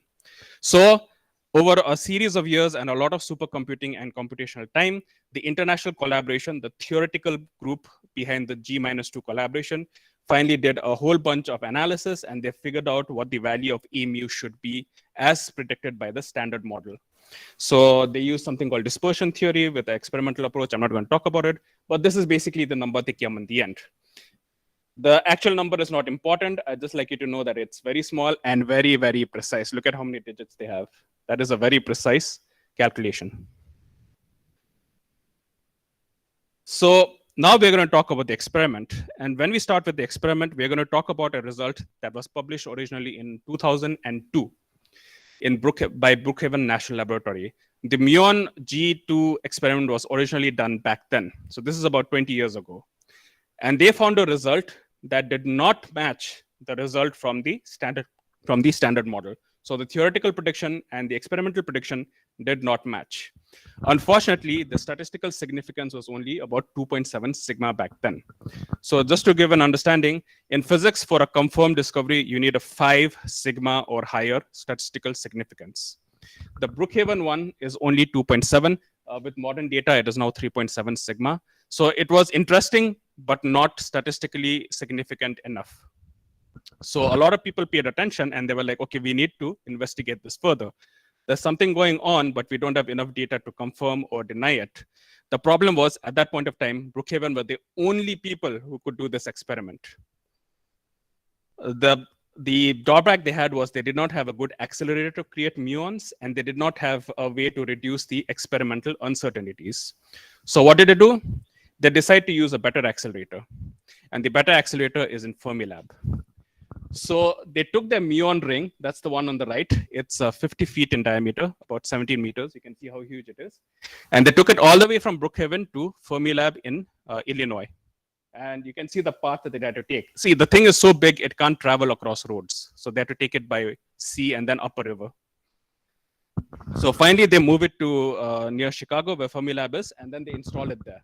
So on the left-hand side, the big recycler ring, that is the old Fermilab accelerator for the Tetra It used to create particle-antiparticle pairs, but they retooled it to create muons. Then that little orange line, that takes the muons and sends it to the Brookhaven ring, which is this ring over here. And that's where they do the analysis. Now, I don't know how clear it is, but this little blue guy over here, that's a person. So it's a huge ring. So the muons come in, and what they do is there's a superconducting ring where they are encapsulated, and they're basically made to rotate over and over again at very, very high velocities. And what's going on here is when you do that, there is a rotation frequency, which is called the cyclotron frequency. And then because of their spin, they also have another frequency called the spin frequency. The difference between the two gives you a mu, which is what we're trying to find. Oh, by the way, this is the simple expression. The actual expression they use is this because it's an experiment, which means you have all sorts of weird correction factors, which I'm not going to go into right now, but we can talk about it if you have questions. So what happens is as the muon rotates around the ring, the momentum, the velocity vector and the spin vector will keep changing direction with respect to each other. So the momentum vector keeps rotating. So what happens is because of this, the energy of the muon keeps going increasing and decreasing, increasing and decreasing, increasing and decreasing, which creates something we call a wiggle plot. So that's the energy changing. And the nice thing about the wiggle plot is the frequency of the plot is sensitive to omega A, and from omega A, we get A. So this is the basic idea of the experiment. You get the wiggle plot, you analyze the plot, and then you get the value of the anomalous magnetic moment. Also, this is the simplified expression. They have a much more complicated expression because in an experiment, there is always errors creeping it and corrections to be made. So finally, they did all of this. They finished the first run of data in 2019, and it took them 2 years to fully analyze the data. They fully analyzed it. They got a whole bunch of errors, and this is the final result. Basically, they still have a significant amount of errors. You can see it's about 462 parts per billion. They were trying to make it to 140 parts per billion, but they got a number. And now we're going to talk about those numbers. So what fundamentally happened was the Fermilab people confirmed the Brookhaven result, and they said that it does not match the result predicted by the standard model. And combining the Brookhaven result and the Fermilab result now gives a 4.2 sigma difference between the standard model and their discovery. So again, this is not 5 sigma, so this is not a confirmed discovery, but a 4.2 statistical significance means that the chance of this being a complete fluke is 1 in 40,000. It's very tiny. So as far as we know, there is a difference between theory and experiment. So what do the numbers mean? So it is the difference is very tiny. We're talking about an 8th place decimal difference. But the thing is, the standard model is very precise in its determination of A mu. And this experiment is also very precise in its determination of A mu. They should not be different by that factor. So what this means is, they might have discovered something that the standard model cannot predict. Right now, the standard model is completely understood, more or less. After we discovered the Higgs boson, that was the end of it. But this might hint that there is more physics going on that the standard model has not talked about, which means this is new theory. This might be the first evidence of supersymmetry that we've seen. This might be the first evidence of a completely new fundamental force. There are 4 fundamental forces in physics: gravity, electromagnetism, strong force, and weak force. This might be a new force or an unknown interaction between or previously known forces. All in all, if there is a new supersymmetry, new force, whatever it is, it means it's a new particle. Could be any sort of weird new particle, maybe a leptoquark, which comes from supersymmetry, or maybe a Z prime particle, which has been predicted by a few theorists in the past. So this is why this might be one of the most significant experimental results so far, because we might have just broken beyond the standard model, which has been basically the model of particle physics for about the last 30 years, 40, 50 years or so. However, before we get excited, there are 2 drawbacks. First of all, the errors are very, very high, which will be improved over time. But the second problem is from the BMW collaboration. No relation to the car company. So the BMW group is a purely theoretical group. They're named after the 3 cities that they are based in. They did a completely theoretical computation. They did a pure theory computation of the value of A mu using a relatively new technique called lattice QCD. And based on their result, according to the result, this should be the value of A mu, and it actually agrees with the experimental value that was discovered by Fermilab. So what they're saying is basically, there is no new physics going on. The theoretical computation, those little marks in red, done by the international collaboration, has an error. They do not know what the error is, but it has an error. Frankly speaking, there is no new physics going on, and that's why, and these 2 results should match with each other. So right now, everyone's sort of uh, everyone's sort of in limbo because we might have discovered absolutely new physics right now, or on the other hand, it just turns out that there's some theory error. Whatever the matter is, this is only the data analyzed from the first run. Fermilab has done runs 2, 3, and 4. They're already complete, and they're currently doing run 5. Runs 2 and 3 should be, the analysis for runs 2 and 3 should be released in the next few months, maybe even as soon as next month. Once we get that, once the analysis is done, we will know, we will get a 5 sigma significance. The question is whether it will confirm or deny the theory. And then we're going to, and at the same time, the lattice QCD calculation of the BMW group also has to be verified, which is a very difficult process because that's a very expensive and very time consuming computational process that they have done. So anyway, that is the end of my talk. Here are my references. And for those of you who would like to know more about what's going on, here are a few YouTube videos that you can look at, and I'll take any questions that you may have. Yes, sir. You mentioned about a dimensionless quantity. It's a quantity without a unit. They are very important in physics because it means that they do not depend on anything else. For example, if I was to say this table is 1 meter, because I have an idea of 1 meter in my mind. If I change that 1 meter, the length of the table changes. That's an idea of a quantity with a unit. But a dimensionless unit or a dimensionless quantity is fundamentally fixed by the universe. You could think of it as being fundamentally fixed by the universe. And one of the big questions is, why does a certain dimensionless quantity have the number that it does? The fine structure constant that Das sir kind of mentioned over there is another very famous dimensionless quantity. Yes, sir. There are many dimensionless quantities. When I joined here, I uttered a word in the seminar, that is elongation, particular where. The wire of 5 meter elongated by several points.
I had a similar problem in the previous talk when you talk about zero dimension.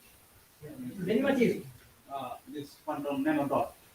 So I really could not understand what it means. But these are the common usage. Okay. Any other questions? Yes, ma'am.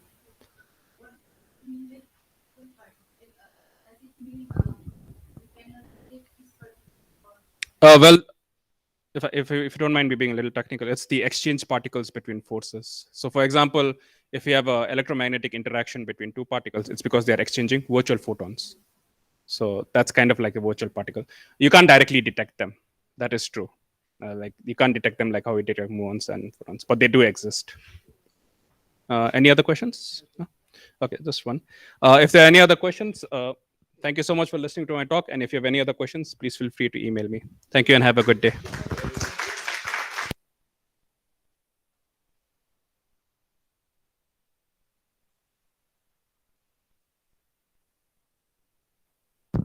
That was a wonderful presentation. So just the faculty who was asking Bikramjit sir the question, I guess, is the next person to come here and talk about another, I guess it's physics again. Madam Suparna Sarkar, her title is Spintronics in Magnetic Helix.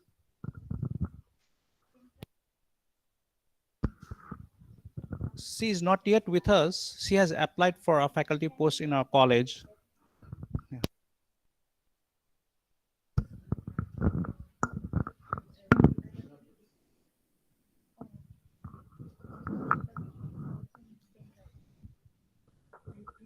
Hold this and talk, or do you want to keep it in?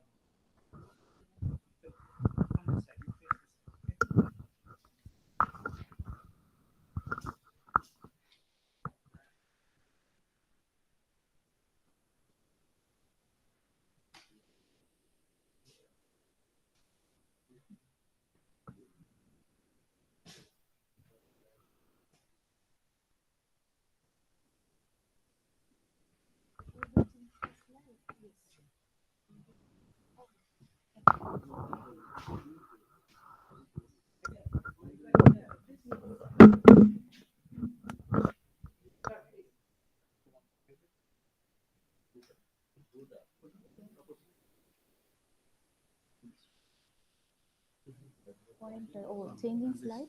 Up and down. Okay.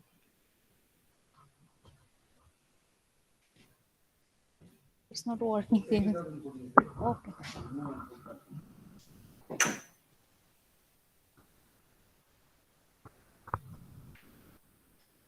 Okay, I will ask them for changing. Good afternoon, everyone. Myself, Suparna Sarkar, a Senior Research Fellow of Indian Statistical Institute, Kolkata. Today, I'll give a presentation on spintronics in magnetic helix. Next slide, please.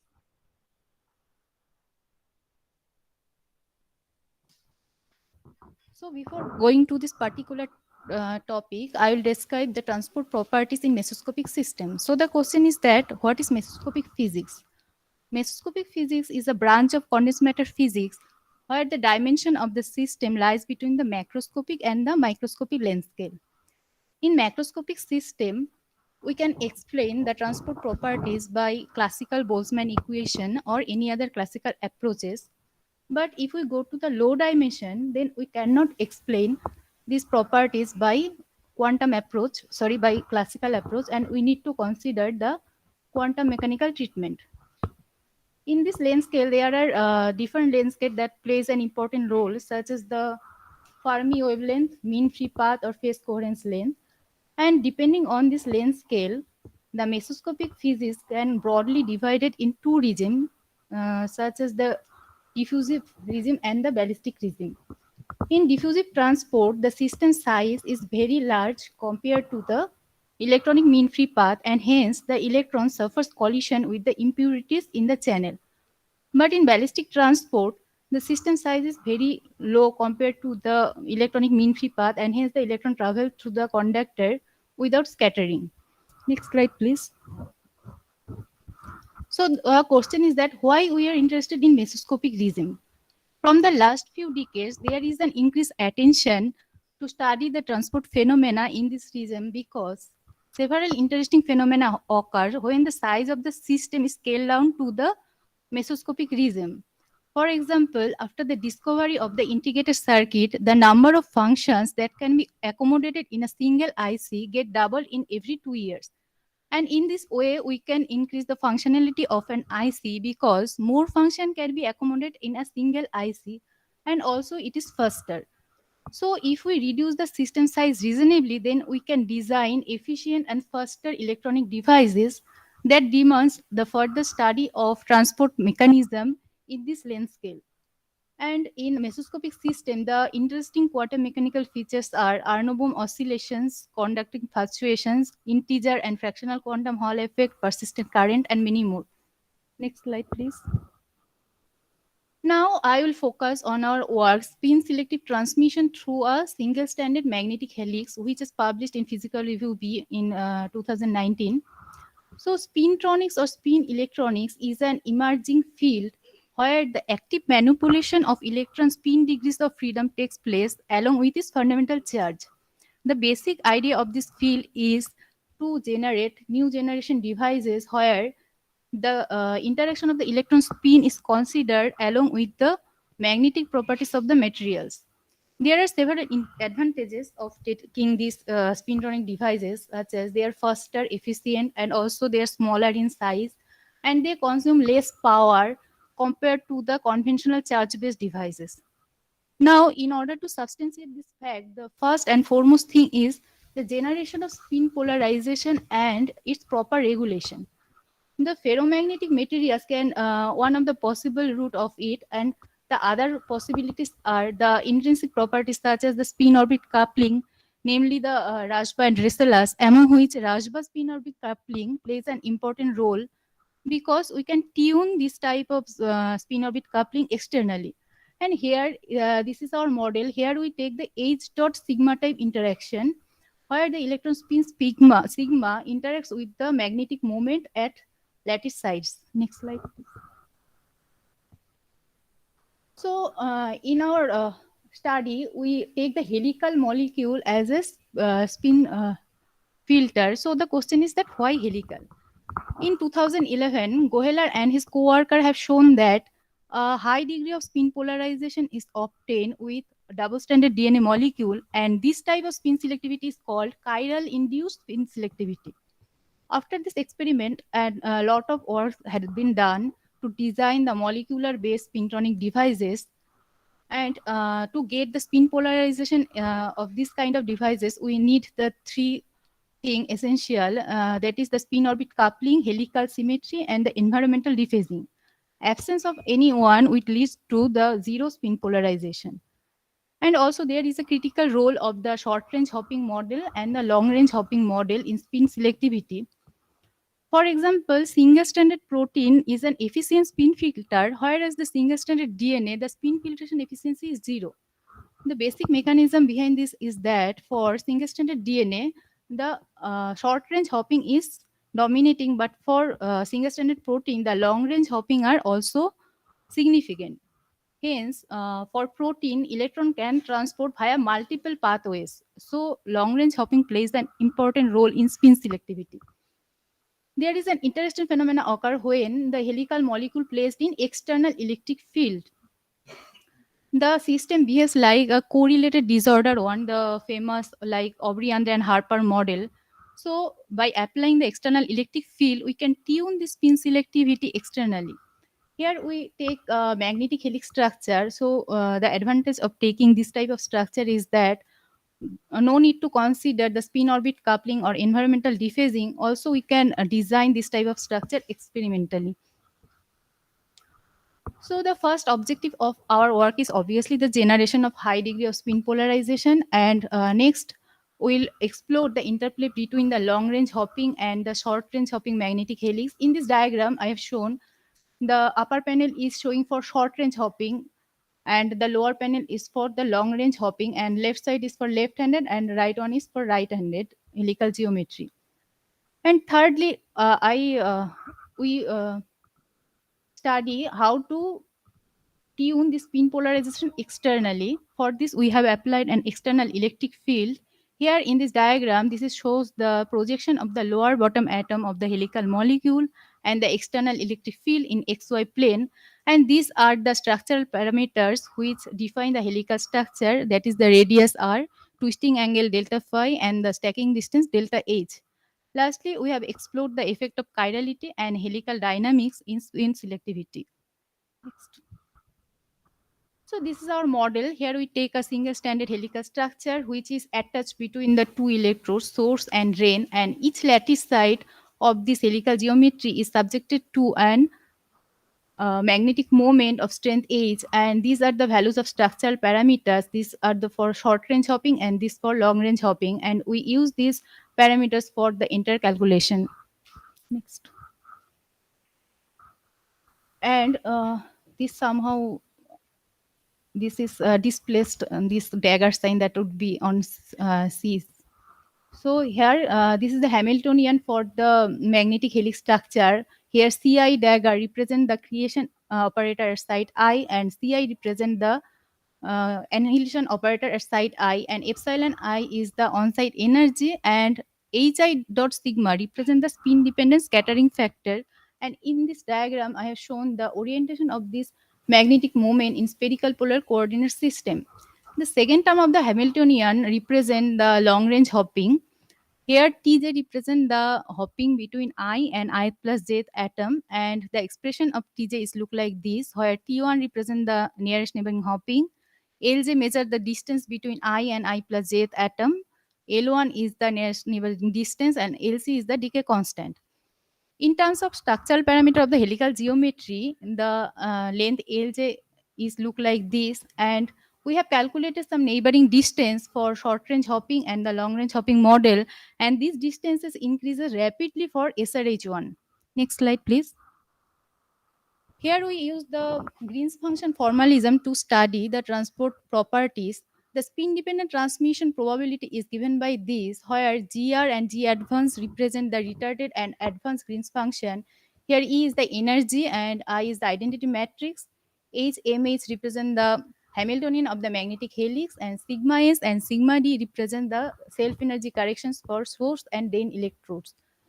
Once we get the spin-dependent transmission probability, we can calculate the spin-dependent current by Landau-Brutiker formula, and we have defined the spin polarization as P equal to I up minus I down by I up plus I down, where I up and I down represent the up and down spin current, and P equal to 1 means the 100% spin polarization, and P equal to 0 means no polarization.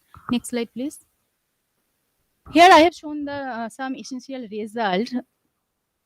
Here I plot the transmission probability as a function of energy for both the long range and the short range hopping model, and the upper panel is showing for long range interaction and the lower panel is for the short range interaction, and the figure 1 is without external electric field, and figure 2 is in present of external electric field. The interesting feature is that for short range hopping, the spectrum is symmetric about the origin, but for long range one, the spectrum is asymmetric about this origin. And this is due to the fact that presence of the long range hopping. And also in figure 2, if we apply the external electric field, the long range hopping, the transmission spectrum shows a gap-like nature, and this is a characteristic of Aubrey and the Harper model, and this scenario will give interesting result in spin selective transmission. Next slide, please. Now, to understand the effect of electric field on spin polarization, here I have plotted the spin polarization as a function of gate voltage for some typical values of beta, and for both long range hopping and the short range hopping model. Here from all the spectrum, we have shown that much higher spin polarization is obtained both for the short range one and long range one, and exact from minus 100% to plus 100% phase reversal is obtained for LRH1. And here in figure 4, we have plotted the spin polarization as a function of beta. Here also this 100% spin polarization, almost 100% spin polarization is obtained for long range one. This again proves the superiority of the LRH model. Next slide. Now, to understand the effect of helicity, here in figure 5, I have plotted the spin polarization by considering for left-handed and right-handed geometry. Here also the phase reversal is obtained when I change it from right-handed geometry to left-handed one. And in figure 6, I have plotted the spin polarization for two different values of the twisting angle. And the green one is for smaller twisting angle of the helical geometry, and the violet one is for the larger twisting angle of the helical geometry. Here we can see that if we decrease the twisting angle of the helical geometry, then the spin polarization gets reduced, and that indicates that helicity has a strong effect on spin polarization. Next slide. Now, to make our model more realistic, we consider the effect of helical dynamics. Here in figure 7, we have shown that the transmission spectrum, the magnitude of this transmission spectrum reduced reasonably in presence of helical dynamics, but the patterns remain same. And in figure 8, we show that the spin polarization remains same even in presence of helical dynamics. Next slide.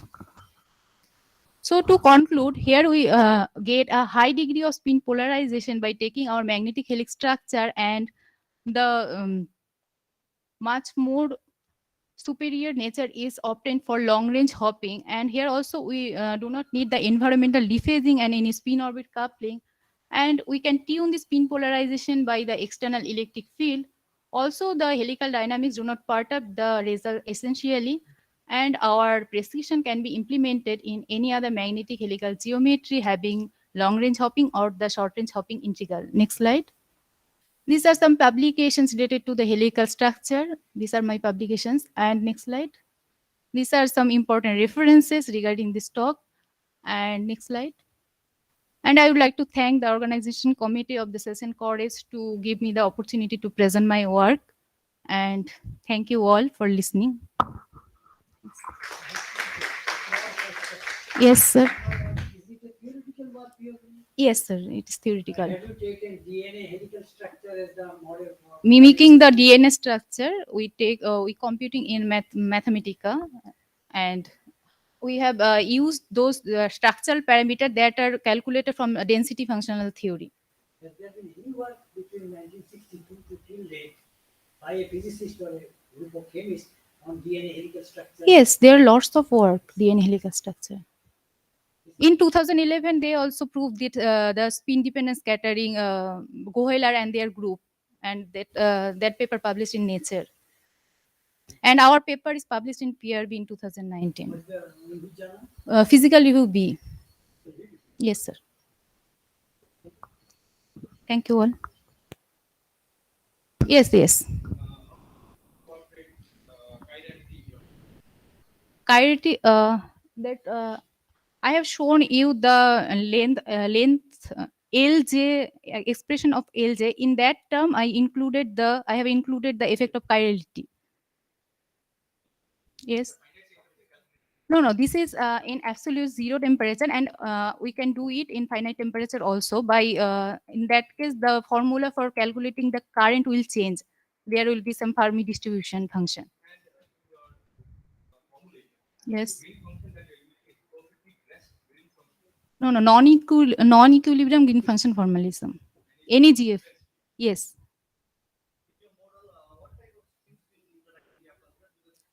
This is H dot sigma type interaction. There is a I have considered magnetic moment in each lattice side of the helical geometry, and the electron spin will interact this magnetic moment via H dot sigma type interaction. Yes, yes. If you take a ferromagnetic chain and there is a magnetic moment in each lattice side, that will be a ferromagnetic. If you take one side up and one side down, that will be the antiferromagnetic. Yes, yes. Any question?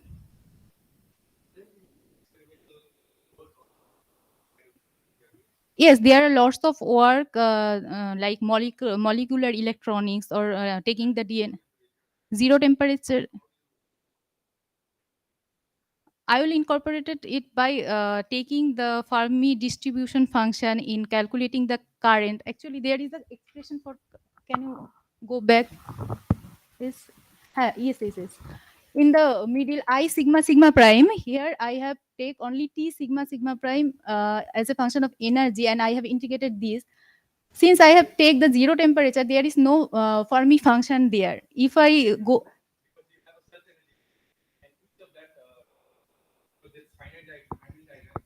yes. No, no. Actually, in zero temperature, the expression for current will change. And this expression for current, that is the Landauer-Buttiker formula, this is at absolute temperature. If you want to calculate the current in finite temperature, absolute zero temperature, if you want to calculate the current in finite temperature, then you need to consider the Fermi distribution function of electron.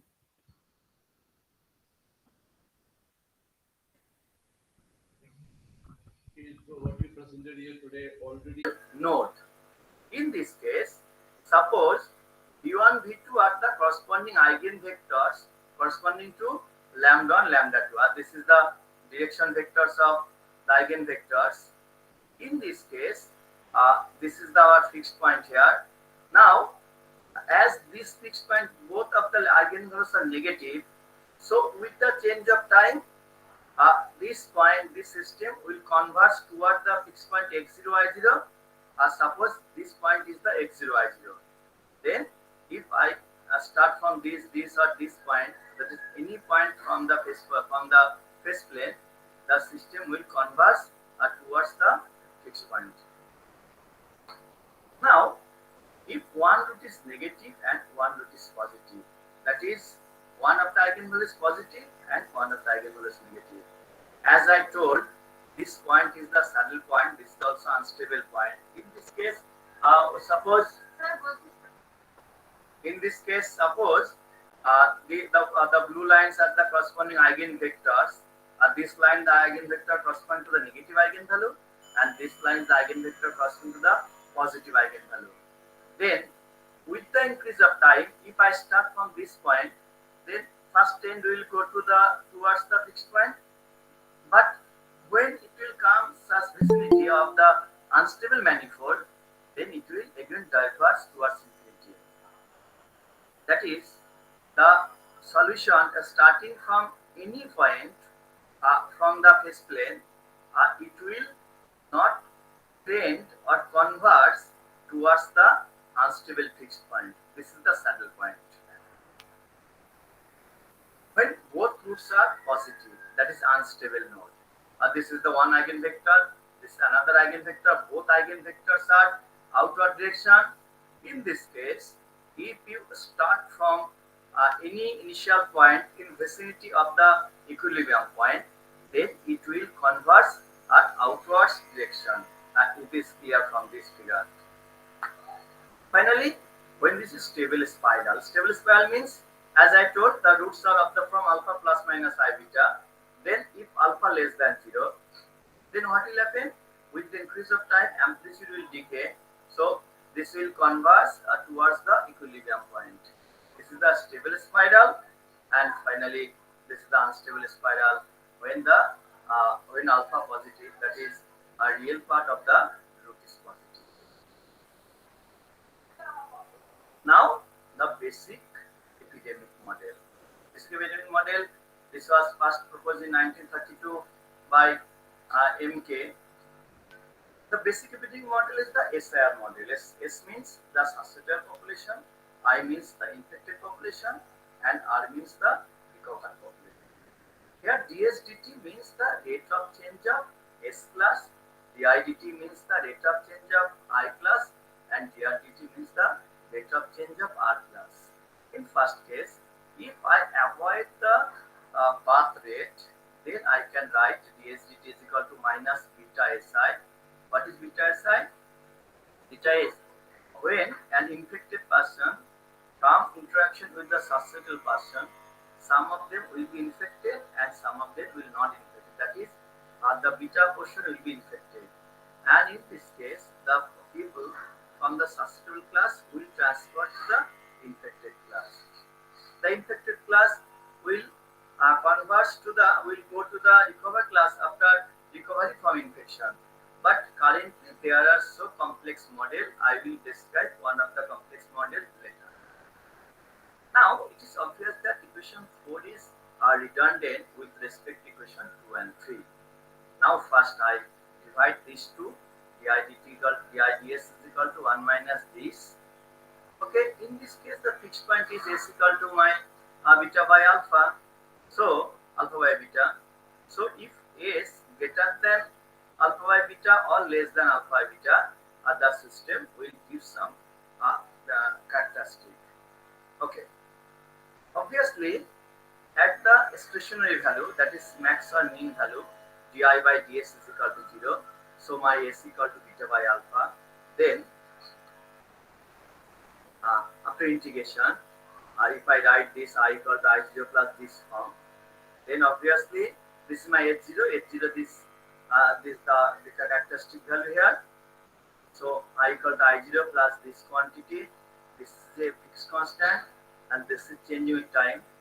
But follow here, if this quantity is positive, then what will happen? Then with the increase of time, number of infected population will increase. But if this quantity is negative, with the increase of time, the number of infected will even will decrease. And this quantity is named as R0 is equal to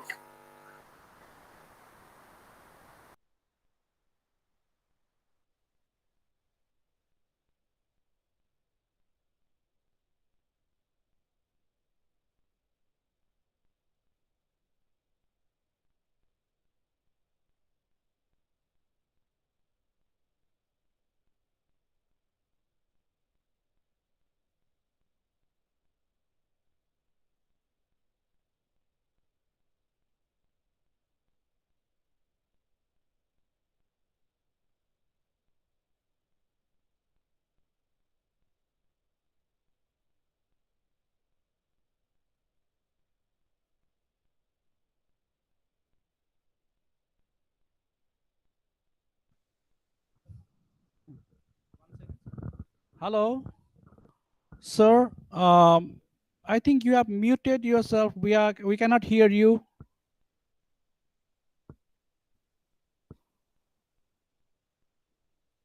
Hello, sir. We cannot hear you.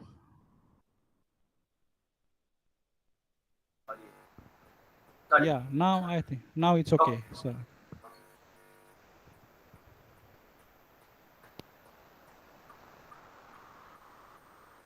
Now this is the COVID-19 model. Here we have divided the total human population into 7 separate classes. First is the susceptible population, S class. Second is the exposed class. Third is the asymptomatic class, that is infected with asymptomatic, showing no symptom. This is the infected with symptom. This is the quarantine population, and this is the hospitalized population, and finally recovered population. Now from S to E, from S to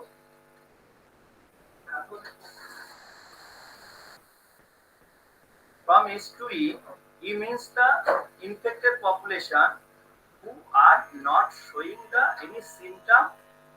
Sorry, the exposed class means those population are infected but not infectious now. And the exposed class, from the exposed class we are transforming the population, infected population into 3 classes. One is the one who are showing, who are infected, infectious both but not showing any symptom. Second is infected and infectious and showing symptom. And lastly, the Q class who are quarantined. And this class, the asymptomatic class, becoming automatically recovered, and in very minor, very minimum cases, they are dying. The infected class, in some of the cases, it is automatically recovering and goes to our class. Some are dying, and some are who are most critical. They are transforming to the hospital. From the Q class, some of the pupils are dying shortly. This is minimum, and some are going to the recovered class, and a percentage of the Q class is transforming to the hospital. And from the hospital, some are dying, and some are transforming. That is, after recovery, are coming to the system. Finally, normal death. That is, recovery people. Some of the recovery people are going to death class. Now, this is the rate of change of susceptible population, DSDT. This is the birth rate in our initial model, that is in equation 234. I was not considered the birth rate. This is the rate of infection. See here the last line, the rate of infection. Rate of infection, the susceptible population may become infectious, infected after interaction with infected class with showing symptom, infected class with not showing symptom, the quarantine class, and finally the hospitalized class. N is the total number of population. Then this is the normal birth. This term is transforming here. and the exposed class is going to these three class, and finally this is the normal death rate. The asymptomatic class, some is going to the recovered class, some is normal death. The infected class with symptom, some is going to the hospital and some are going to the recovered class, and some are dying automatically, and some of the infected population, that is I class, is following the not normal disease induced death. This is the Q class, and this some are going to the hospital, some are going to the recovered class, some are normal death, and some very minimum of the people is dying due to infection. In this case, the term 1 minus D, if I consider total population as the probability of total population as 1, then in our model, the D percentage, that is D fraction of 1, is following the lockdown strategy, and remaining 1 minus D is not following the lockdown policy. This is the model parameters as I described there. Now, this is a disease-free equilibrium. Disease-free equilibrium means when there is no disease in the system. In our case, the disease-free equilibrium is pi by mu, and the remaining parts are 0. When an epidemic model contains the disease-free equilibrium point, then using the compartmental analysis and the next generation approach, we can find the basic reproduction number. This is the F class. F class denote the class which are introducing the infection in the system, and this is the V class. With the this denotes the populations which are eliminating the infection from the system. Then F is equal to this del F by del X, X is equal to these variables A, I, Q, H, and these four variables. This is del Fj by del Z at x0, and V is equal to del V by del x0 at e0, and finally the spectral radius, that is the maximum eigenvalue of Fv inverse. This Fv inverse is known as the next generation matrix. The maximum eigenvalue of Fv inverse is the basic reproduction number. Okay. In this case, we have gotten the four part: this part, this part, this part, and this part. This part is for the I class. This part gives the contribution of the I class. This part gives the contribution. I class means the system, the infected population showing symptom. A class means the infected population showing no symptom. This is the contained class, and this is the hospitalized class.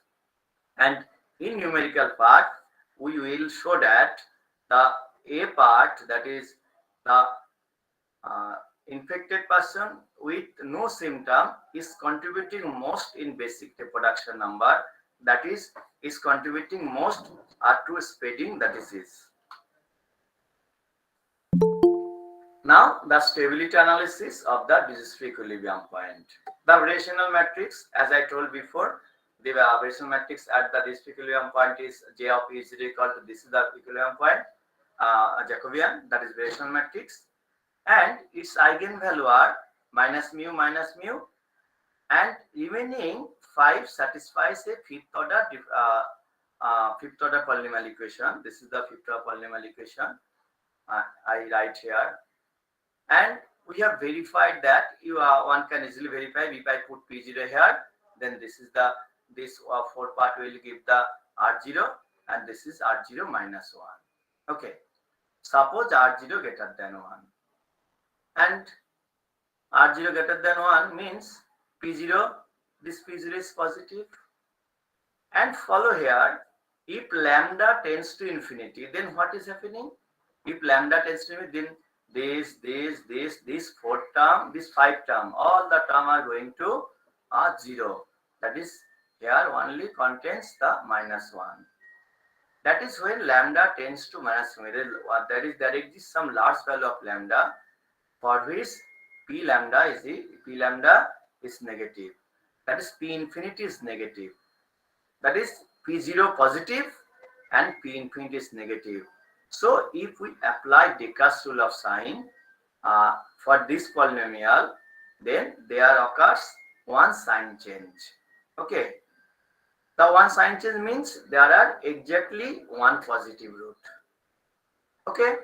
Now, as there are exactly one positive root, so among the 5 lambdas, one will be exactly positive.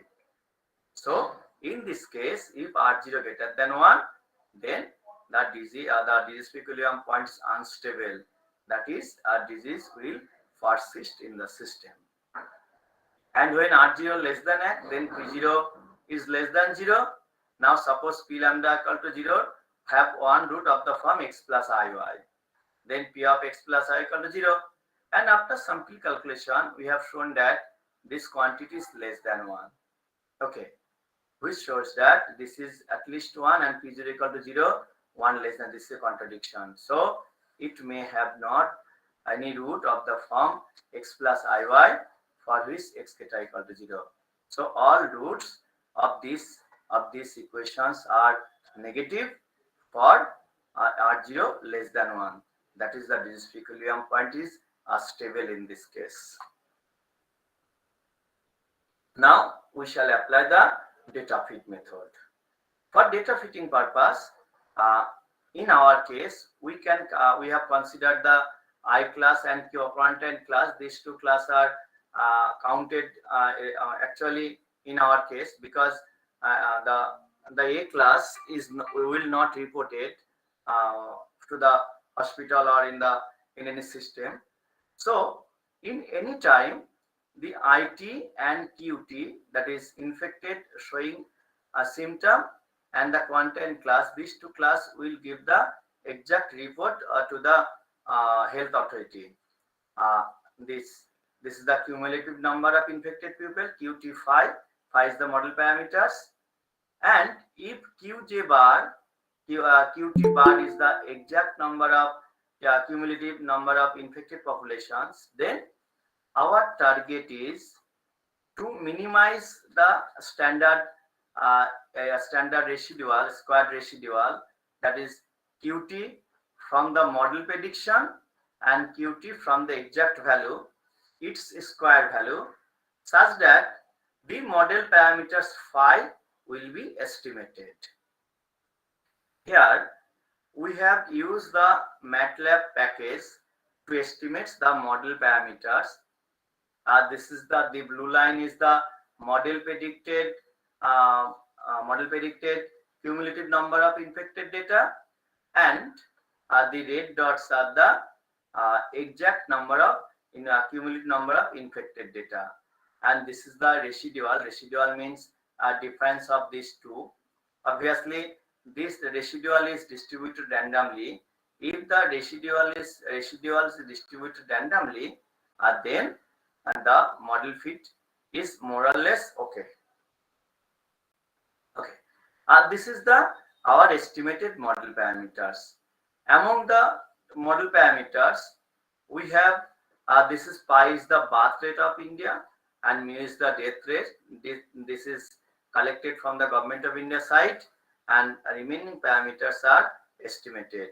And at that time, that is 24 April, in this period, 1st March to 24 April, at the basic reproduction average, this R0 basic reproduction number, this is the average basic reproduction number, because this is the model fitted basic reproduction number. This was 2.39. This is greater than 1. That is, this is a disease will persist there. Okay, we have given the model predicted value. Then we have verified this blue curve at the model predicted number of infection next 15 days, and this is the infection data. This red are the infection data, and we have this, obviously the model predicted values are more or less near about the exact number of infected data. Now if I continue this system up to 1 year, what will happen? In our model, we have continued the total system up to 365 days, and this was the results. Obviously, we have verified that in India, the number of the number of maximum infected population was in about August 2020, August 2020 for the first wave. That is, our model was best fitted for that case. That is, our proposed model is best fitted for the infected Indian dengue, Indian corona. Now, this is the basic reproduction number. That is, as I told you, the per day basic reproduction number. Okay. This for this purpose, we have to find the we have to find the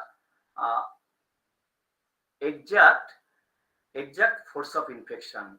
That is, if Qt is equal to Qt is proportional to exp to lambda t, then this lambda, as I told before, this is the eigenvalue that will give the characteristics of the solution. For the rate of infection, that is spreading of infection, we are named as this lambda as the force of infection, and these five class are the infected class in our case. So E, we consider E as E0, E likes, behaves likes E0 into e to the power lambda t, and A, I, Q, and H, and putting this 5 quantity and considering Ht equal to pi by mu, that is at the initial number of infected I can tell of the this equilibrium point, we get this 5 equation, and from this 5 equation, after long calculation, we have obtained R0 equal to this. Now, if I can estimate this lambda from the exact number of infected data, then that is per day infected data, then one can easily estimate a value of R0 per day. In this case, we have, this is the time and this is the number of cumulative cases, and here we have shown to find the lambda, we have find the number of cases versus number of new cases. From this, the slope of this equation will give lambda, and if I put lambda here, then we will get the values. Okay, we have found the value of lambda is this. That is, this is the value of lambda, and this is the approximate standard error. And in this case, the range of R0 is from 1.99 to 2 point something. That is, more or less in this period, the value of R, that is basic reproduction number, greater than 1. So disease was persist here. That is, the system was endemic in our case, most of. Now the effective reproduction number is the R0, RT, and RT is defined as the BT by T equal to 0 to infinity, BT minus tau into HT. What is BT? BT is the number of new cases in Tth day, and HT is very important. And this HT is a probability distribution, and the distribution of HT is determined from this part. What is this part? This is the M1, M2, M3, M4 are these are the M1, M2, M4. I will show later you. This part is the populations releasing, deleting from the A class. That is, the class is showing infected but not showing symptom. This is from I class, and this is from Q class, and this is from H class. So from this part, we get the 5 corresponding functions, and a combination of this function will give the generation interval HT, and this is my HT. And here the mean of the distribution is T is equal to this. If tau greater than 0 and the force of infection greater than minimum of this, then the system will be valid. And using this, we have found the per day basic reproduction number. Obviously, from the starting points, the basic reproduction number was high, that is near about 7. But with the increasing of day, the basic reproduction number was decay in our country. But from this day, it is near about 2, because so here this was 1.992. That is, this is verified from per day infection rate also. Now, this is the total outbreak size. If I consider the total outbreak size at 100%, then here we found the relation with the D. D means the population following the lockdown. If from it is clear that if more or less 78% people follow the lockdown, then total outbreak size will automatically decay. But this is difficult for our country. And the peak prevalence, the same value, that is near about 78%. That is, if 78% people follow the lockdown, then controlling the disease in our country was easy, which I get from our predicted model. Okay. Now, this is the connection with the asymptotic class and the p-value. If the p-value is the impact of prevention, as I like rho is equal to 1 minus the rho. If I replace rho by rho into 1 minus p, then similar case we found here. But if I follow the p is near about 70%, then the total outbreak size and the peak prevalence will decay shortly. Okay, this is the total outbreak size with respect to ETI. That is the hospitalized case. The hospitalized are the person who are in the hospital and follow the hospitalized criteria properly. Then this will be the total outbreak size. And lastly, the summary. In this case, we have in a first sentence we have shown that R0 contains 4 terms. That is R0 from the asymptotic class, R0 from the infected class, R0 from the quarantine class, and from R0 from the hospitalized class. Obviously, the R0 is 2.4, but the asymptotic class is contributing most. That is 1.84. R0I infected class is 39, and R0Q quarantine class is only 0.1, and hospital class is 1.6. That is, the person who was infected but not showing any symptom, but they are infectious, are the most cause for spreading the disease. So, the controlling of disease easy from our model prediction is a random testing, and after testing, the positive COVID cases either will be quarantined or will be replaced to the hospital. But in this case, as the asymptotic pupils are not showing any symptom, not showing any problem, so they can be transferred into quarantine class. That is, in a quarantine center. Then controlling of disease was very much easy for this case. Now, okay. Active sensitive analysis. Dr. Ghosh. Yes. Dr. Ghosh, please try to wind up because. Okay, 1 minute. Active sensitive analysis. The virus transmission with beta and lockdown effect D, and the rate of transmission was the most important parameters.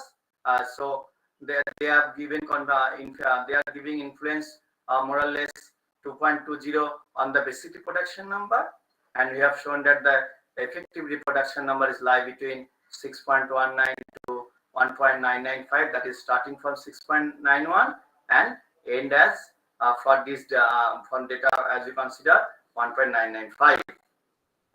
So this is my references, and thanks to all. Any question? It is open for discussion. Yes. Any question? No. If there is no question, then thank you so much, Dr. Ghosh, for enlightening us on a very recent topic with mathematical model. Thank you so much. Thank you.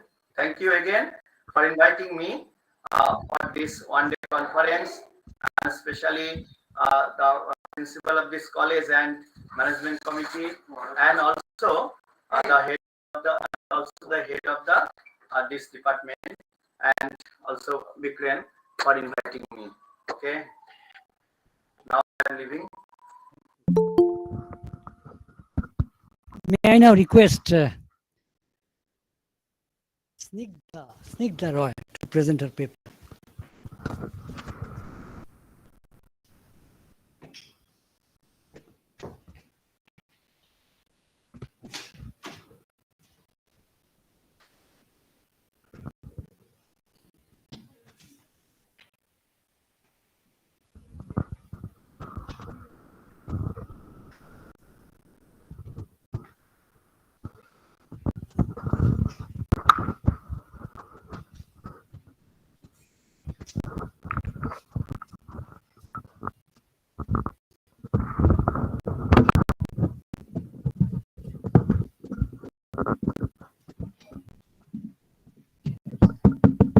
Hello. Hello. Am I audible?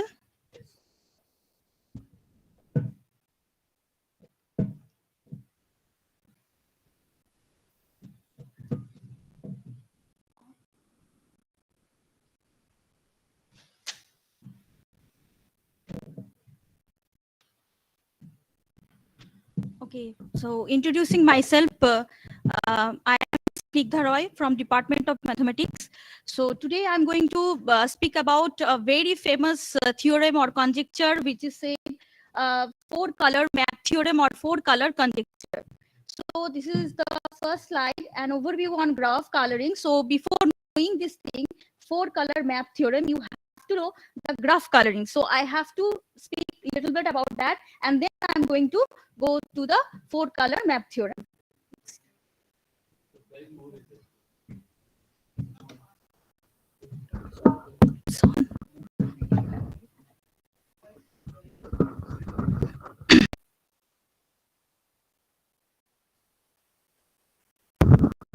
Hello. Yeah. So here are the outlines I have given. Introduction to the graph theory. Before knowing the topic, you have to know a little bit about the graph theory. Few definitions you need to know. Next, the main thing, that is the graph coloring. Practical problems on graph coloring you have to know. Map coloring, the main part of my topic, and the famous four-color theorem or the four-color conjecture. So introduction to the graph theory. So graph theory is an area discrete mathematics which studies configurations involving a set of vertices interconnected by the edges. So we are actually dealing, whenever we are thinking of a graph, that is mainly edges and vertices. We are connecting them and we are getting a graph simply. So not only in the mathematics, but in other field of sciences, for example, in the field of biochemistry, chemistry, communicating networks and coding theory, computer, in various field of sciences, there are several applications of graph theory are there. So as I have mentioned that if you want to know the graph coloring, you have to know simple few basic things about the graph. So what is graph? Simply whatever I have said, that we need to consider few points that we actually in the graph, we are calling them nodes. We are joining them together. We are getting the edges that all are said to be the edges only. Okay. So here sorry. So the first graph which you are getting here, which is a bipartite graph. Why we are saying this is a bipartite graph? Because here two partite sets you are seeing here. Which are the partite sets? I have to conclude within 15 minutes, so I can't explain everything here. So I'm just saying a little bit about the bipartite graph. First thing, partite set, two sets we are getting here. One set having the nodes x1, x2, x3. The next set having the nodes y1, y2, y3. In the bipartite graph, what we are doing, we are not connecting the edges, the nodes by the edges inside the sets. one sets which are containing the nodes, we are not connecting them by the edges. We are connecting all the other nodes which are actually belonging to the other sets. That's why you are seeing here. So x1 is not connected by the x2, x2 is not connected by x3, but they are all connected each other. This graph is actually called bipartite graph. Next one is a planar graph. Planar graph means what? Whenever two edges will not intersect each other, that is the meaning of the planar graph. You can actually project or you can embed a planar graph onto a particular plane. That is actually the meaning of a planar graph. And this is the graph where you are getting different type of things. As you can see that the nodes are present, we are connecting by one edges, but again I'm considering another edge to connect them. So they are actually called what? Multiple edges. Okay, and here we are getting a loop. Whenever from one node is actually coming, one edge is coming from one node, and again it is coming ending over there, you are getting a loop there. So this is another kind of graph which is called non-planar graph, simply non-planar graph. Okay. Next, so definition of the graph, already I have said little bit about that, graph we are getting just connecting the nodes by the edges. So V we are actually taking as a set of nodes, and E we are taking as a set of edges. We are connecting them. They are actually, we are configuring or we are saying it by a function that each and every edge is functioning to some particular nodes. So we are getting the graph in this way. Okay. So now definition of the vertex and edges. I don't think I have to again say about this. I have said a lot about this. So next one, embedded and planar graph. So embedded word I have already explained. So what is the embedded one?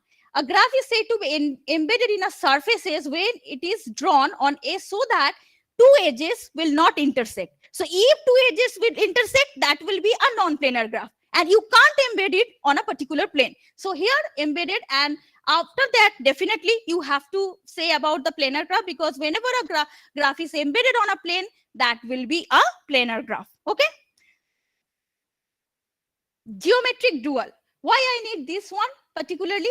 Because since I'm talking about the graph coloring, so you have to know the geometric dual. Graph coloring means what? I wanted to tell little bit about that.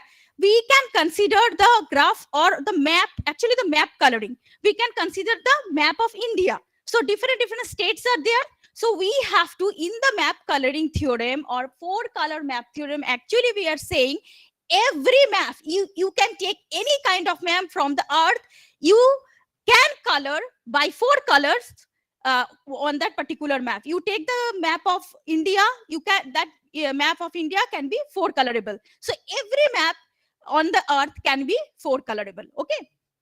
So actually in the graph theory, what we are doing for actually making color on the maps, first of all, we are trying to find out the geometric dual of a graph or a map. So we are finding out what we are doing. First of all, we are getting a planar graph.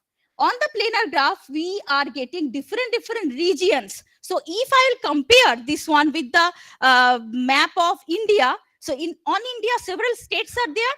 So on those several states, you just take few points like vertices. Okay, so those points, if you connect together, you will be getting geometric dual. Are you getting? So that is the geometric dual. So from a graph, if you just take few vertices onto different regions, you connect them, you will be getting a geometric dual of that graph. Next, graph coloring. So the definition, formal definition of the graph coloring is that a coloring of a graph is a coloring of the vertices in such a way that the vertices joined by the edges have different colors. As you can see here, you can see that no two colors are here which are same besides. Okay, so here every different colors I have used here, and most important thing is that 1, 2, 3. This is only the 3 colors are needed for the Peterson graph. This is the graph Peterson graph. This diagram is particularly Peterson graph. Only needed 3 colors for coloring. Chromatic number. Now next is chromatic number. What is the chromatic number? Chromatic number is the minimum number of color to specify the vertices separately. Okay, so no two vertices should have the same color. That is called the chromatic number. So here I have written the formal definition very properly. Now, this is an example. I have to do this one, that color of this graph. So as you can see this graph, and I have written few numbers here. So you will now think about that why I have written these all numbers. First thing, see, I have written here 5. So this 5 is actually denoting the degree of the vertices. Now, what is the degree of the vertices? Degree of the vertices is that how many edges are incident to that vertex is said to be the degree of the vertices. Incident means what? Coming in or coming out. You can think as like that way only. So here you can see that from this vertex, 5 number of edges, 1, 2, 3, 4, 5 number of edges are coming out. So therefore, degree of this particular vertex should be 5. Here 1, 2, 3, 3. Here 1, 2, 3, 3. So I think everybody understood this one. Okay. Next one. Okay. So now I need to do what? I need to do the color. Okay. Coloring of a graph. As you have seen that I have colored here. So how you can also color that graph? That will be your task. Okay. So first, so the strategy of coloring is that first you need to color the highest degree vertices. First you just take the highest degree vertices, you color it. Take any kind of color you can take as your choice. So I have taken red. So here 5 I have colored. Now what will be the next strategy? Next, I have to see that out of these all degrees, which will be the highest degree. So here I can see 4 is the highest degree. But one thing you need to check that this vertex is connected with this or not. If this vertex is connected with this, you can't color this red, this particular vertex by red. So skip it. Next, you go to the next highest degree, that is the 3. So many 3s are there. So I will be now looking for that particular vertex which is not connected by 5. So here I got this is not connected by 5. See, I have colored 3 here. On this 3 I have colored by red. Next, now you can take you can use another type of color on 4. So here what I have used yellow. I have used yellow here to color 4. Now after coloring 4, I will see that which definitely after 4 which is the greatest degree of the vertices which will be not connected. See, this 4 and 3 is not connected. So this particular vertex can be yellow colorable. So I have used yellow color here. Next, for this 3, see, these 3 and these 3 are not connected by the edges. So that's why I have used green for these 3 positions. Everybody, I think, understood this thing? Okay. Yes. Yes. Degree is 3 on the left hand side. You have colored red color. Why is it colored red? Sir. Oh. What is that? Yes. So the thing is that, yeah, here I have told that you have to choose a color to color the highest degree vertex. So I have used red color. Now I have to check that next highest degree out of this 3, which is 4.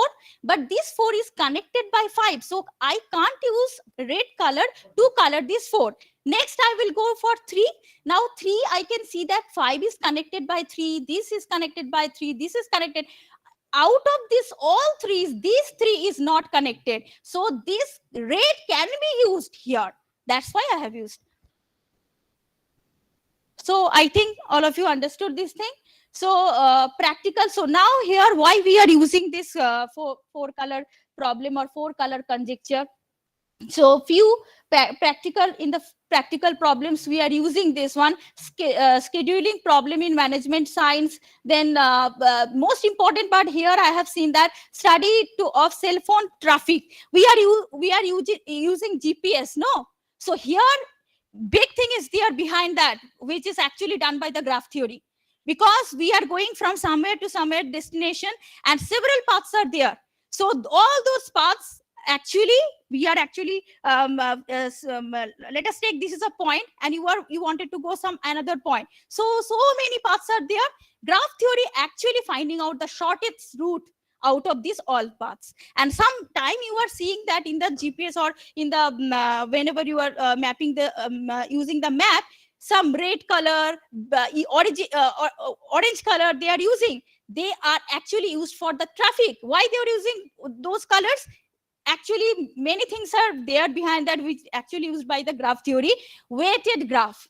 Actually, those vehicles, all those are actually weighted. Okay, where we are getting more vehicles, that means though on those paths more weightage is there. That's why they are using that particular color, that you can't go that side or you may not go that side, like this way. So few practical problems we are using the graph theory. Now this is the main part. I have taken the Southern America map here to color it by 4 color. As I have mentioned that every map can be 4 colorable. Every map can be 4 colorable. So I have taken this graph. You can take the map of India also. It will be time consuming. Okay, very much. So now exactly I have to start. Those are the strategies. Now what I have done, see, this point actually shifted little bit. What we have, I have done, these all points, these all nodes I have taken onto different regions. Okay, these points all I have taken onto different countries. Okay, so now after that this graph I got. Okay, why I have taken all those edges? See, those countries are sharing the borders. Those countries are sharing the borders. I have to join by the edges. Okay, and those countries will not share the border. I will not connect them. I will not connect them. So in this way I got this particular graph. Here these 2 letters are actually representing the this one, the country name. Okay, so now 3 4 7 3, I think all of you now understood how I have given, because 7 means this particular country JD is actually 4 borders out. This particular country sharing 4 countries out there. Okay, that's why 4 paths or 4 edges are coming out from here. So this is the graph I got. Next, so first, these all are the strategies I have already mentioned. Yes, okay. So first thing, you can see that 7 is the highest degree. You can see the 7 highest degree. So I have colored it. See, I have used the color here, I think. Yeah, green. So exactly similar manner now I have to. Now I have to check the next highest degree, which is 6 here. Which is 6 here. Out of this all, this 6 I got, this 6 I got. But I can see that JD and MO connected together. So I can't give the green color on this MO. But I can see JD and SA not connected together. So definitely I can give the green color onto SA. Okay. So I have colored it. This one. Next, definitely I will now 6 is left. So 1 6 is left. So I have to give some another color. So I have given another color. What color I have given? Sky color I have given here on 6. So now I have to check that with this 6, which one is not connected? See, 3 is not connected. So I can give here this. I can give here this color. In this way, I have given all this. Can I showcase everything now? I think all of you understood that how you can color. So after that, after coloring all these things, I got this one. This one I made. I have just drawn on paint. Then I have taken the photo and fetched it. Otherwise, there was no option in my hand.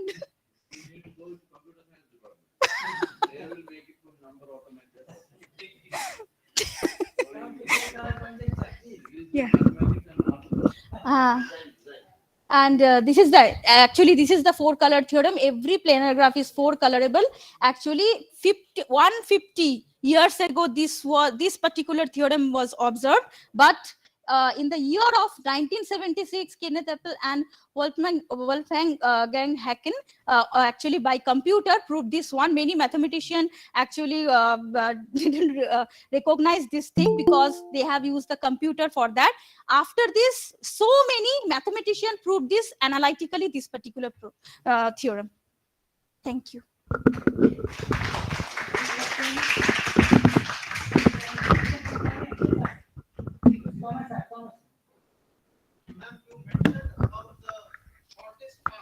Yes.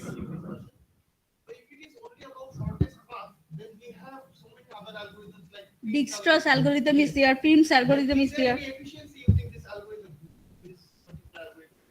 That is number one. Number two, if it is the shortest distance, then we have Dijkstra algorithm also. Yes, by that only we are doing this. Means Is there any advantage of any other side? If we use Dijkstra's, I think that is the most prominent and most efficient one. Any other question? Yeah. So, in the algorithm, in the coloring algorithm that you described, suppose at one step I have got two choices.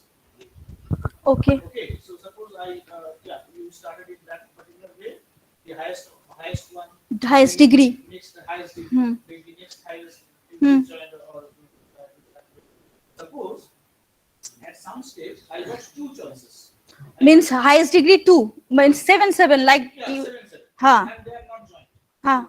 You can use out of these two. You can use any one and color it. Okay. So in that case, Hmm.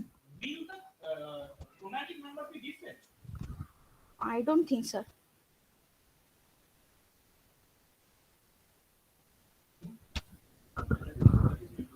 I don't think so. It will. Is kind of a constant for a given graph. Yeah, graph means not this is map. For map, every map. I am talking about map. You have seen that Peterson graph.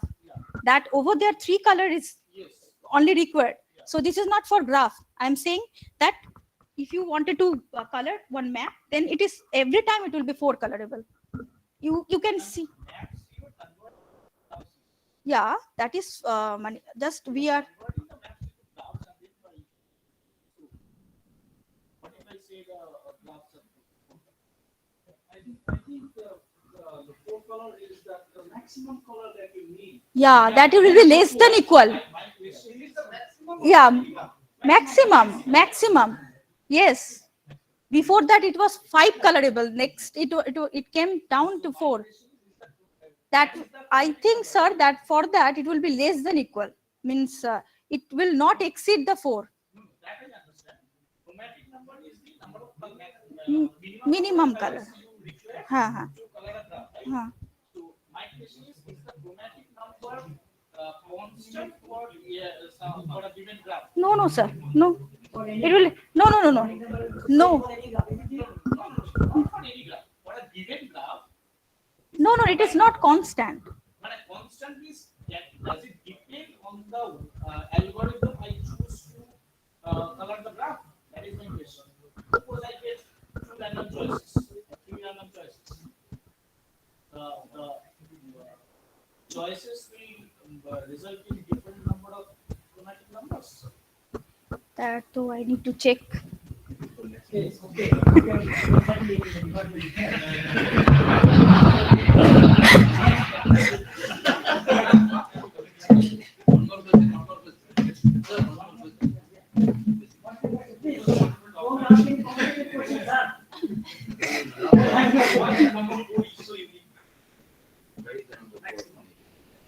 I have 100 points.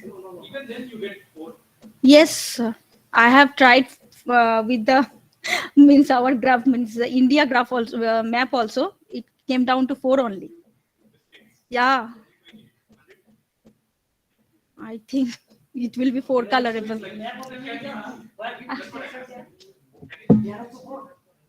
Yes, it is. What I understand what she is saying is maximum 4 colors is the minimum. Yeah, upper bound is 4. The minimum colors Yeah. is 4 to color Any. graph. No Whatever, to. how many finitely many size? Yeah. Finitely many vertices. Yes, minimum only. Maximum of the minimum color you need. Maximum of the minimum color. He also gets.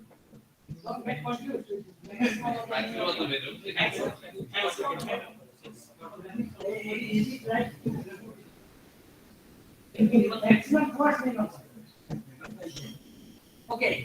we thank our colleague.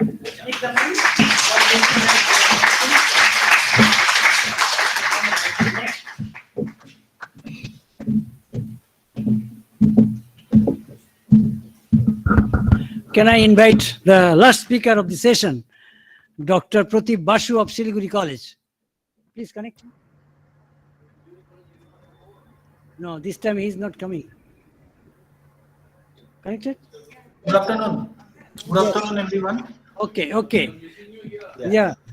Dr. Basu, you are most welcome. You can start your talk. Yeah, you are allotted 15 minutes time. Yeah. Thank you so much. I would not take a large amount of time today. And apologies beforehand for not being there in person. I am already missing the dais.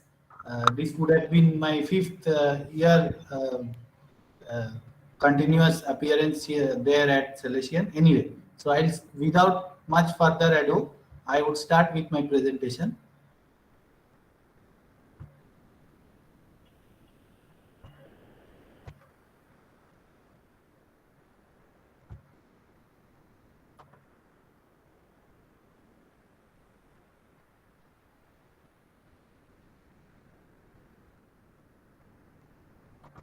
Yeah.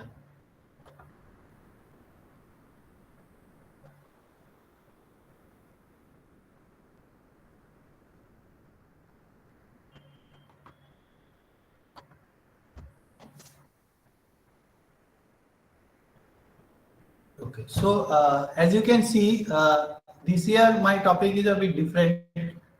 This year I would not be talking about my own research work. Rather, I thought that it's a good time that we are on the verge of this is the 95th anniversary actually, if you count straight from 1928 when Professor C.V. Raman actually published the findings of his Raman effect. So my focus area today is very simple.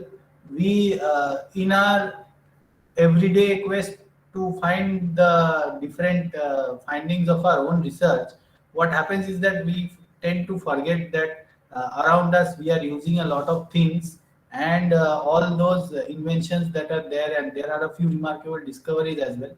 It is a good time to discuss those things and to sum up today's proceedings, I believe.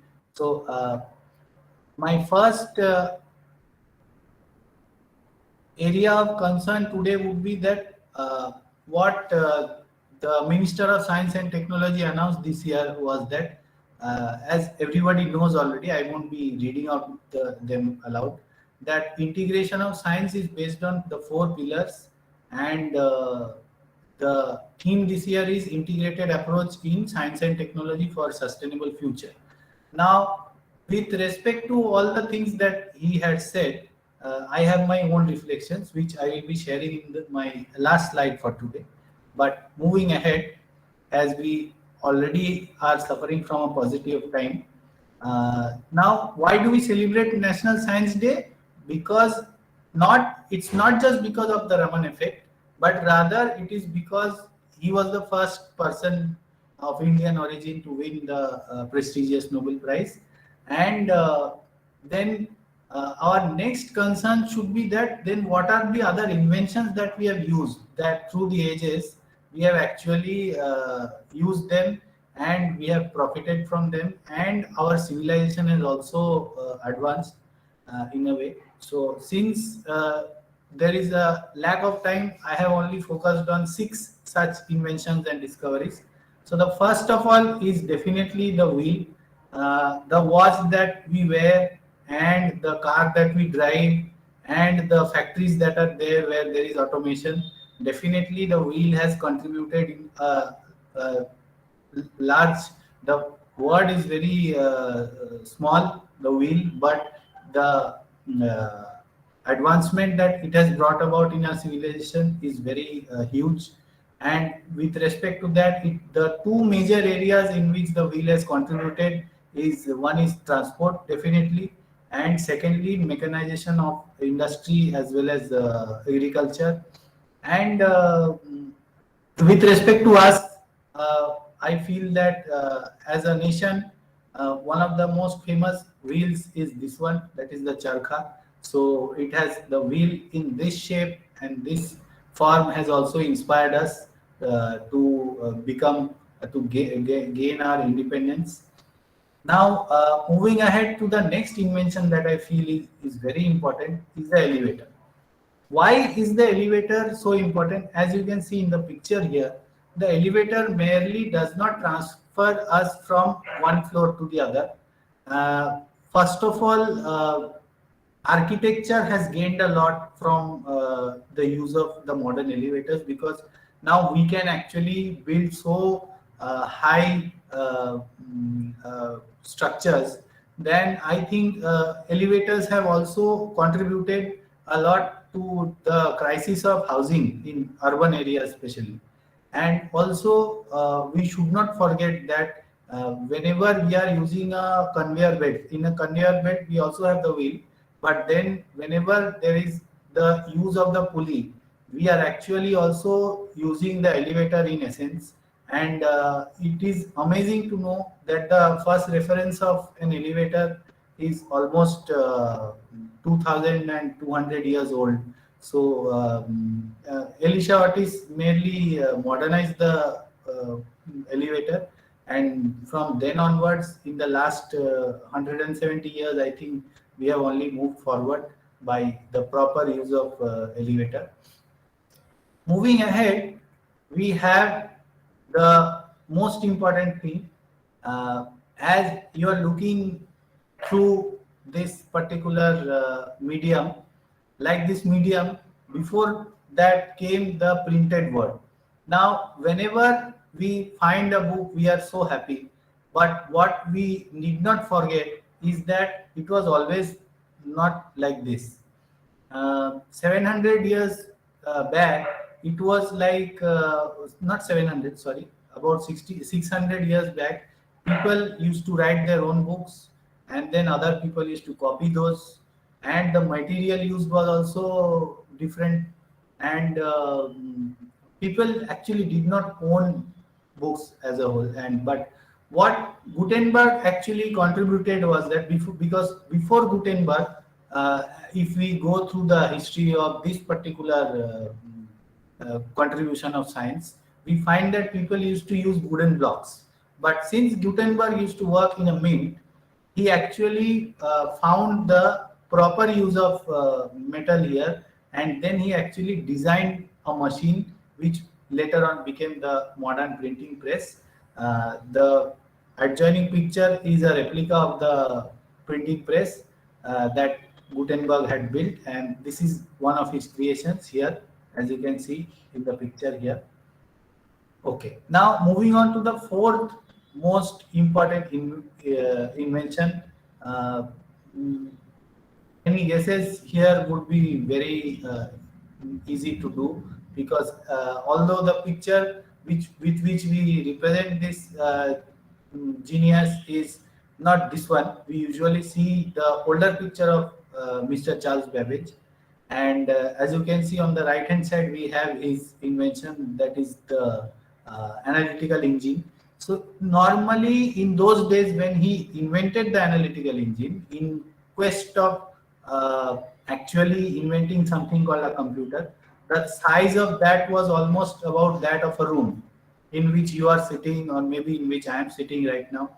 But now the most recent one, that is the Michigan Micro Mote, which actually is the size of a dust particle, as you can see in the picture again here. And you can see its comparison to the shape, the size of a grain of rice. So now the advancement has gone so high up that we find that we can actually create dust particles which are computers actually. And now if you may ask that, okay, then what does this computer do?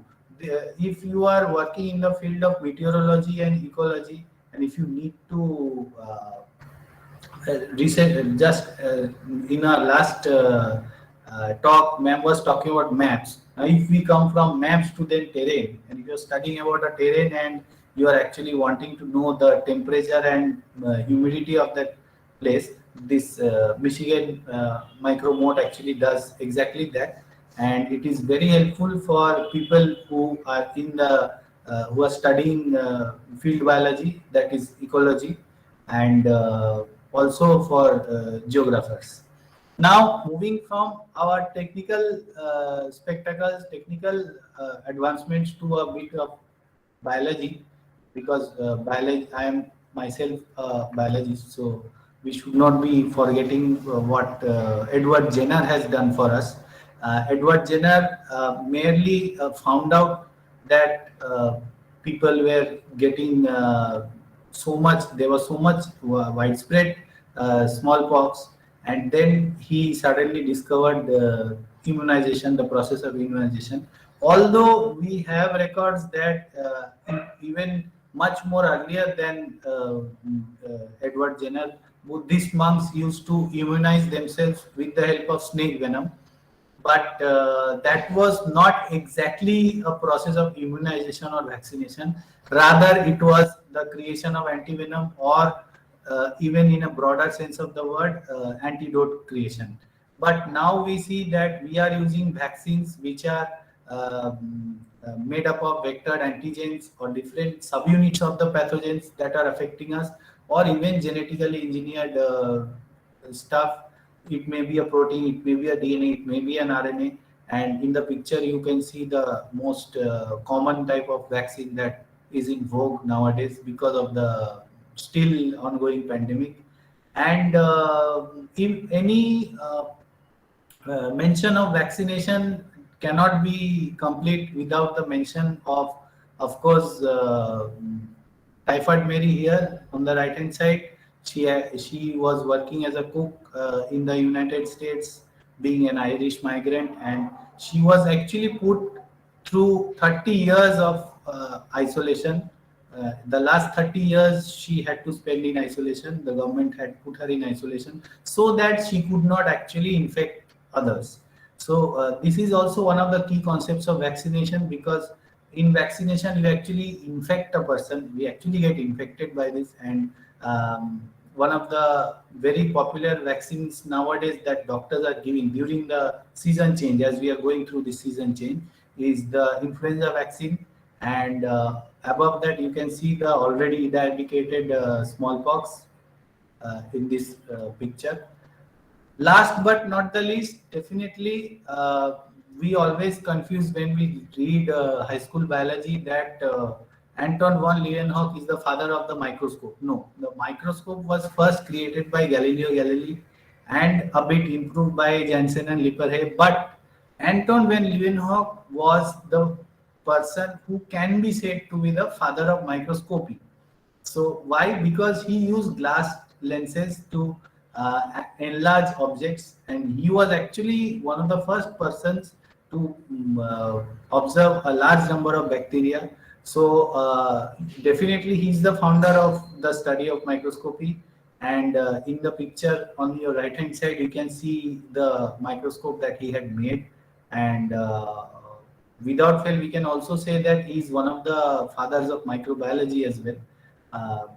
Anyway, so the main idea here is that inventions and discoveries have always helped in the advancement and evolution of human civilization, but we don't know at all actually whether we are creating a sustainable future for us or not.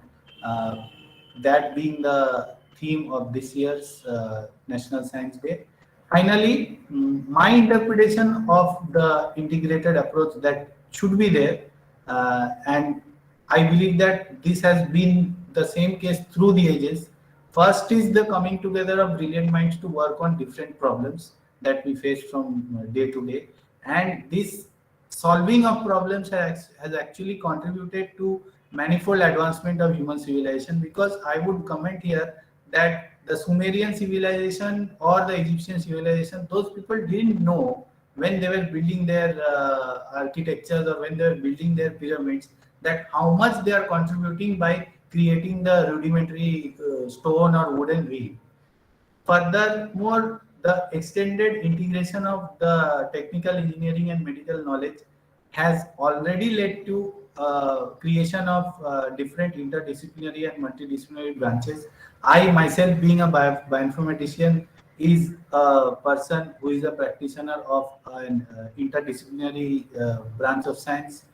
Also, the thing that is lacking today, I feel, is that the funding agencies of the central and state governments, they are not actually providing a lot of funding for research projects, and that's because I feel that the alignment with the agenda of the administration at all levels is actually not leading to proper science integration, which, if it would have been a fact, would have actually led to an improvement of quality of life, because we are gone past those days when building of a dam or creation of a rocket was a modern day marvel. It is very commonplace nowadays.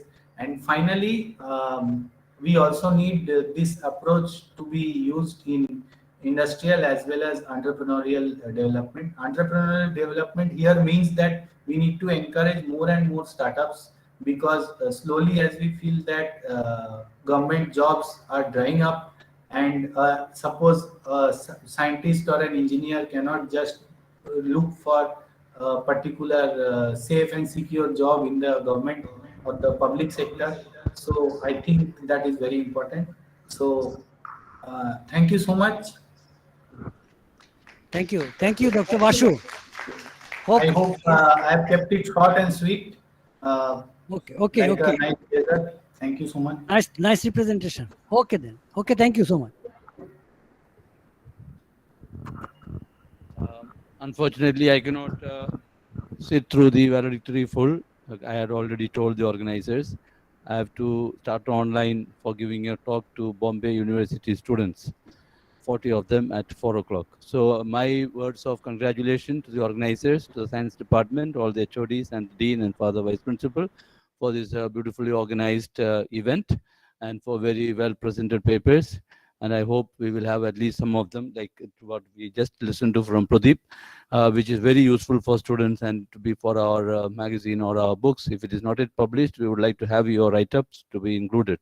And congratulations to the Digitech team for bringing Digitech for the fourth issue, science, or departmental or ordinary magazine, and for the previous issues of the articles coming out in Tist memoirs.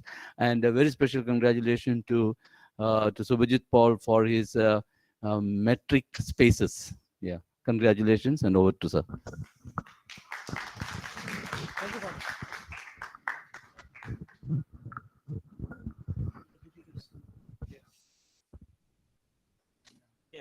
Yes.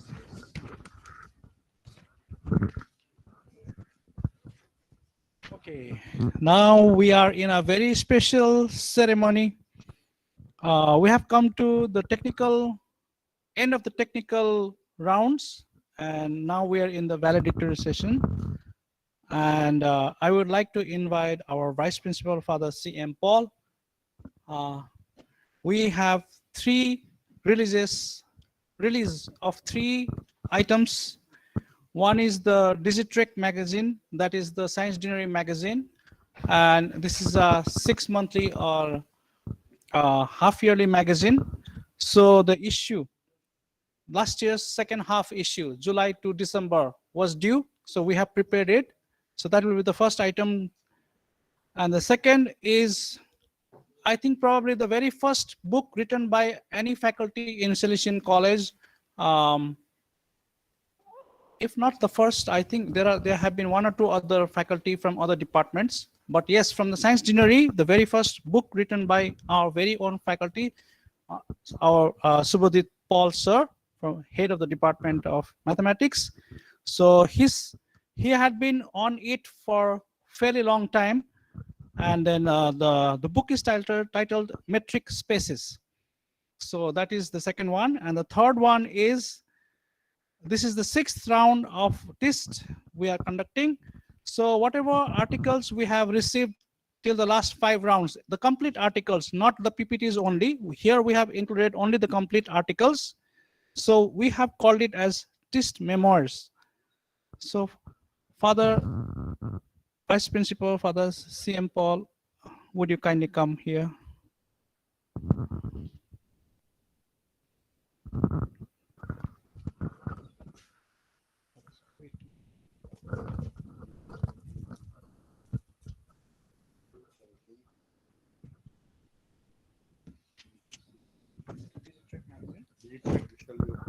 Yes.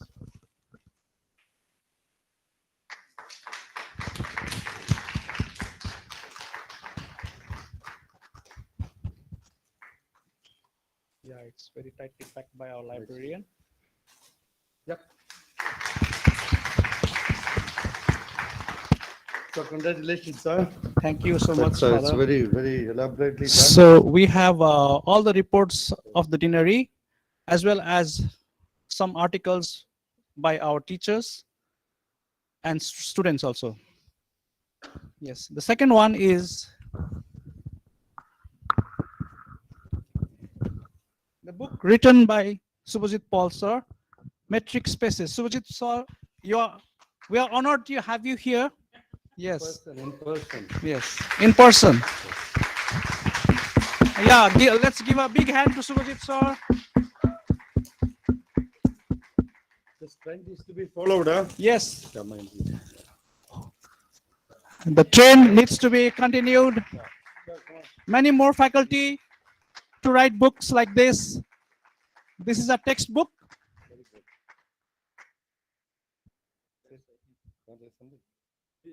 Oh, sorry. Thank you. Thank you. Yes, this is Congratulations, yeah. Subhajit, sir. The textbook, very good. Yeah. Congratulations.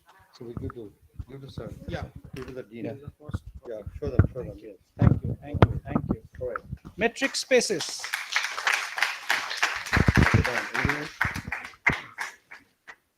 We have the third one. This is the Tist memoirs.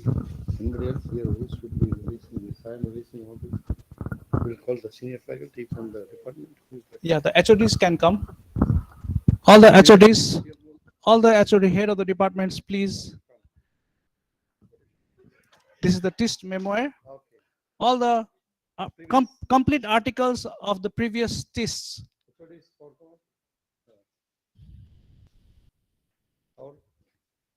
One more, Prajwal sir. Yes, Father.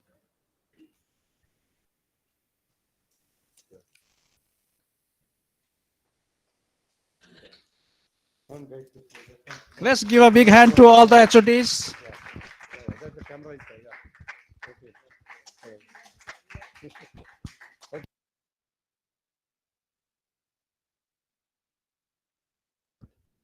Thank you. So Thank you so much, Father. It's taking the volume 1, huh? Volume 1, Very the good. very first. Very good. Yeah. So everything is there. Thank you.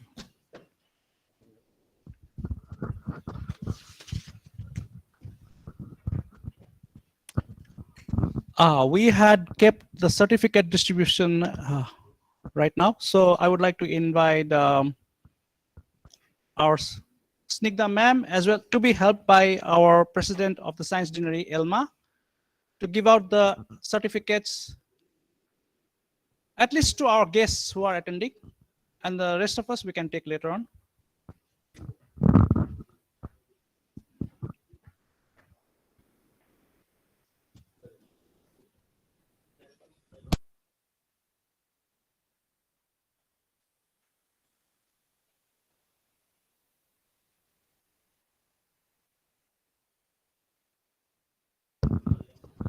Which one is the first one? Father, you are once again requested to be here. So, which is the first one? Okay, to Bikramjit sir, Mr. Bikramjit Chandra for his presentation for today.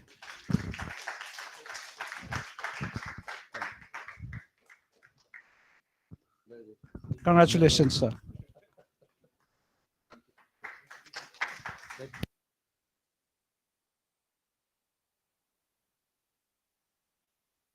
Madam Suparna Sarkar for your presentation.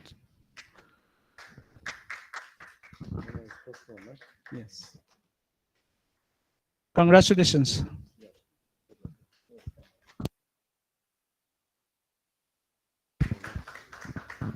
To the one and only student presenter for today, Mr. Amit Singh.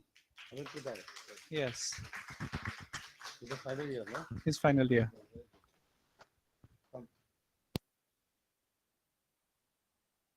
Congratulations.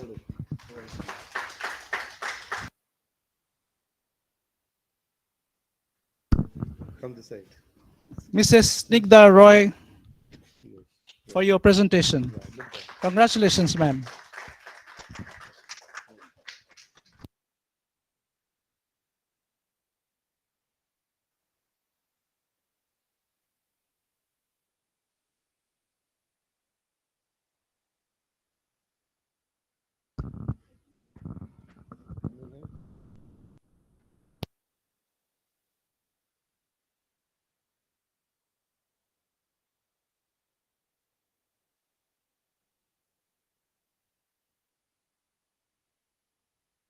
Okay, Mr. Mayuk Majumdar, he's our ex-faculty from the Department of Physics. Yes, congratulations.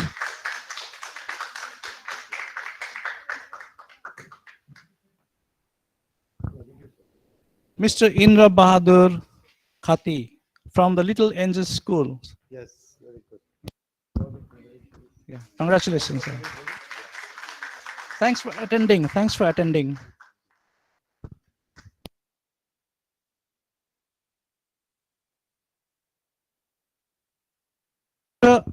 Alok means Mr. Subhas Lakra.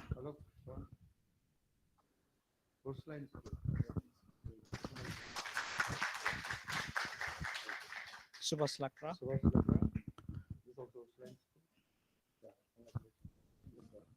Mr. Prajyot Sharma from Prajyot Sharma. Okay. Yeah, from they all. Yeah. Okay. Then Mr. Roshan Sharma, Little Angel School. Yes, and we have Biman Rautia. women do. Okay, this is for whose line? Okay. Biman. Biman. Very good. Congratulations. Oh, from I think Jaigaon. Okay. Thank you. Argument too, huh? Sure. Thank you so much, Father. All right. I would like to invite Mr. Biki Sharma, Head of the Department of Economics, to give the final vote of thanks.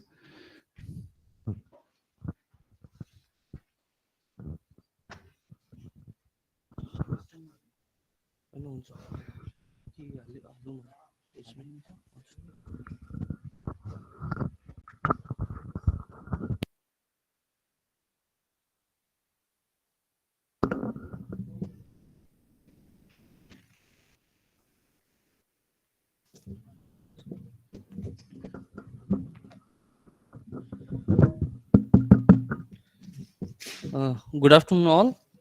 After being enormously engaged by the captivating talks and presentations by the experts, we have now come to the end of today's event.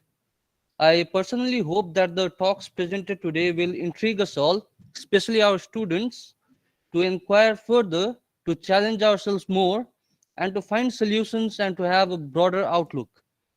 I've been endowed with this responsibility of delivering the vote of thanks today. First of all, I would like to thank Father George Thatathil, Principal and Rector Salesian College Siliguri, for always motivating us in exploring the different aspects of knowledge sharing and learning that has translated to events like that of today. I would also like to thank Father C.M. Paul, Vice Principal of Science, Salesian College Siliguri, for being a constant support and guide to us. I thank Professor S.C. Das for setting up a wonderful tone to the session today. I would like to extend my deepest gratitude to our keynote speaker for today, Mr. Amar Lama, our guest speaker, Mr. Gyanendra Subba, the plenary speakers, Professor J.K. Mandal, Dr. Trilochan Gadli, and Dr. Uttam Ghosh for their invaluable contributions to today's session. It's because of them that today, when we leave this hall, we will have learned something new. I would also like to thank uh, Mr. Dhiradatta Subba, the Dean of Sciences, my colleagues in the Science Deanery, and the support staff for organizing this session today. My sincere thanks to all the presenters and participants who have joined us today and without whom the session would be meaningless. As Carl Sagan, a philosopher I have greatly admired, has said, somewhere something incredible is waiting to be known. I do hope that the talks today have enthused us to not just analyze but also to question the very fabric of science and technology. Thank you.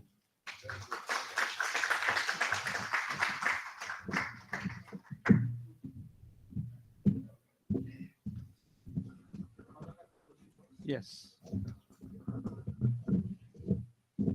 Yes, while attending this program, I forgot to attend another webinar with Community Radio Association Information and Broadcasting Ministry. It's already 1 hour into it. Suddenly I realized that I was just switching on to it. Anyway, it will go on till 5 o'clock. That doesn't matter. Okay, so I must really congratulate for pulling this conference to this very successful conclusion. With so much of participation, people coming from all over, and especially all the participants webinar online. We thank you for your, endurance and patience to sit through and then benefit from this program. And congratulate us, Sir Dhiru and all his colleagues, the HODs and all that, all of you. And my best wishes to all, and a larger and a bigger offline on-campus event for next year. God bless.